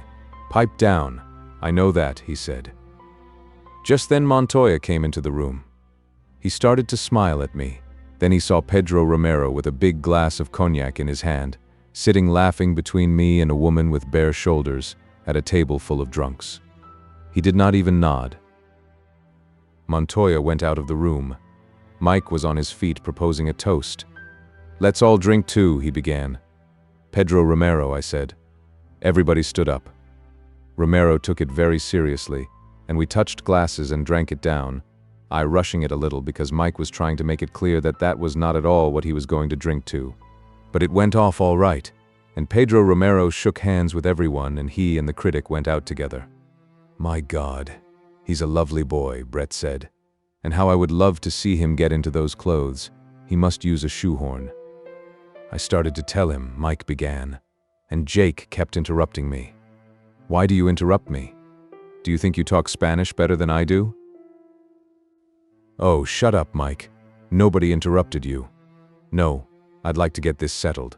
He turned away from me. Do you think you amount to something, Cone? Do you think you belong here among us? People who are out to have a good time? For God's sake, don't be so noisy, Cone. Oh, cut it out, Mike, Cone said. Do you think Brett wants you here? Do you think you add to the party? Why don't you say something? I said all I had to say the other night, Mike. I'm not one of you literary chaps. Mike stood shakily and leaned against the table. I'm not clever, but I do know when I'm not wanted. Why don't you see when you're not wanted, Cone? Go away. Go away, for God's sake. Take that sad Jewish face away. Don't you think I'm right? He looked at us. Sure, I said. Let's all go over to the Arunia. No. Don't you think I'm right? I love that woman. Oh, don't start that again. Do shove it along, Michael, Brett said. Don't you think I'm right, Jake? Cone still sat at the table. His face had the sallow, yellow look it got when he was insulted, but somehow he seemed to be enjoying it. The childish, drunken heroics of it. It was his affair with a lady of title. Jake, Mike said. He was almost crying. You know I'm right. Listen, you. He turned to Cone. Go away. Go away now. But I won't go, Mike, said Cone. Then I'll make you. Mike started toward him around the table. Cone stood up and took off his glasses. He stood waiting, his face sallow, his hands fairly low, proudly and firmly waiting for the assault, ready to do battle for his lady love. I grabbed Mike. Come on to the cafe, I said. You can't hit him here in the hotel. Good, said Mike. Good idea. We started off. I looked back as Mike stumbled up the stairs and saw Cone putting his glasses on again. Bill was sitting at the table pouring another glass of Fundador. Brett was sitting looking straight ahead at nothing. Outside on the square it had stopped raining and the moon was trying to get through the clouds. There was a wind blowing. The military band was playing and the crowd was massed on the far side of the square where the fireworks specialist and his son were trying to send up fire balloons. A balloon would start up jerkily on a great bias and be torn by the wind or blown against the houses of the square. Some fell into the crowd. The magnesium flared and the fireworks exploded and chased about in the crowd. There was no one dancing in the square. The gravel was too wet. Brett came out with Bill and joined us. We stood in the crowd and watched Don Manuel Urquijo, the fireworks king, standing on a little platform, carefully starting the balloons with sticks, standing above the heads of the crowd to launch the balloons off into the wind. The wind brought them all down, and Don Manuel Urquijo's face was sweaty in the light of his complicated fireworks that fell into the crowd and charged and chased, sputtering and cracking, between the legs of the people. The people shouted as each new luminous paper bubble careened, caught fire, and fell. They're razzing Don Manuel, Bill said. How do you know he's Don Manuel? Brett said. His name's on the program, Don Manuel Urquijo, the pyrotechnico of esta ciudad. Globos Illuminados, Mike said. A collection of globos illuminados. That's what the paper said. The wind blew the band music away.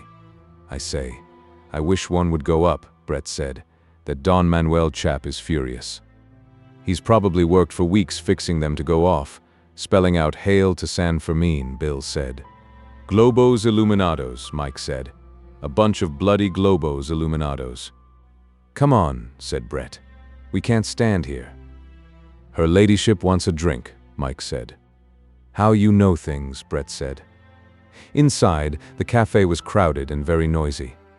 No one noticed us come in. We could not find a table. There was a great noise going on. Come on, let's get out of here, Bill said. Outside, the paseo was going in under the arcade. There were some English and Americans from Biarritz in sport clothes scattered at the tables. Some of the women stared at the people going by with lorgnons. We had acquired at some time a friend of Bill's from Biarritz. She was staying with another girl at the Grand Hotel. The other girl had a headache and had gone to bed. Here's the pub, Mike said. It was the Bar Milano, a small, tough bar where you could get food and where they danced in the back room. We all sat down at a table and ordered a bottle of Fundador.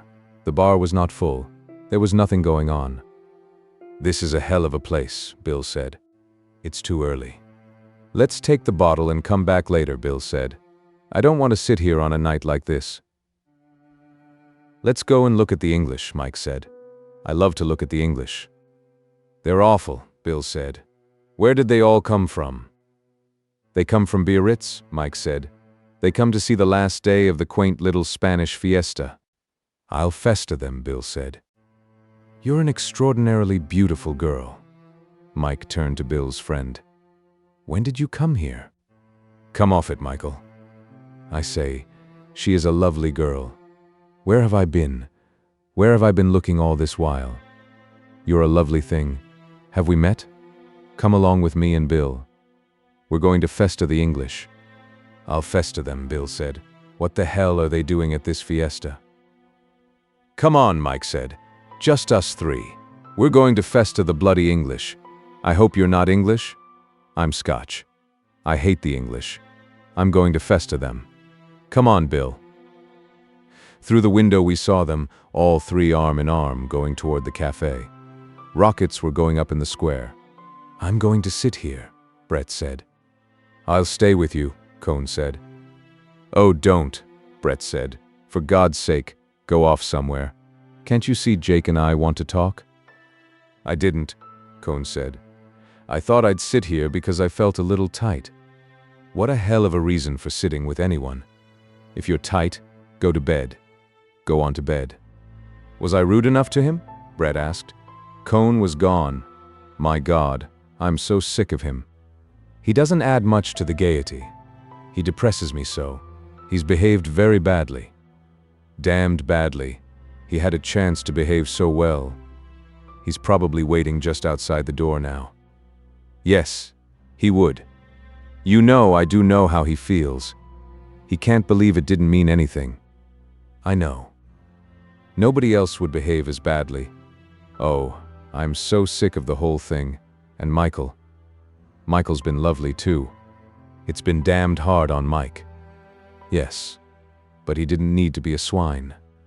Everybody behaves badly, I said. Give them the proper chance. You wouldn't behave badly. Brett looked at me.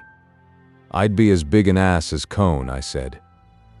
Darling, don't let's talk a lot of rot. All right, talk about anything you like. Don't be difficult.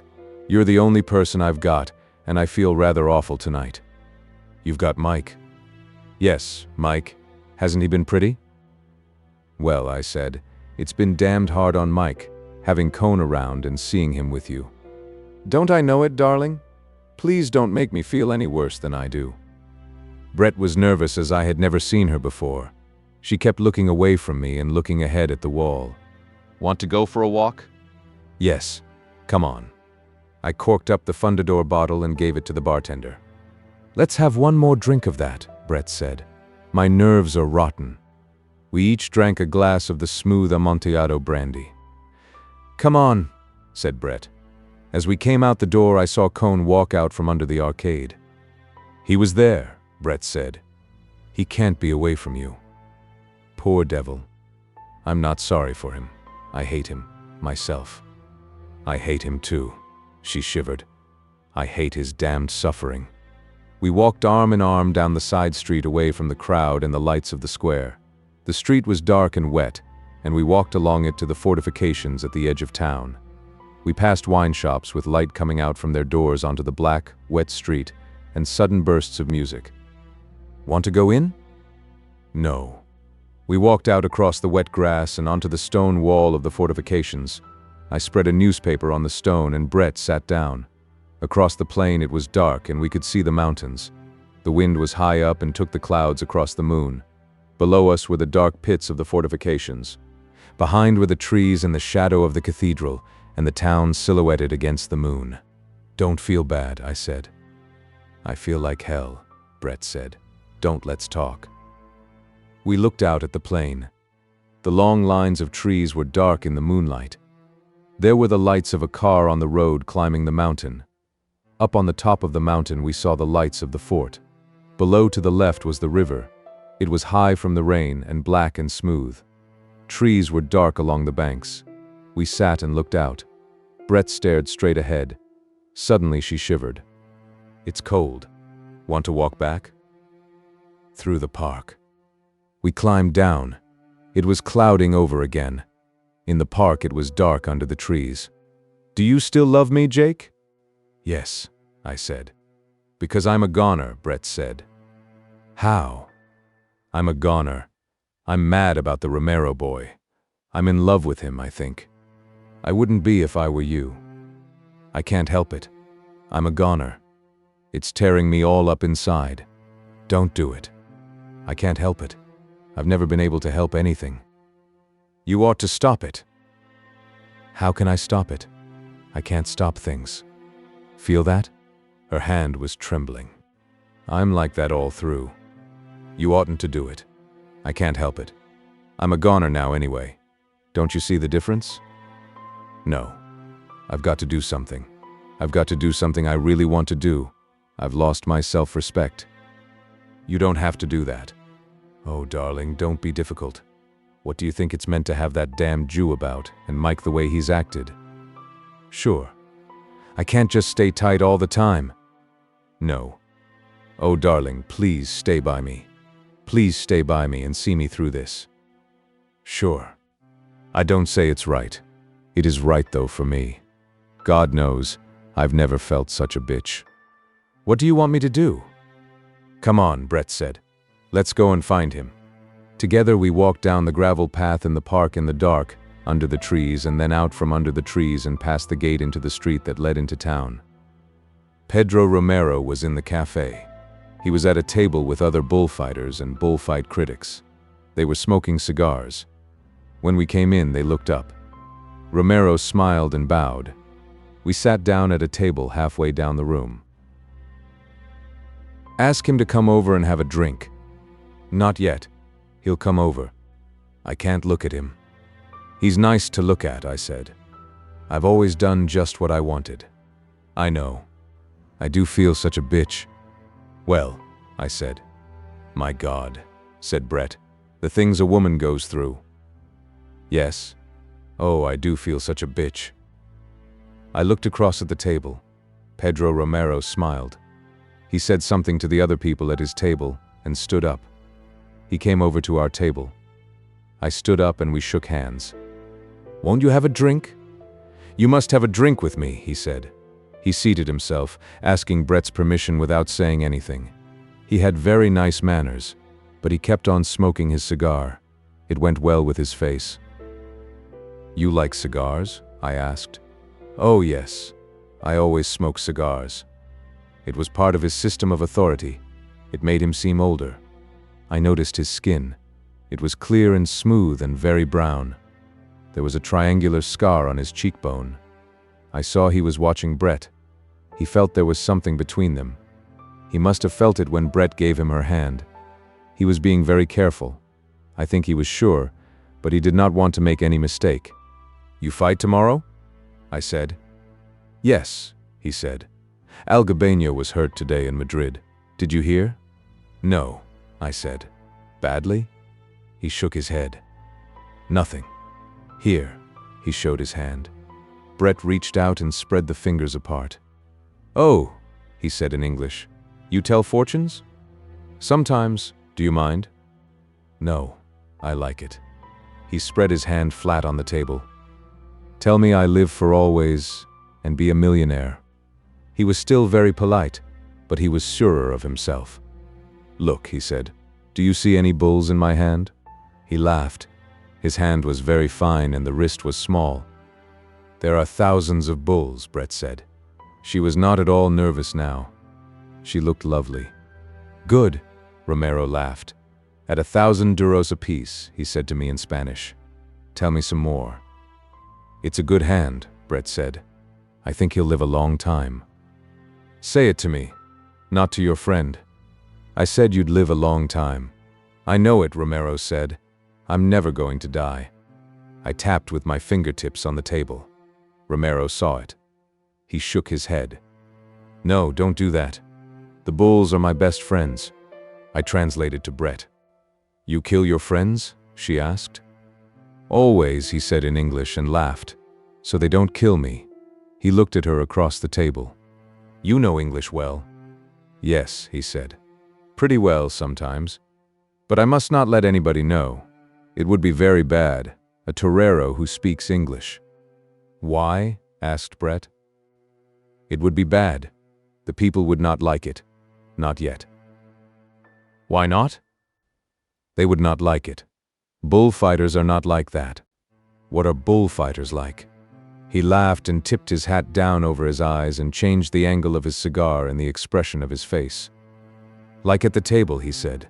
I glanced over. He had mimicked exactly the expression of Nacional. He smiled, his face natural again. No, I must forget English. Don't forget it yet, Brett said. No? No. All right. He laughed again. I would like a hat like that, Brett said. Good. I'll get you one. Right. See that you do. I will. I'll get you one tonight. I stood up.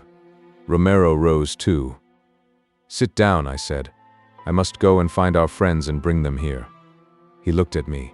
It was a final look to ask if it were understood. It was understood all right. Sit down, Brett said to him. You must teach me Spanish. He sat down and looked at her across the table. I went out. The hard-eyed people at the bullfighter table watched me go. It was not pleasant. When I came back and looked in the cafe, 20 minutes later, Brett and Pedro Romero were gone. The coffee glasses and our 3 empty cognac glasses were on the table. A waiter came with a cloth and picked up the glasses and mopped off the table. Chapter 17. Outside the bar Milano, I found Bill and Mike and Edna. Edna was the girl's name. We've been thrown out, Edna said. By the police, said Mike. There's some people in there that don't like me. I've kept them out of 4 fights, Edna said. You've got to help me. Bill's face was red. Come back in, Edna, he said. Go on in there and dance with Mike. It's silly, Edna said. There'll just be another row. Damned Biarritz swine, Bill said. Come on, Mike said. After all, it's a pub. They can't occupy a whole pub. Good old Mike, Bill said. Damned English swine come here and insult Mike and try and spoil the fiesta. They're so bloody, Mike said. I hate the English. They can't insult Mike, Bill said. Mike is a swell fellow. They can't insult Mike. I won't stand it. Who cares if he is a damn bankrupt? His voice broke. Who cares? Mike said. I don't care. Jake doesn't care. Do you care? No, Edna said. Are you a bankrupt?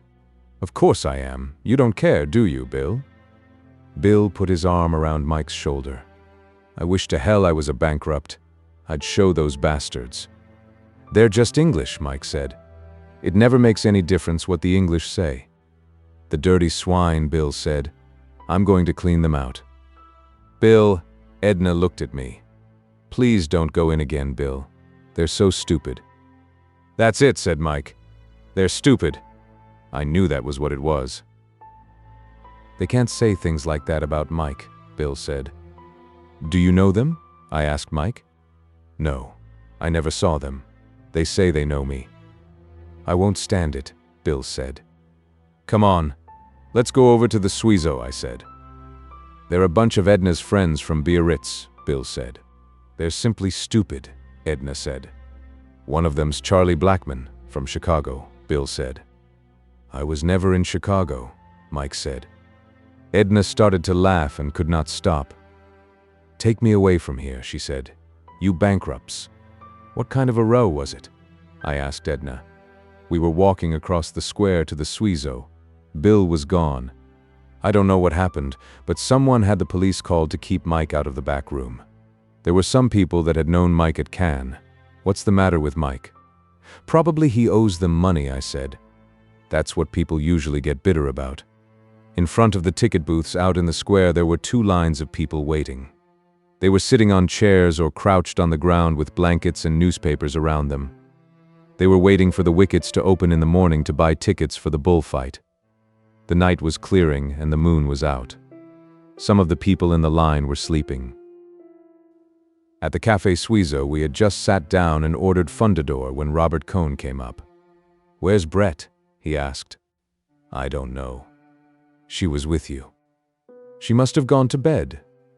She's not. I don't know where she is.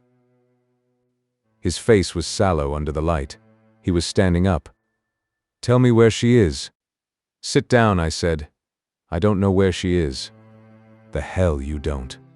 You can shut your face. Tell me where Brett is. I'll not tell you a damn thing. You know where she is. If I did, I wouldn't tell you. Oh, go to hell, Cohn, Mike called from the table. Brett's gone off with the bullfighter chap. They're on their honeymoon. You shut up. Oh, go to hell, Mike said languidly. Is that where she is? Cohn turned to me. Go to hell, She was with you. Is that where she is? Go to hell. I'll make you tell me, he stepped forward. You damned pimp. I swung at him and he ducked. I saw his face duck sideways in the light. He hit me and I sat down on the pavement. As I started to get on my feet, he hit me twice. I went down backward under a table. I tried to get up and felt I did not have any legs. I felt I must get on my feet and try and hit him. Mike helped me up. Someone poured a carafe of water on my head. Mike had an arm around me and I found I was sitting on a chair. Mike was pulling at my ears. I say, "You were cold," Mike said. Where the hell were you? Oh, I was around. You didn't want to mix in it? He knocked Mike down too, Edna said. He didn't knock me out, Mike said. I just lay there. Does this happen every night at your fiestas? Edna asked. Wasn't that Mr. Cohn? I'm all right, I said. My head's a little wobbly. There were several waiters and a crowd of people standing around. Vaya, said Mike. Get away. Go on. The waiters moved the people away. It was quite a thing to watch, Edna said. He must be a boxer. He is. I wish Bill had been here, Edna said. I'd like to have seen Bill knocked down too. I've always wanted to see Bill knocked down. He's so big. I was hoping he would knock down a waiter, Mike said, and get arrested. I'd like to see Mr. Robert Cohn in jail. No, I said. Oh no, said Edna. You don't mean that. I do though, Mike said. I'm not one of these chaps likes being knocked about. I never play games even. Mike took a drink. I never liked to hunt, you know. There was always the danger of having a horse fall on you. How do you feel, Jake? All right. You're nice, Edna said to Mike. Are you really a bankrupt? I'm a tremendous bankrupt, Mike said. I owe money to everybody. Don't you owe any money? Tons. I owe everybody money, Mike said. I borrowed 100 pesetas from Montoya tonight. The hell you did, I said.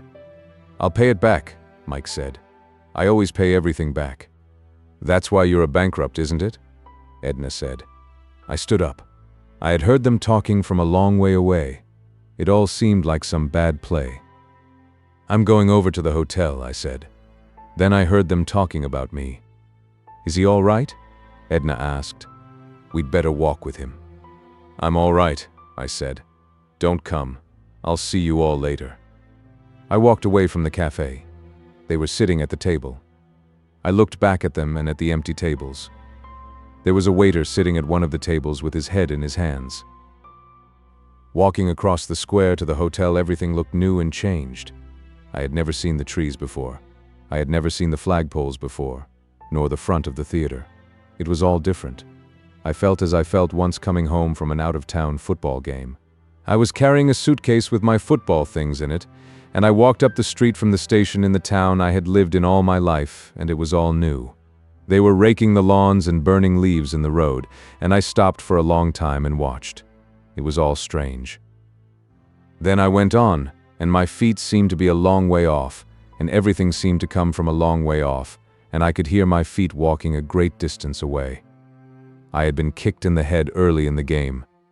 It was like that crossing the square. It was like that going up the stairs in the hotel. Going up the stairs took a long time, and I had the feeling that I was carrying my suitcase. There was a light in the room. Bill came out and met me in the hall. Say, he said, go up and see Cohn. He's been in a jam and he's asking for you. The hell with him. Go on. Go on up and see him. I did not want to climb another flight of stairs. What are you looking at me that way for? I'm not looking at you. Go on up and see Cohn. He's in bad shape. You were drunk a little while ago, I said. I'm drunk now, Bill said. But you go up and see Cohn. He wants to see you. All right, I said. It was just a matter of climbing more stairs. I went on up the stairs carrying my phantom suitcase. I walked down the hall to Cohn's room. The door was shut and I knocked. Who is it? Barnes. Come in, Jake. I opened the door and went in and set down my suitcase. There was no light in the room. Cohn was lying face down on the bed in the dark. Hello, Jake. Don't call me Jake. I stood by the door. It was just like this that I had come home. Now it was a hot bath that I needed. A deep, hot bath to lie back in. "Where's the bathroom?" I asked. Cone was crying. There he was, face down on the bed, crying. He had on a white polo shirt, the kind he'd worn at Princeton. "I'm sorry, Jake. Please forgive me." "Forgive you, hell. Please forgive me, Jake." I did not say anything. I stood there by the door. I was crazy. You must see how it was. "Oh, that's all right. I couldn't stand it about Brett. You called me a pimp. I did not care. I wanted a hot bath. I wanted a hot bath in deep water. I know. Please don't remember it. I was crazy." "That's all right." He was crying. His voice was funny. He lay there in his white shirt on the bed in the dark, his polo shirt. "I'm going away in the morning." He was crying without making any noise. "I just couldn't stand it about Brett. I've been through hell, Jake. It's been simply hell. When I met her down here, Brett treated me as though I were a perfect stranger. I just couldn't stand it. We lived together at San Sebastian. I suppose you know it. I can't stand it anymore." He lay there on the bed. "Well," I said, "I'm going to take a bath. You were the only friend I had, and I loved Brett so." "Well," I said, "so long." "I guess it isn't any use," he said. "I guess it isn't any damn use." "What?" "Everything. Please say you forgive me, Jake." "Sure," I said. "It's all right." I felt so terribly. I've been through such hell, Jake. Now everything's gone. Everything. "Well," I said, "so long. I've got to go." He rolled over, sat on the edge of the bed, and then stood up. "So long, Jake," he said. "You'll shake hands, won't you?" "Sure. Why not?" We shook hands. In the dark, I could not see his face very well. "Well," I said, "see you in the morning." "I'm going away in the morning." "Oh, yes," I said. I went out. Cone was standing in the door of the room. "Are you all right, Jake?" he asked. "Oh, yes," I said. "I'm all right." I could not find the bathroom. After a while, I found it. There was a deep stone tub. I turned on the taps and the water would not run. I sat down on the edge of the bathtub. When I got up to go, I found I had taken off my shoes. I hunted for them and found them and carried them downstairs. I found my room and went inside and undressed and got into bed. I woke with a headache and the noise of the bands going by in the street. I remembered I had promised to take Bill's friend Edna to see the bulls go through the street and into the ring. I dressed and went downstairs and out into the cold early morning. People were crossing the square, hurrying toward the bull ring. Across the square were the two lines of men in front of the ticket booths. They were still waiting for the tickets to go on sale at 7 o'clock. I hurried across the street to the cafe. The waiter told me that my friends had been there and gone. How many were they? 2 gentlemen and a lady. That was all right. Bill and Mike were with Edna. She had been afraid last night they would pass out. That was why I was to be sure to take her. I drank the coffee and hurried with the other people toward the bull ring. I was not groggy now. There was only a bad headache. Everything looked sharp and clear, and the town smelt of the early morning. The stretch of ground from the edge of the town to the bull ring was muddy. There was a crowd all along the fence that led to the ring, and the outside balconies and the top of the bull ring were solid with people. I heard the rocket and I knew I could not get into the ring in time to see the bulls come in, so I shoved through the crowd to the fence. I was pushed close against the planks of the fence. Between the 2 fences of the runway, the police were clearing the crowd along. They walked or trotted on into the bull ring. Then people commenced to come running. A drunk slipped and fell. 2 policemen grabbed him and rushed him over to the fence. The crowd were running fast now. There was a great shout from the crowd, and putting my head through between the boards, I saw the bulls just coming out of the street into the long-running pen. They were going fast and gaining on the crowd. Just then, another drunk started out from the fence with a blouse in his hands. He wanted to do cape work with the bulls. The 2 policemen tore out, collared him, one hit him with a club, and they dragged him against the fence and stood flattened out against the fence as the last of the crowd and the bulls went by. There were so many people running ahead of the bulls that the mass thickened and slowed up going through the gate into the ring, and as the bulls passed, galloping together, heavy, muddy-sided, horns swinging, one shot ahead, caught a man in the running crowd in the back and lifted him in the air. Both the man's arms were by his sides, his head went back as the horn went in, and the bull lifted him and then dropped him. The bull picked another man running in front, but the man disappeared into the crowd, and the crowd was through the gate and into the ring with the bulls behind them. The red door of the ring went shut. The crowd on the outside balconies of the bull ring were pressing through to the inside. There was a shout, then another shout. The man who had been gored lay face down in the trampled mud. People climbed over the fence, and I could not see the man because the crowd was so thick around him. From inside the ring came the shouts. Each shout meant a charge by some bull into the crowd. You could tell by the degree of intensity in the shout how bad a thing it was that was happening. Then the rocket went up that meant the steers had gotten the bulls out of the ring and into the corrals. I left the fence and started back toward the town. Back in the town, I went to the cafe to have a second coffee and some buttered toast. The waiters were sweeping out the cafe and mopping off the tables. One came over and took my order. "Anything happen at the Encierro?" I didn't see it all. One man was badly cogito. "Where?" "Here." I put one hand on the small of my back and the other on my chest, where it looked as though the horn must have come through. The waiter nodded his head and swept the crumbs from the table with his cloth. "Badly cogito," he said. "All for sport. All for pleasure." He went away and came back with the long-handled coffee and milk pots. He poured the milk and coffee. It came out of the long spouts in 2 streams into the big cup. The waiter nodded his head. "Badly cogito through the back," he said. He put the pots down on the table and sat down in the chair at the table. A big horn wound. "All for fun. Just for fun. What do you think of that?" "I don't know." "That's it. All for fun. Fun, you understand. You're not an aficionado?" "Me? What are bulls? Animals. Brute animals." He stood up and put his hand on the small of his back. "Right through the back. A cornada right through the back. For fun, you understand." He shook his head and walked away, carrying the coffee pots. 2 men were going by in the street. The waiter shouted to them. They were grave-looking. One shook his head. "Muerto," he called. The waiter nodded his head. The 2 men went on. They were on some errand. The waiter came over to my table. "You hear? Muerto. Dead. He's dead. With a horn through him.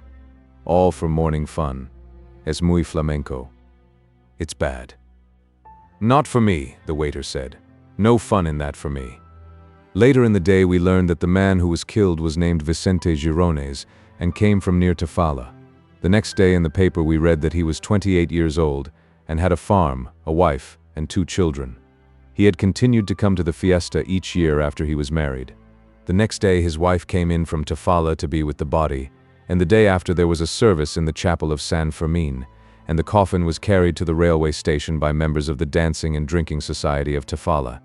The drums marched ahead, and there was music on the fives, and behind the men who carried the coffin walked the wife and 2 children. Behind them marched all the members of the Dancing and Drinking Societies of Pamplona, Estella, Tafalla, and Sangüesa who could stay over for the funeral. The coffin was loaded into the baggage car of the train, and the widow and the 2 children rode, sitting, all 3 together, in an open 3rd-class railway carriage. The train started with a jerk and then ran smoothly, going down grade around the edge of the plateau and out into the fields of grain that blew in the wind on the plain on the way to Tafalla. The bull who killed Vicente Girones was named Bocanegra, was number 118 of the bull breeding establishment of Sanchez Tabemo, and was killed by Pedro Romero as the 3rd bull of that same afternoon. His ear was cut by popular acclamation and given to Pedro Romero, who, in turn, gave it to Brett, who wrapped it in a handkerchief belonging to myself and left both ear and handkerchief, along with a number of Marathi cigarette stubs, shoved far back in the drawer of the bed table that stood beside her bed in the Hotel Montoya, in Pamplona. Back in the hotel, the night watchman was sitting on a bench inside the door. He had been there all night and was very sleepy. He stood up as I came in. 3 of the waitresses came in at the same time. They had been to the morning show at the Bull Ring. They went upstairs laughing. I followed them upstairs and went into my room. I took off my shoes and lay down on the bed. The window was open onto the balcony and the sunlight was bright in the room. I did not feel sleepy. It must have been 3:30 when I had gone to bed and the bands had waked me at 6. My jaw was sore on both sides. I felt it with my thumb and fingers. That damn Cone. He should have hit somebody the first time he was insulted, and then gone away. He was so sure that Brett loved him. He was going to stay, and true love would conquer all. Someone knocked on the door. "Come in." It was Bill and Mike. They sat down on the bed. "Summon Sierra," Bill said. "Summon Sierra." "I say, weren't you there?" Mike asked. "Ring for some beer, Bill." "What a morning," Bill said. He mopped off his face. "My God, what a morning. And here's old Jake, the human punching bag. What happened inside?" "Good God," Bill said. "What happened, Mike?" "There were these bulls coming in," Mike said.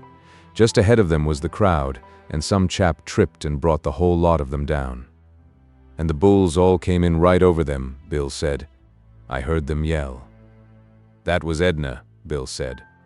Chaps kept coming out and waving their shirts. One bull went along the barrera and hooked everybody over. "They took about 20 chaps to the infirmary," Mike said.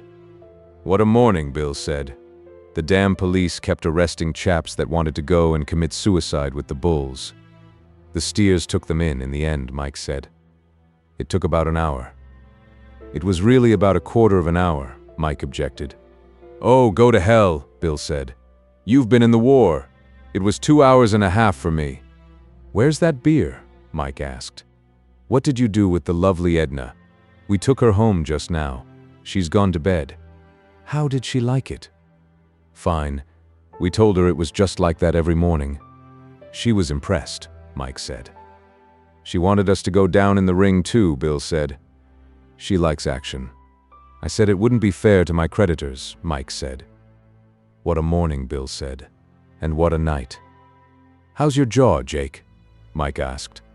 "Sore," I said. Bill laughed. "Why didn't you hit him with a chair?" "You can talk," Mike said. "He'd have knocked you out too. I never saw him hit me. I rather think I saw him just before, and then quite suddenly I was sitting down in the street, and Jake was lying under a table."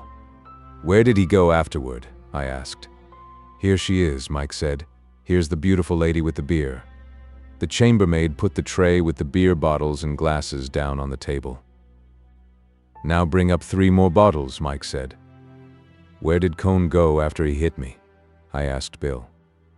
"Don't you know about that?" Mike was opening a beer bottle.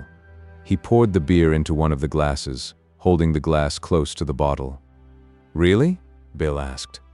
"Why, he went in and found Brett and the bullfighter chap in the bullfighter's room, and then he massacred the poor, bloody bullfighter." "No." "Yes."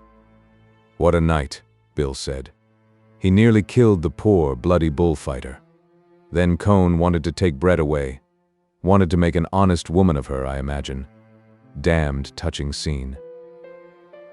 He took a long drink of the beer. "He is an ass." "What happened?" "Brett gave him what for. She told him off. I think she was rather good." "I'll bet she was," Bill said.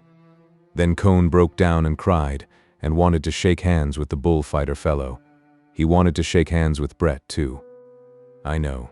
He shook hands with me." "Did he?" "Well, they weren't having any of it. The bullfighter fellow was rather good. He didn't say much, but he kept getting up and getting knocked down again. Cone couldn't knock him out. It must have been damned funny." "Where did you hear all this?" "Brett. I saw her this morning." "What happened finally?" "It seems the bullfighter fellow was sitting on the bed. He'd been knocked down about 15 times, and he wanted to fight some more. Brett held him and wouldn't let him get up. He was weak, but Brett couldn't hold him, and he got up. Then Cone said he wouldn't hit him again. Said he couldn't do it. Said it would be wicked. So the bullfighter chap sort of rather staggered over to him. Cone went back against the wall. "So you won't hit me?" No, said Cone. I'd be ashamed to. So the bullfighter fellow hit him just as hard as he could in the face, and then sat down on the floor. He couldn't get up, Brett said. Cone wanted to pick him up and carry him to the bed. He said if Cone helped him, he'd kill him, and he'd kill him anyway this morning if Cone wasn't out of town. Cone was crying, and Brett had told him off, and he wanted to shake hands. I've told you that before. Tell the rest, Bill said. It seems the bullfighter chap was sitting on the floor. He was waiting to get strength enough to get up and hit Cone again. Brett wasn't having any shaking hands, and Cone was crying and telling her how much he loved her, and she was telling him not to be a ruddy ass. Then Cone leaned down to shake hands with the bullfighter fellow. No hard feelings, you know. All for forgiveness. And the bullfighter chap hit him in the face again. That's quite a kid, Bill said. He ruined Cone, Mike said. You know, I don't think Cone will ever want to knock people about again. When did you see Brett? This morning. She came in to get some things. She's looking after this Romero lad. He poured out another bottle of beer. Brett's rather cut up, but she loves looking after people. That's how we came to go off together. She was looking after me. I know, I said. I'm rather drunk, Mike said. I think I'll stay rather drunk. This is all awfully amusing, but it's not too pleasant. It's not too pleasant for me. He drank off the beer. I gave Brett what for, you know. I said if she would go about with Jews and bullfighters and such people, she must expect trouble. He leaned forward. I say, Jake, do you mind if I drink that bottle of yours? She'll bring you another one. Please, I said. I wasn't drinking it anyway. Mike started to open the bottle. Would you mind opening it? I pressed up the wire fastener and poured it for him. You know, Mike went on, Brett was rather good. She's always rather good. I gave her a fearful hiding about Jews and bullfighters and all those sort of people, and do you know what she said? Yes, I've had such a hell of a happy life with the British aristocracy. He took a drink. That was rather good. Ashley, chap she got the title from, was a sailor, you know, 9th Baronet. When he came home, he wouldn't sleep in a bed, always made Brett sleep on the floor. Finally, when he got really bad, he used to tell her he'd kill her. Always slept with a loaded service revolver. Brett used to take the shells out when he'd gone to sleep. She hasn't had an absolutely happy life. Brett. Damned shame, too. She enjoys things so. He stood up. His hand was shaky. I'm going in the room. Try and get a little sleep. He smiled. We go too long without sleep in these fiestas. I'm going to start now and get plenty of sleep. Damn bad thing not to get sleep. Makes you frightfully nervy. We'll see you at noon at the Arunia, Bill said. Mike went out the door. We heard him in the next room. He rang the bell and the chambermaid came and knocked at the door. Bring up 6 bottles of beer and a bottle of Fundador, Mike told her. Si, señorito. I'm going to bed, Bill said. Poor old Mike. I had a hell of a row about him last night. Where? At that Milano place? Yes. There was a fellow there that had helped pay Brett and Mike out of Cannes once. He was damned nasty. I know the story. I didn't.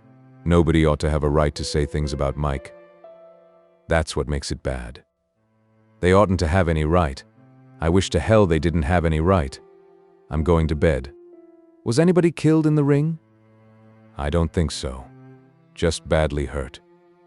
A man was killed outside in the runway. Was there? Said Bill. Chapter 18. At noon we were all at the cafe. It was crowded. We were eating shrimps and drinking beer. The town was crowded. Every street was full. Big motor cars from Biarritz and San Sebastian kept driving up and parking around the square. They brought people for the bullfight. Sightseeing cars came up too. There was one with 25 English women in it. They sat in the big white car and looked through their glasses at the fiesta. The dancers were all quite drunk. It was the last day of the fiesta. The fiesta was solid and unbroken, but the motor cars and tourist cars made little islands of onlookers. When the cars emptied, the onlookers were absorbed into the crowd. You did not see them again except as sport clothes, odd-looking at a table among the closely packed peasants in black smocks. The fiesta absorbed even the Bayerit's English so that you did not see them unless you passed close to a table. All the time there was music in the street. The drums kept on pounding and the pipes were going. Inside the cafe's men, with their hands gripping the table or on each other's shoulders, were singing the hard-voiced singing. "Here comes Brett," Bill said.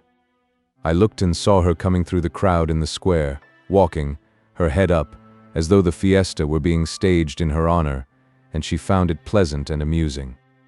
"Hello, you chaps," she said. "I say, I have a thirst." "Get another big beer," Bill said to the waiter. "Shrimps?" "Is Cone gone?" Brett asked. "Yes," Bill said. "He hired a car." The beer came. Brett started to lift the glass mug and her hand shook. She saw it and smiled, and leaned forward and took a long sip. "Good beer." "Very good," I said. I was nervous about Mike. I did not think he had slept.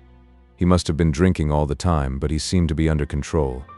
"I heard Cone had hurt you, Jake," Brett said. "No. Knocked me out. That was all." "I say, he did hurt Pedro Romero," Brett said. "He hurt him most badly." "How is he?" "He'll be all right. He won't go out of the room." "Does he look badly?" "Very. He was really hurt. I told him I wanted to pop out and see you chaps for a minute. Is he going to fight?" "Rather. I'm going with you, if you don't mind." "How's your boyfriend?" Mike asked. He had not listened to anything that Brett had said. "Brett's got a bullfighter," he said. "She had a Jew named Cone, but he turned out badly." Brett stood up. "I am not going to listen to that sort of rot from you, Michael." "How's your boyfriend?" "Damned well," Brett said. "Watch him this afternoon." "Brett's got a bullfighter," Mike said. "A beautiful, bloody bullfighter. Would you mind walking over with me? I want to talk to you, Jake." "Tell him all about your bullfighter," Mike said. "Oh, to hell with your bullfighter." He tipped the table so that all the beers and the dish of shrimps went over in a crash. "Come on," Brett said. "Let's get out of this." In the crowd crossing the square, I said, "How is it?" "I'm not going to see him after lunch until the fight. His people come in and dress him. They're very angry about me," he says. Brett was radiant. She was happy. The sun was out and the day was bright. "I feel altogether changed," Brett said. "You've no idea, Jake." "Anything you want me to do?" "No, just go to the fight with me." "We'll see you at lunch?" "No, I'm eating with him." We were standing under the arcade at the door of the hotel. They were carrying tables out and setting them up under the arcade. "Want to take a turn out to the park?" Brett asked. "I don't want to go up yet. I fancy he's sleeping." We walked along past the theater and out of the square and along through the barracks of the fair, moving with the crowd between the lines of booths. We came out on a cross street that led to the Paseo de Sarasate. We could see the crowd walking there, all the fashionably dressed people. They were making the turn at the upper end of the park. "Don't let's go there," Brett said. "I don't want staring at just now." We stood in the sunlight. It was hot and good after the rain and the clouds from the sea. "I hope the wind goes down," Brett said. "It's very bad for him." "So do I." "He says the Bulls are all right." "They're good."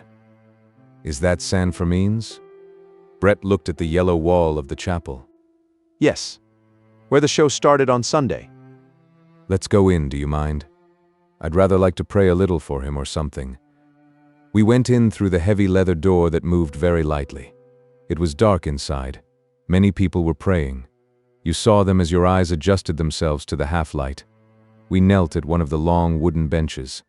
After a little I felt Brett stiffen beside me and saw she was looking straight ahead. "Come on," she whispered throatily. "Let's get out of here. Makes me damn nervous." Outside in the hot brightness of the street, Brett looked up at the treetops in the wind. The praying had not been much of a success. "Don't know why I get so nervy in church," Brett said. "Never does me any good." We walked along. "I'm damned bad for a religious atmosphere," Brett said. "I've the wrong type of face."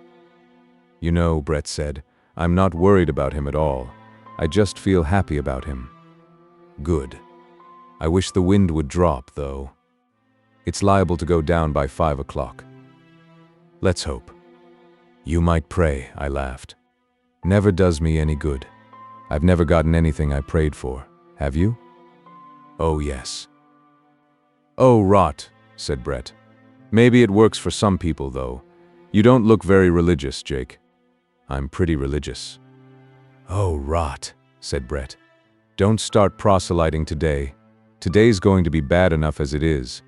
It was the first time I had seen her in the old happy, careless way since before she went off with Cone. We were back again in front of the hotel. All the tables were set now, and already several were filled with people eating. Do look after Mike, Brett said. Don't let him get too bad. Your Friant's half gone upstairs, the German maitre d'hotel said in English. He was a continual eavesdropper. Brett turned to him. Thank you so much. Have you anything else to say? No, ma'am. Good, said Brett. Save us a table for 3, I said to the German. He smiled his dirty little pink and white smile. Is madam eating here? No, Brett said. Then I think a tabule for 2 will be enough.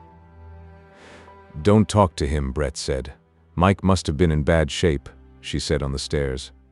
We passed Montoya on the stairs. He bowed and did not smile. I'll see you at the cafe, Brett said.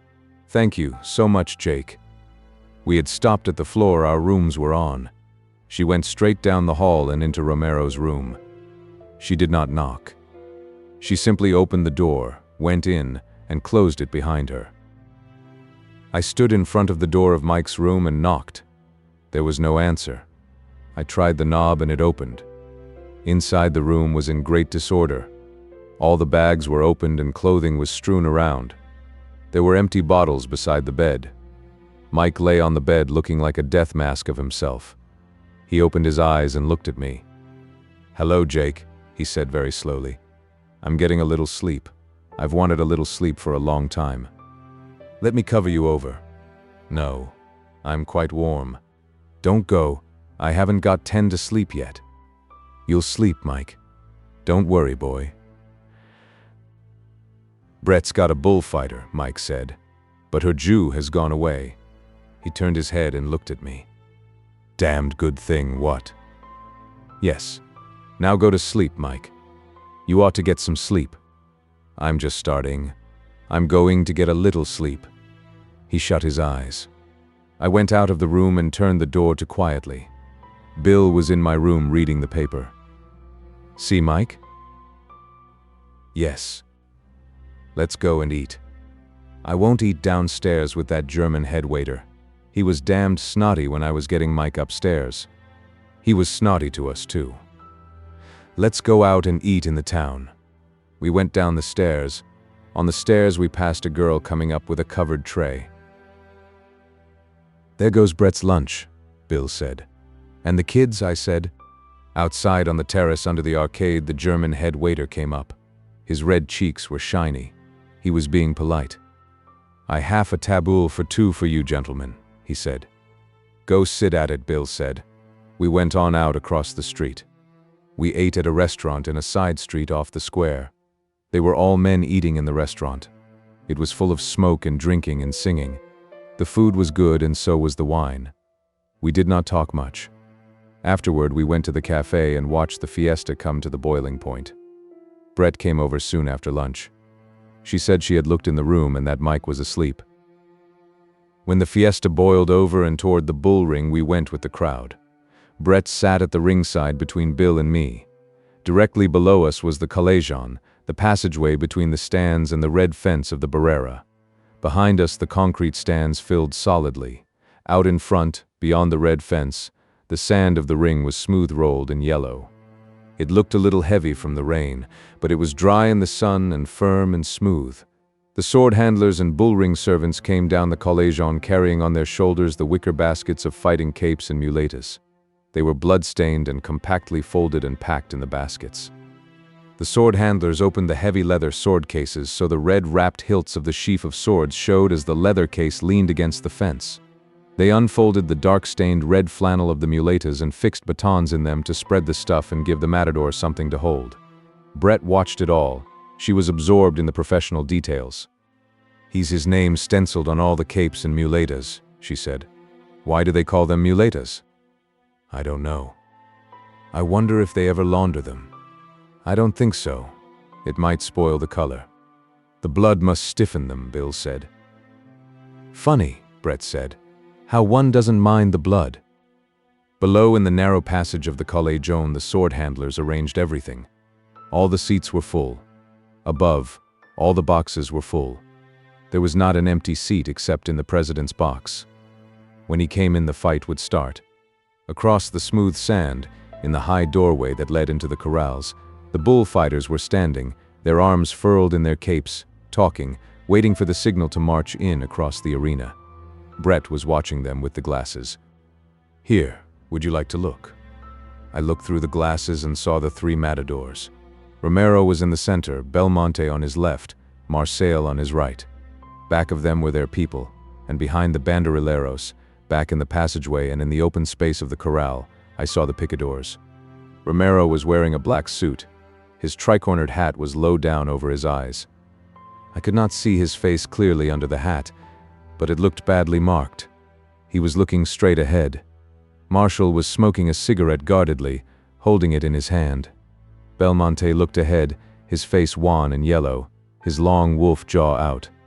He was looking at nothing. Neither he nor Romero seemed to have anything in common with the others. They were all alone. The president came in. There was hand clapping above us in the grand stand, and I handed the glasses to Brett. There was applause. The music started. Brett looked through the glasses. Here, take them, she said. Through the glasses I saw Belmonte speak to Romero.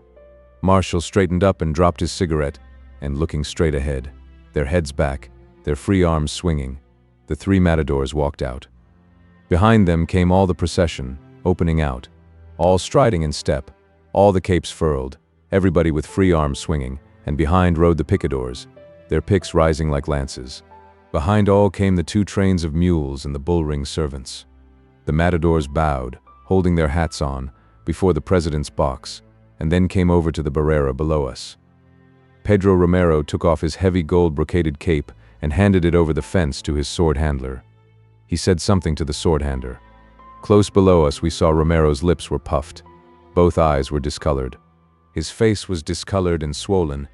The sword handler took the cape, looked up at Brett, and came over to us and handed up the cape.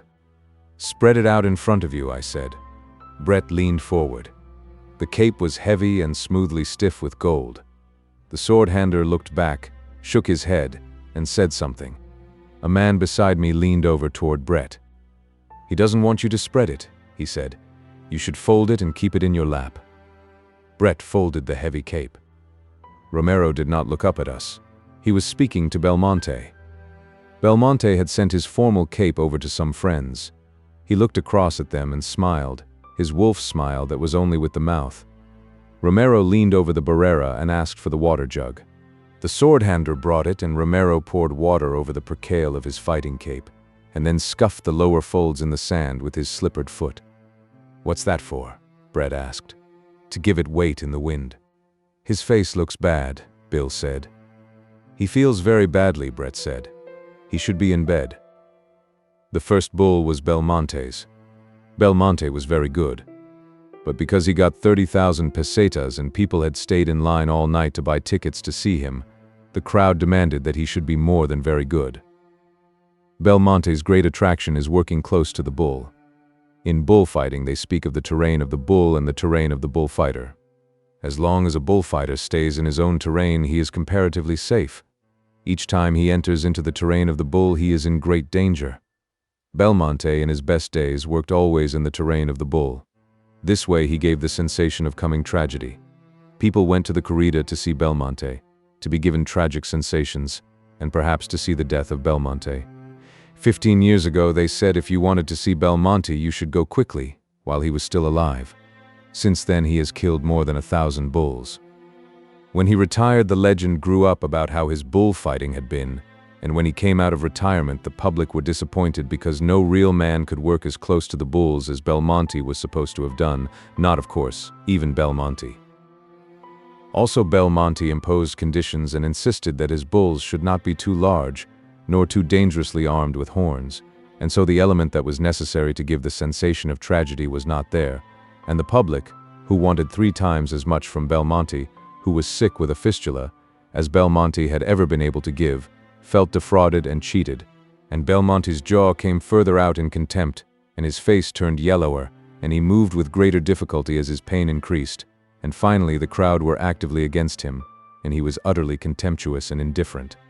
He had meant to have a great afternoon, and instead it was an afternoon of sneers, shouted insults, and finally a volley of cushions and pieces of bread and vegetables, thrown down at him in the plaza where he had had his greatest triumphs. His jaw only went further out.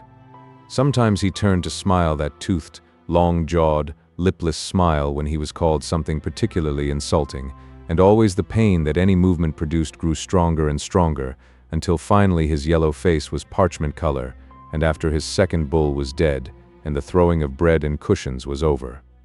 After he had saluted the president with the same wolf-jawed smile and contemptuous eyes, and handed his sword over the barrera to be wiped, and put back in its case, he passed through into the Callejon, and leaned on the barrera below us, his head on his arms, not seeing, not hearing anything, only going through his pain.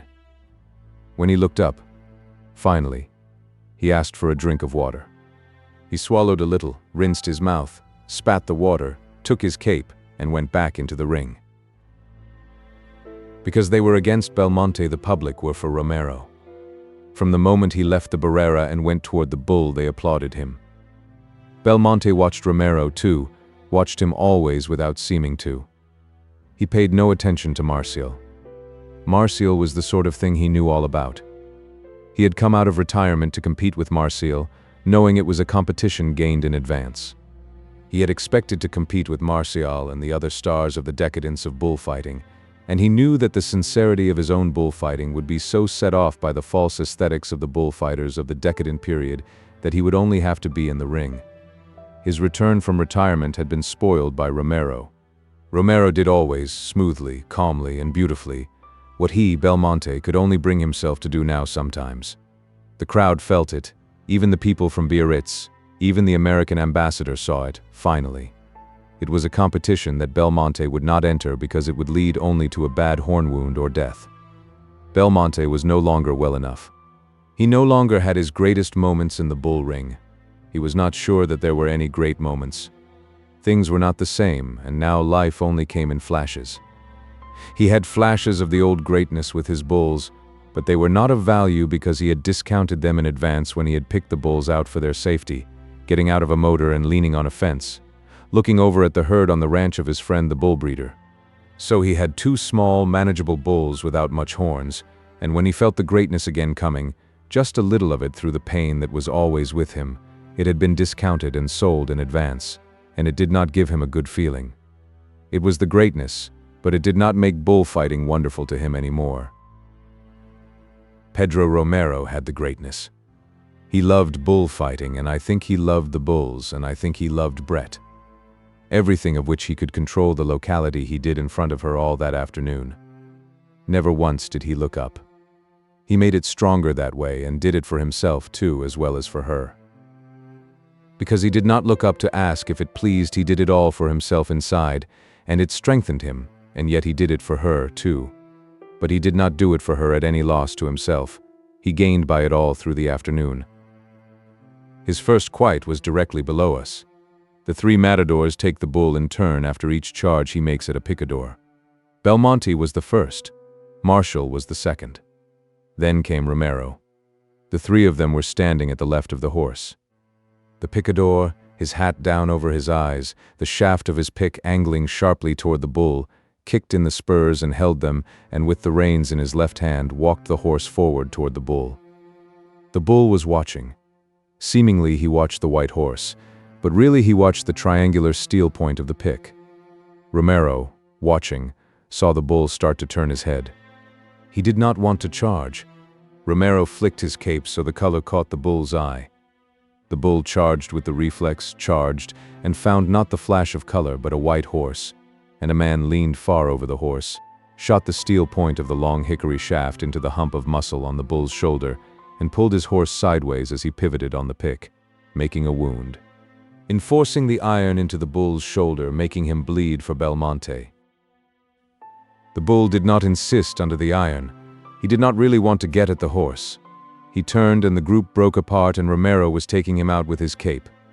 He took him out softly and smoothly and then stopped and, standing squarely in front of the bull, offered him the cape.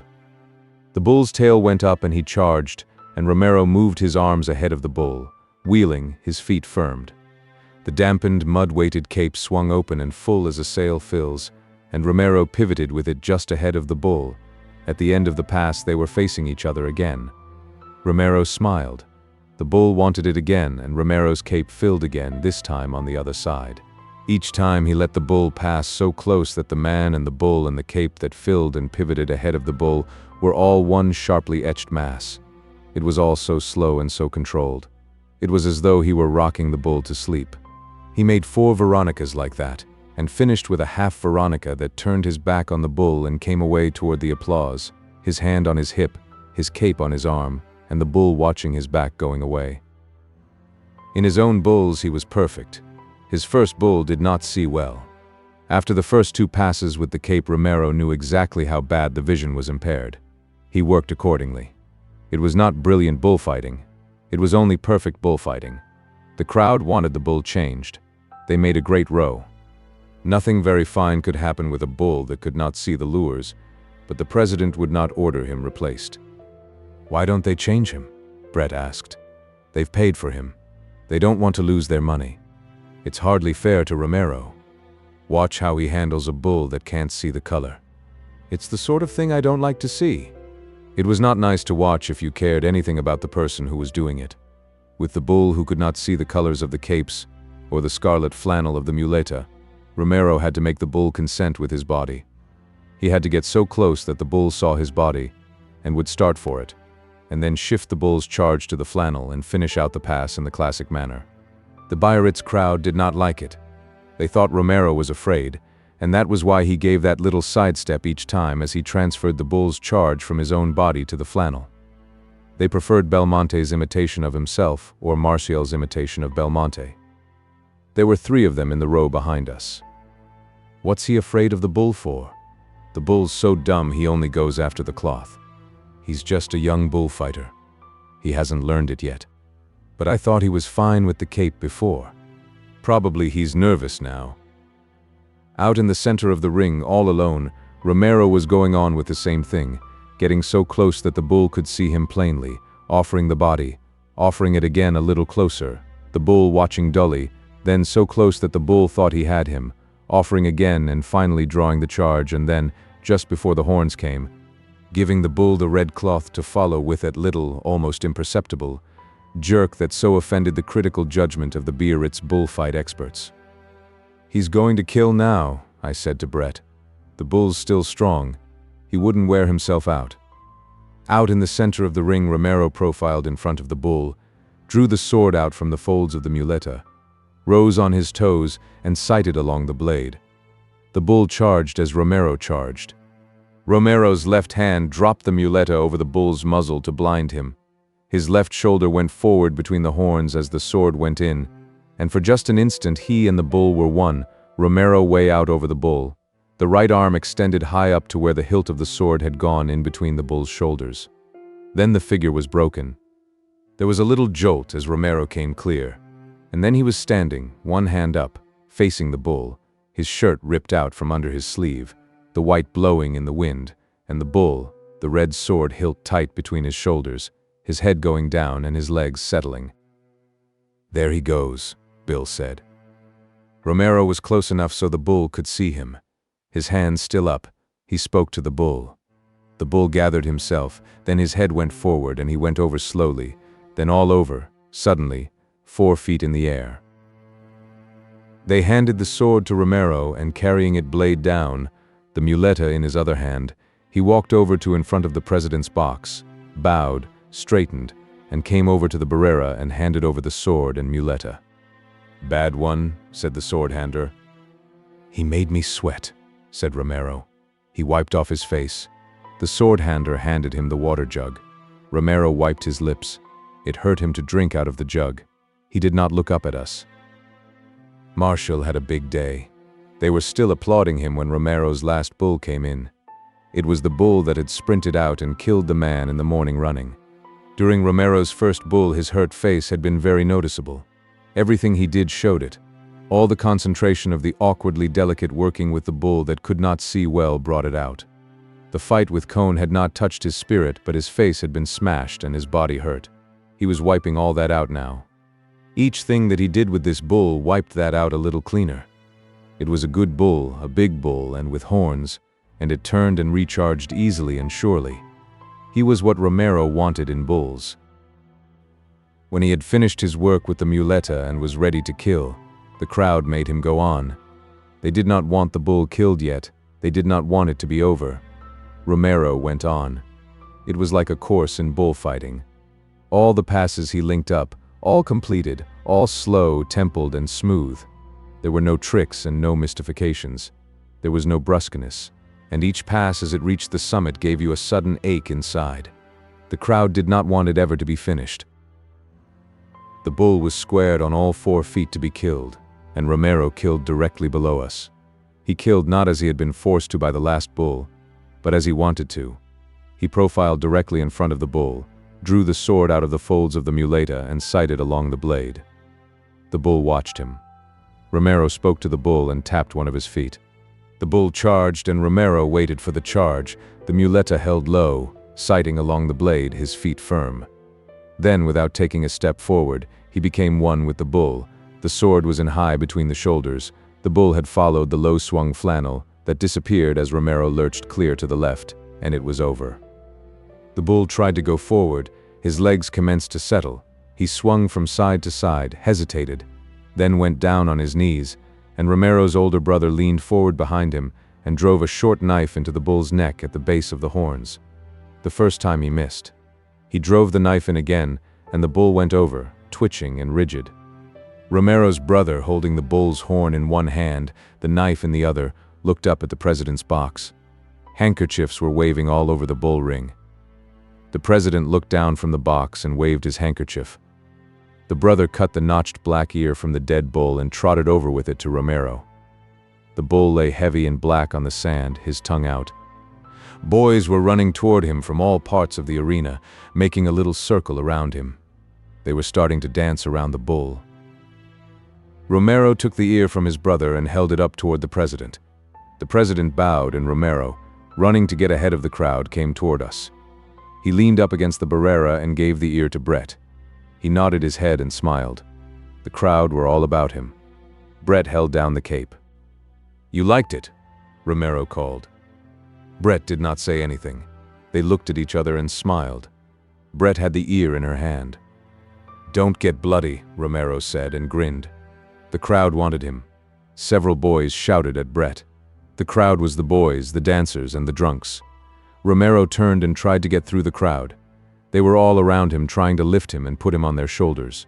He fought and twisted away and started running in the midst of them toward the exit. He did not want to be carried on people's shoulders, but they held him and lifted him. It was uncomfortable, and his legs were spraddled and his body was very sore. They were lifting him and all running toward the gate. He had his hand on somebody's shoulder. He looked around at us apologetically. The crowd, running, went out the gate with him. We all 3 went back to the hotel. Brett went upstairs. Bill and I sat in the downstairs dining room and ate some hard-boiled eggs and drank several bottles of beer. Belmonte came down in his street clothes with his manager and 2 other men. They sat at the next table and ate. Belmonte ate very little. They were leaving on the 7 o'clock train for Barcelona. Belmonte wore a blue-striped shirt and a dark suit and ate soft boiled eggs. The others ate a big meal. Belmonte did not talk. He only answered questions. Bill was tired after the bullfight. So was I. We both took a bullfight very hard. We sat and ate the eggs, and I watched Belmonte and the people at his table. The men with him were tough-looking and businesslike. "Come on over to the cafe," Bill said. "I want an absinthe." It was the last day of the fiesta. Outside, it was beginning to be cloudy again. The square was full of people, and the fireworks experts were making up their set pieces for the night and covering them over with beech branches. Boys were watching. We passed stands of rockets with long bamboo stems. Outside the cafe, there was a great crowd. The music and the dancing were going on. The giants and the dwarfs were passing. "Where's Edna?" I asked Bill. "I don't know." We watched the beginning of the evening of the last night of the fiesta. The absinthe made everything seem better. I drank it without sugar in the dripping glass, and it was pleasantly bitter. "I feel sorry about Cone," Bill said. "He had an awful time." "Oh, to hell with Cone," I said. "Where do you suppose he went?" "Up to Paris." "What do you suppose he'll do?" "Oh, to hell with him." "What do you suppose he'll do?" "Pick up with his old girl, probably." "Who was his old girl?" "Somebody named Frances." We had another absinthe. "When do you go back?" I asked. "Tomorrow." After a little while, Bill said, "Well, it was a swell fiesta." "Yes," I said, "something doing all the time. You wouldn't believe it. It's like a wonderful nightmare." "Sure," I said. "I'd believe anything, including nightmares." "What's the matter? Feel low?" "Low as hell." "Have another absinthe." "Here, waiter. Another absinthe for this señor." "I feel like hell," I said. "Drink that," said Bill. "Drink it slow." It was beginning to get dark. The fiesta was going on. I began to feel drunk, but I did not feel any better. "How do you feel?" "I feel like hell." "Have another?" "It won't do any good." "Try it, you can't tell. Maybe this is the one that gets it." "Hey, waiter, another absinthe for this señor." I poured the water directly into it and stirred it instead of letting it drip. Bill put in a lump of ice. I stirred the ice around with a spoon in the brownish, cloudy mixture. "How is it?" "Fine." "Don't drink it fast that way. It will make you sick." I set down the glass. I had not meant to drink it fast. "I feel tight." "You ought to. That's what you wanted, wasn't it?" "Sure. Get tight. Get over your damn depression." "Well, I'm tight. Is that what you want?" "Sit down." "I won't sit down," I said. "I'm going over to the hotel." I was very drunk. I was drunker than I ever remembered having been. At the hotel, I went upstairs. Brett's door was open. I put my head in the room. Mike was sitting on the bed. He waved a bottle. "Jake," he said. "Come in, Jake." I went in and sat down. The room was unstable unless I looked at some fixed point. "Brett, you know. She's gone off with the bullfighter chap." "No." "Yes. She looked for you to say goodbye. They went on the 7 o'clock train." "Did they?" "Bad thing to do," Mike said. "She shouldn't have done it." "No." "Have a drink?" "Wait while I ring for some beer." "I'm drunk," I said. "I'm going in and lie down." "Are you blind?" I was blind myself. "Yes," I said. "I'm blind." "Well, Bungo," Mike said. "Get some sleep, old Jake." I went out the door and into my own room and lay on the bed. The bed went sailing off and I sat up in bed and looked at the wall to make it stop. Outside in the square, the fiesta was going on. It did not mean anything. Later, Bill and Mike came in to get me to go down and eat with them. I pretended to be asleep. "He's asleep. Better let him alone." "He's blind as a tick," Mike said. They went out. I got up and went to the balcony and looked out at the dancing in the square. The world was not wheeling anymore. It was just very clear and bright and inclined to blur at the edges. I washed, brushed my hair. I looked strange to myself in the glass and went downstairs to the dining room. "Here he is," said Bill. "Good old Jake. I knew you wouldn't pass out." "Hello, you old drunk," Mike said. I got hungry and woke up. "Eat some soup," Bill said. The three of us sat at the table, and it seemed as though about 6 people were missing. Book 3. Chapter 19. In the morning it was all over. The fiesta was finished. I woke about 9 o'clock, had a bath, dressed, and went downstairs. The square was empty and there were no people on the streets. A few children were picking up rocket sticks in the square. The cafes were just opening and the waiters were carrying out the comfortable white wicker chairs and arranging them around the marble-top tables in the shade of the arcade. They were sweeping the streets and sprinkling them with a hose. I sat in one of the wicker chairs and leaned back comfortably. The waiter was in no hurry to come.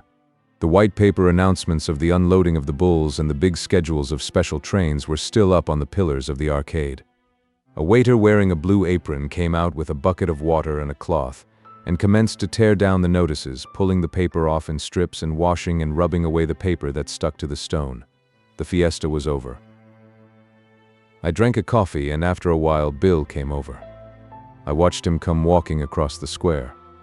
He sat down at the table and ordered a coffee. "Well," he said, "it's all over." "Yes," I said. "When do you go?" "I don't know. We better get a car, I think." "Aren't you going back to Paris?" "No. I can stay away another week. I think I'll go to San Sebastian. I want to get back." "What's Mike going to do?" "He's going to Saint-Jean-de-Luz. Let's get a car and all go as far as Bayonne. You can get the train up from there tonight." "Good. Let's go after lunch." "All right. I'll get the car." We had lunch and paid the bill. Montoya did not come near us. One of the maids brought the bill. The car was outside. The chauffeur piled and strapped the bags on top of the car and put them in beside him in the front seat, and we got in. The car went out of the square, along through the side streets, out under the trees and down the hill and away from Pamplona. It did not seem like a very long ride. Mike had a bottle of Fundador. I only took a couple of drinks. We came over the mountains and out of Spain and down the white roads and through the overfoliaged, wet, green, Basque country, and finally into Bayonne. We left Bill's baggage at the station, and he bought a ticket to Paris. His train left at 7:10. We came out of the station. The car was standing out in front. "What shall we do about the car?" Bill asked. "Oh, bother the car," Mike said. "Let's just keep the car with us." "All right," Bill said. "Where shall we go?" "Let's go to Biarritz and have a drink." "Old Mike the Spender," Bill said. We drove into Biarritz and left the car outside a very Ritz place. We went into the bar and sat on high stools and drank a whiskey and soda. "That drink's mine," Mike said. "Let's roll for it." So we rolled poker dice out of a deep leather dice cup. Bill was out first roll. Mike lost to me and handed the bartender a 100-franc note. The whiskeys were 12 francs apiece. We had another round and Mike lost again. Each time he gave the bartender a good tip. In a room off the bar there was a good jazz band playing. It was a pleasant bar. We had another round. I went out on the first roll with 4 kings. Bill and Mike rolled. Mike won the first roll with 4 jacks. Bill won the second. On the final roll, Mike had 3 kings and let them stay. He handed the dice cup to Bill. Bill rattled them and rolled, and there were 3 kings, an ace, and a queen. "It's yours, Mike," Bill said. "Old Mike, the gambler." "I'm so sorry," Mike said. "I can't get it." "What's the matter?" "I've no money," Mike said. "I'm stony. I've just 20 francs. Here, take 20 francs. Bill's face sort of changed. I just had enough to pay Montoya. Damned lucky to have it too. "I'll cash you a check," Bill said. "That's damned nice of you, but you see I can't write checks." "What are you going to do for money?" "Oh, some will come through. I've 2 weeks' allowance should be here.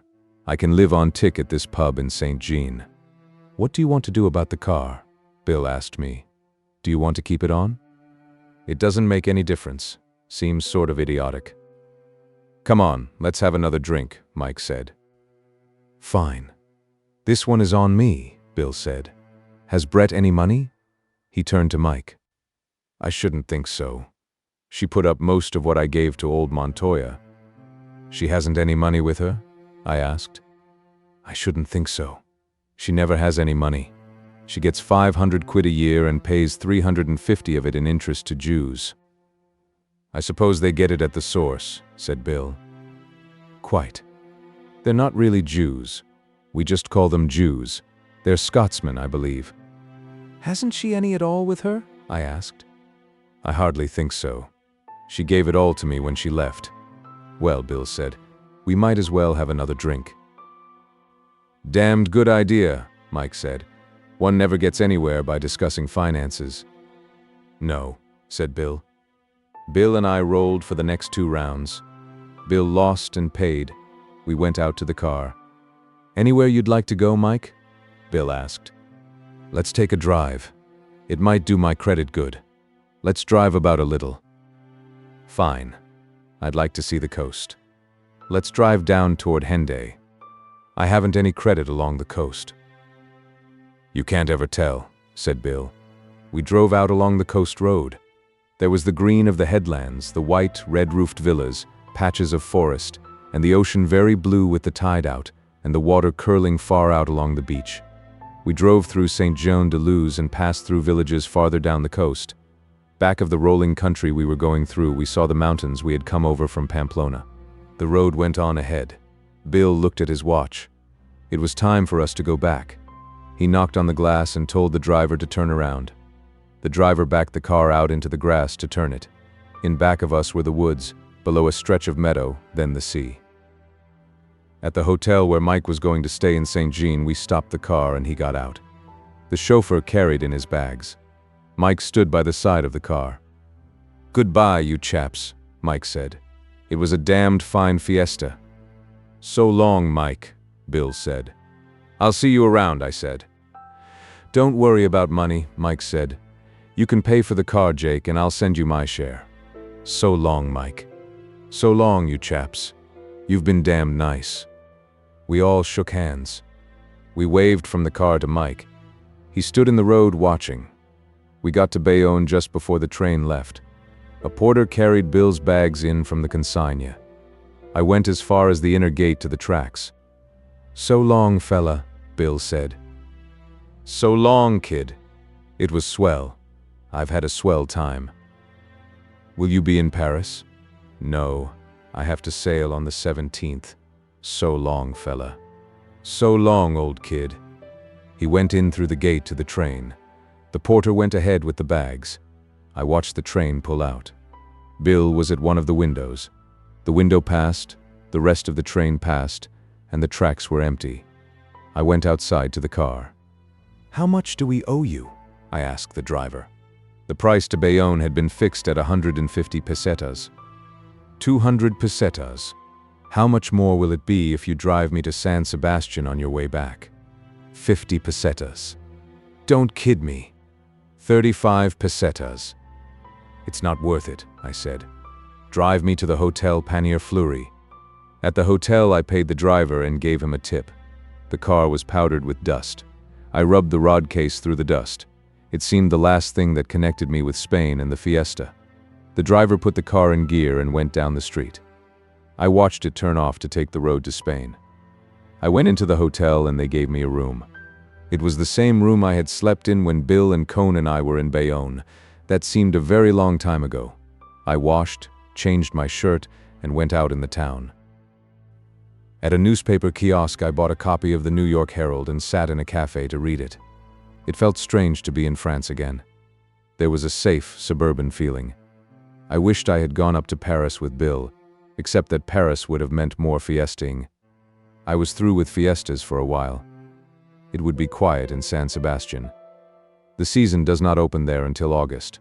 I could get a good hotel room and read and swim. There was a fine beach there. There were wonderful trees along the promenade above the beach, and there were many children sent down with their nurses before the season opened. In the evening, there would be band concerts under the trees across from the Café Marinas. I could sit in the marinas and listen. "How does one eat inside?" I asked the waiter. Inside the café was a restaurant. "Well, very well. One eats very well." "Good."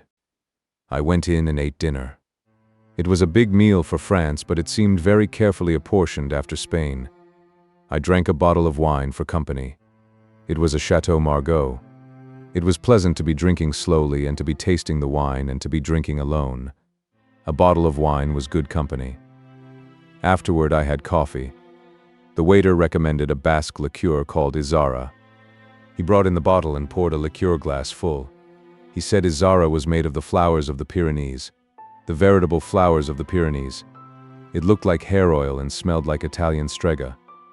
I told him to take the flowers of the Pyrenees away and bring me a view mark. The mark was good. I had a second mark after the coffee. The waiter seemed a little offended about the flowers of the Pyrenees, so I overtipped him. That made him happy. It felt comfortable to be in a country where it is so simple to make people happy. You can never tell whether a Spanish waiter will thank you. Everything is on such a clear financial basis in France. It is the simplest country to live in. No one makes things complicated by becoming your friend for any obscure reason. If you want people to like you, you have only to spend a little money. I spent a little money and the waiter liked me. He appreciated my valuable qualities. He would be glad to see me back. I would dine there again sometime, and he would be glad to see me and would want me at his table. It would be a sincere liking because it would have a sound basis. I was back in France. Next morning I tipped everyone a little too much at the hotel to make more friends, and left on the morning train for San Sebastian. At the station I did not tip the porter more than I should because I did not think I would ever see him again. I only wanted a few good French friends in Bayonne to make me welcome in case I should come back there again. I knew that if they remembered me their friendship would be loyal. At Iron we had to change trains and show passports. I hated to leave France. Life was so simple in France. I felt I was a fool to be going back into Spain. In Spain you could not tell about anything. I felt like a fool to be going back into it, but I stood in line with my passport, opened my bags for the customs, bought a ticket, went through a gate, climbed onto the train, and after 40 minutes and 8 tunnels I was at San Sebastian. Even on a hot day, San Sebastian has a certain early morning quality. The trees seem as though their leaves were never quite dry. The streets feel as though they had just been sprinkled. It is always cool and shady on certain streets on the hottest day. I went to a hotel in the town where I had stopped before, and they gave me a room with a balcony that opened out above the roofs of the town. There was a green mountainside beyond the roofs. I unpacked my bags and stacked my books on the table beside the head of the bed, put out my shaving things, hung up some clothes in the big armoire, and made up a bundle for the laundry. Then I took a shower in the bathroom and went down to lunch. Spain had not changed to summertime, so I was early. I set my watch again. I had recovered an hour by coming to San Sebastian. As I went into the dining room, the concierge brought me a police bulletin to fill out. I signed it and asked him for 2 telegraph forms and wrote a message to the Hotel Montoya, telling them to forward all mail and telegrams for me to this address. I calculated how many days I would be in San Sebastian and then wrote out a wire to the office asking them to hold mail, but forward all wires for me to San Sebastian for 6 days. Then I went in and had lunch. After lunch I went up to my room, read a while, and went to sleep. When I woke it was 4:30. I found my swimming suit, wrapped it with a comb and a towel, and went downstairs and walked up the street to the Concha. The tide was about halfway out. The beach was smooth and firm, and the sand yellow. I went into a bathing cabin, undressed, put on my suit, and walked across the smooth sand to the sea. The sand was warm under bare feet. There were quite a few people in the water and on the beach. Out beyond where the headlands of the Concha almost met to form the harbor there was a white line of breakers and the open sea. Although the tide was going out, there were a few slow rollers. They came in like undulations in the water, gathered weight of water, and then broke smoothly on the warm sand. I waded out. The water was cold. As a roller came, I dove, swam out underwater, and came to the surface with all the chill gone. I swam out to the raft, pulled myself up, and lay on the hot planks. A boy and girl were at the other end. The girl had undone the top strap of her bathing suit and was browning her back. The boy lay face downward on the raft and talked to her. She laughed at things he said, and turned her brown back in the sun. I lay on the raft in the sun until I was dry. Then I tried several dives. I dove deep once, swimming down to the bottom. I swam with my eyes open, and it was green and dark. The raft made a dark shadow. I came out of water beside the raft, pulled up, dove once more, holding it for length, and then swam ashore. I lay on the beach until I was dry, then went into the bathing cabin, took off my suit, sloshed myself with fresh water, and rubbed dry. I walked around the harbor under the trees to the casino, and then up one of the cool streets to the Café Marinas. There was an orchestra playing inside the cafe, and I sat out on the terrace and enjoyed the fresh coolness in the hot day, and had a glass of lemon juice and shaved ice, and then a long whiskey and soda.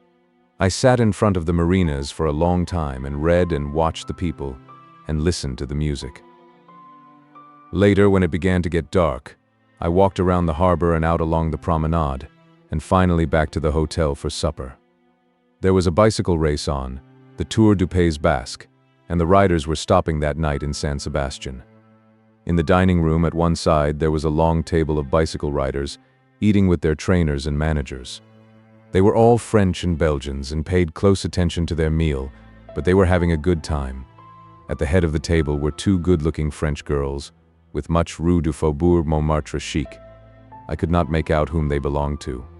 They all spoke in slang at the long table, and there were many private jokes and some jokes at the far end that were not repeated when the girls asked to hear them. The next morning at 5 o'clock the race resumed with the last lap, San Sebastian Bilbao. The bicycle riders drank much wine, and were burned and browned by the sun. They did not take the race seriously except among themselves. They had raced among themselves so often that it did not make much difference who won, especially in a foreign country. The money could be arranged.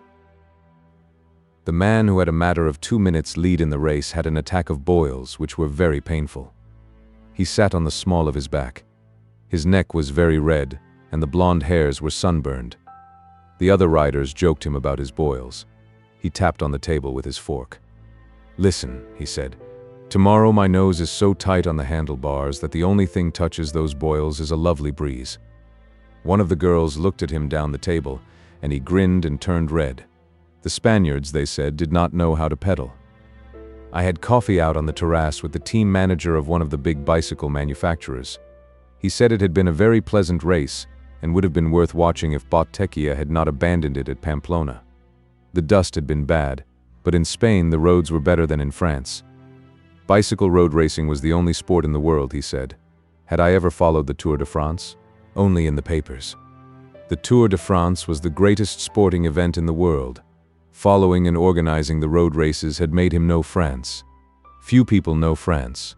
All spring and all summer and all fall he spent on the road with bicycle road racers.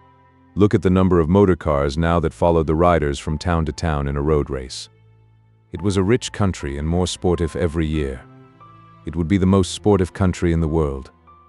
It was bicycle road racing did it. That and football, he knew France. La France sportive. He knew road racing. We had a cognac. After all, though, it wasn't bad to get back to Paris. There is only one Paname. In all the world, that is. Paris is the town the most sportive in the world. Did I know the Chope de Negre? Did I not? I would see him there some time. I certainly would. We would drink another fine together. We certainly would. They started at 6 o'clock less a quarter in the morning. Would I be up for the depart? I would certainly try to. Would I like him to call me? It was very interesting. I would leave a call at the desk. He would not mind calling me. I could not let him take the trouble. I would leave a call at the desk. We said goodbye until the next morning. In the morning when I awoke, the bicycle riders and their following cars had been on the road for 3 hours. I had coffee and the papers in bed, and then dressed and took my bathing suit down to the beach. Everything was fresh and cool and damp in the early morning. Nurses in uniform and in peasant costume walked under the trees with children. The Spanish children were beautiful. Some bootblacks sat together under a tree talking to a soldier. The soldier had only one arm. The tide was in and there was a good breeze and a surf on the beach. I undressed in one of the bath cabins, crossed the narrow line of beach and went into the water. I swam out, trying to swim through the rollers, but having to dive sometimes. Then in the quiet water I turned and floated. Floating I saw only the sky, and felt the drop and lift of the swells. I swam back to the surf and coasted in, face down on a big roller, then turned and swam, trying to keep in the trough and not have a wave break over me. It made me tired, swimming in the trough, and I turned and swam out to the raft. The water was buoyant and cold. It felt as though you could never sink. I swam slowly. It seemed like a long swim with the high tide, and then pulled up on the raft and sat, dripping, on the boards that were becoming hot in the sun. I looked around at the bay, the old town, the casino, the line of trees along the promenade, and the big hotels with their white porches and gold-lettered names. Off on the right, almost closing the harbor, was a green hill with a castle. The raft rocked with the motion of the water. On the other side of the narrow gap that led into the open sea was another high headland. I thought I would like to swim across the bay, but I was afraid of cramp. I sat in the sun and watched the bathers on the beach. They looked very small. After a while I stood up, gripped with my toes on the edge of the raft as it tipped with my weight, and dove cleanly and deeply to come up through the lightning water, blew the salt water out of my head, and swam slowly and steadily into shore. After I was dressed and had paid for the bath cabin, I walked back to the hotel. The bicycle racers had left several copies of Lotto around, and I gathered them up in the reading room and took them out and sat in an easy chair in the sun to read about and catch up on French sporting life. While I was sitting there, the concierge came out with a blue envelope in his hand. "A telegram for you, sir." I poked my finger along under the fold that was fastened down, spread it open, and read it. It had been forwarded from Paris. "Could you come Hotel Montana Madrid, am rather in trouble, Brett." I tipped the concierge and read the message again. A postman was coming along the sidewalk. He turned in the hotel. He had a big mustache and looked very military. He came out of the hotel again. The concierge was just behind him. "Here's another telegram for you, sir." "Thank you," I said. I opened it. It was forwarded from Pamplona. "Could you come Hotel Montana Madrid, am rather in trouble, Brett." The concierge stood there waiting for another tip, probably. "What time is there a train for Madrid?" "It left at 9 this morning. There is a slow train at 11, and the Sud Express at 10 tonight. Get me a berth on the Sud Express. Do you want the money now?" "Just as you wish," he said. "I will have it put on the bill." "Do that." Well, that meant San Sebastian all shot to hell. I suppose, vaguely, I had expected something of the sort. I saw the concierge standing in the doorway. "Bring me a telegram form, please." He brought it, and I took out my fountain pen and printed. "Lady Ashley, Hotel Montana Madrid, arriving Sud Express tomorrow, love, Jake." That seemed to handle it. That was it. Send a girl off with one man. Introduce her to another to go off with him. Now go and bring her back, and sign the wire with love. That was it, all right. I went in to lunch. I did not sleep much that night on the Sud Express. In the morning I had breakfast in the dining car and watched the rock and pine country between Avila and Escorial. I saw the Escorial out of the window, gray and long and cold in the sun, and did not give a damn about it. I saw Madrid come up over the plain, a compact white skyline on the top of a little cliff away off across the sun-hardened country. The Norte station in Madrid is the end of the line. All trains finish there. They don't go on anywhere. Outside were cabs and taxis and a line of hotel runners. It was like a country town. I took a taxi and we climbed up through the gardens by the empty palace and the unfinished church on the edge of the cliff, and on up until we were in the high, hot, modern town. The taxi coasted down a smooth street to the Puerta del Sol and then through the traffic and out into the Carrera San Geronimo. All the shops had their awnings down against the heat. The windows on the sunny side of the street were shuttered. The taxi stopped at the curb. I saw the sign Hotel Montana on the second floor. The taxi driver carried the bags in and left them by the elevator. I could not make the elevator work, so I walked up. On the second floor up was a cut brass sign, Hotel Montana. I rang and no one came to the door. I rang again and a maid with a sullen face opened the door. "Is Lady Ashley here?" I asked. She looked at me dully. "Is an Englishwoman here?" She turned and called someone inside. A very fat woman came to the door. Her hair was gray and stiffly oiled in scallops around her face. She was short and commanding. "Muy buenos," I said. "Is there an Englishwoman here? I would like to see this English lady." "Muy buenos." "Yes, there is a female English. Certainly you can see her if she wishes to see you." "She wishes to see me." "The chica will ask her." "It is very hot." "It is very hot in the summer in Madrid. And how cold in winter." "Yes, it is very cold in winter." Did I want to stay myself in person in the Hotel Montana? Of that as yet I was undecided, but it would give me pleasure if my bags were brought up from the ground floor in order that they might not be stolen. Nothing was ever stolen in the Hotel Montana. In other fondas, yes. Not here. No. The personages of this establishment were rigidly selectioned. I was happy to hear it.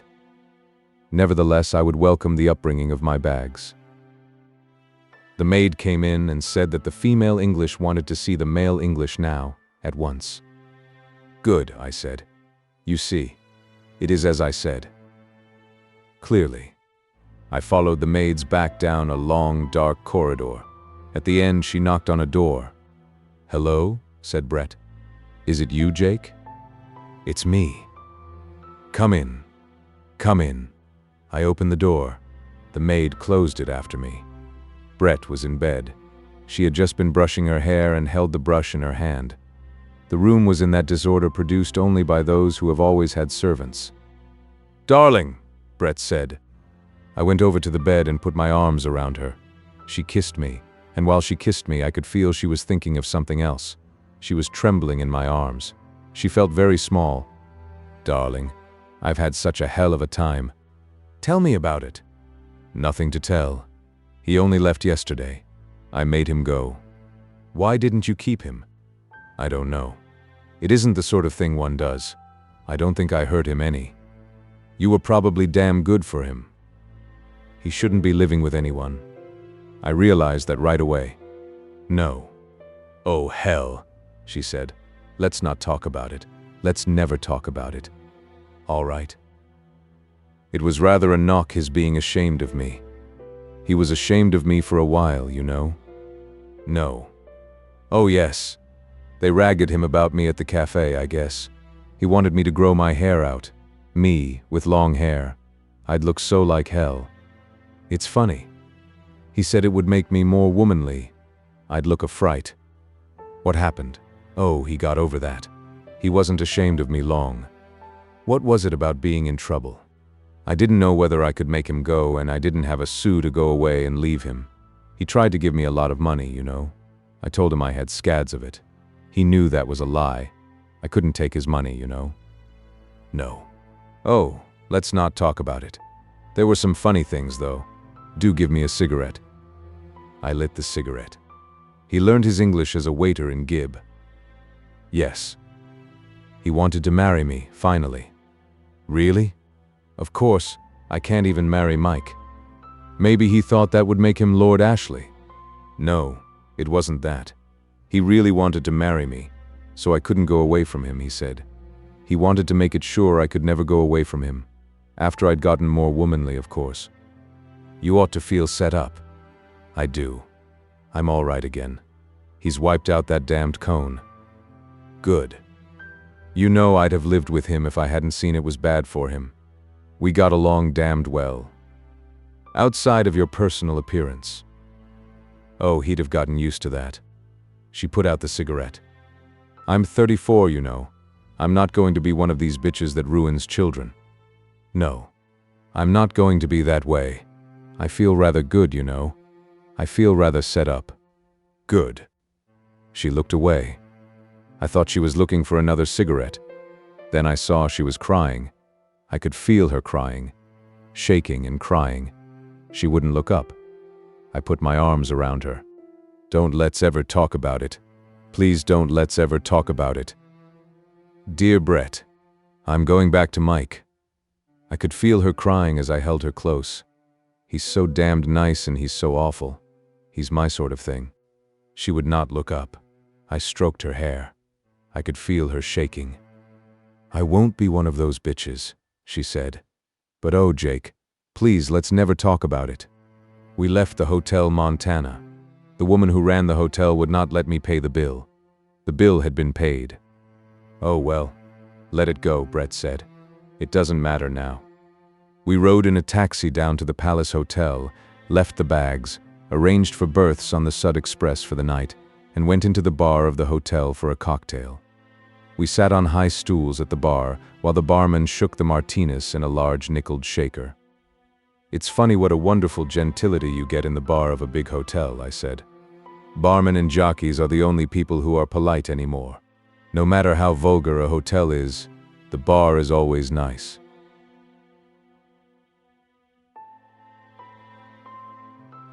It's odd. Bartenders have always been fine. You know, Brett said, it's quite true. He is only 19. Isn't it amazing? We touched the two glasses as they stood side by side on the bar. They were coldly beaded. Outside the curtained window was the summer heat of Madrid. I like an olive in a martini, I said to the barman. Right you are, sir. There you are. Thanks. I should have asked, you know. The barman went far enough up the bar so that he would not hear our conversation. Brett had sipped from the martini as it stood on the wood. Then she picked it up. Her hand was steady enough to lift it after that first sip. It's good. Isn't it a nice bar? They're all nice bars. You know, I didn't believe it at first. He was born in 1905. I was in school in Paris then. Think of that. Anything you want me to think about it? Don't be an ass. Would you buy a lady a drink? We'll have 2 more martinis. As they were before, sir? They were very good. Brett smiled at him. Thank you, ma'am. Well, Bungo, Brett said. Bungo? You know, Brett said, he'd only been with 2 women before. He never cared about anything but bullfighting. He's got plenty of time. I don't know. He thinks it was me, not the show in general. Well, it was you. Yes, it was me. I thought you weren't going to ever talk about it. How can I help it? You'll lose it if you talk about it. I just talk around it. You know I feel rather damned good, Jake. You should. You know it makes one feel rather good deciding not to be a bitch. Yes. It's sort of what we have instead of God. Some people have God, I said. Quite a lot. He never worked very well with me. Should we have another martini? The barman shook up 2 more martinis and poured them out into fresh glasses. Where will we have lunch? I asked Brett. The bar was cool. You could feel the heat outside through the window. Here? Asked Brett. It's rotten here in the hotel. Do you know a place called Botton's? I asked the barman. Yes, sir. Would you like to have me write out the address? Thank you. We lunched upstairs at Botton's. It is one of the best restaurants in the world. We had roast young suckling pig and drank Rioja Alta. Brett did not eat much. She never ate much. I ate a very big meal and drank 3 bottles of Rioja Alta. How do you feel, Jake? Brett asked. My God, what a meal you've eaten. I feel fine. Do you want a dessert? Lord, no. Brett was smoking. You like to eat, don't you? She said. Yes, I said. I like to do a lot of things. What do you like to do? Oh, I said. I like to do a lot of things. Don't you want a dessert? You asked me that once, Brett said. Yes, I said. So I did. Let's have another bottle of Rioja Alta. It's very good. You haven't drunk much of it, I said. I have. You haven't seen. Let's get 2 bottles, I said. The bottles came. I poured a little in my glass, then a glass for Brett, then filled my glass. Bungo! Brett said. I drank my glass and poured out another. Brett put her hand on my arm. Don't get drunk, Jake, she said. You don't have to. How do you know? Don't, she said. You'll be all right. I'm not getting drunk, I said. I'm just drinking a little wine. I like to drink wine. Don't get drunk, she said. Jake, don't get drunk. Want to go for a ride? I said. Want to ride through the town? Right, Brett said. I haven't seen Madrid. I should see Madrid. I'll finish this, I said. Downstairs we came out through the first-floor dining room to the street. A waiter went for a taxi. It was hot and bright. Up the street was a little square with trees and grass where there were taxis parked. A taxi came up the street, the waiter hanging out at the side. I tipped him and told the driver where to drive and got in beside Brett. The driver started up the street. I settled back. Brett moved close to me. We sat close against each other. I put my arm around her and she rested against me comfortably. It was very hot and bright, and the houses looked sharply white. We turned out onto the Gran Via. "Oh, Jake," Brett said. "We could have had such a damned good time together." Ahead was a mounted policeman in khaki directing traffic. He raised his baton. The car slowed, suddenly pressing Brett against me. "Yes," I said. "Isn't it pretty to think so?" The end.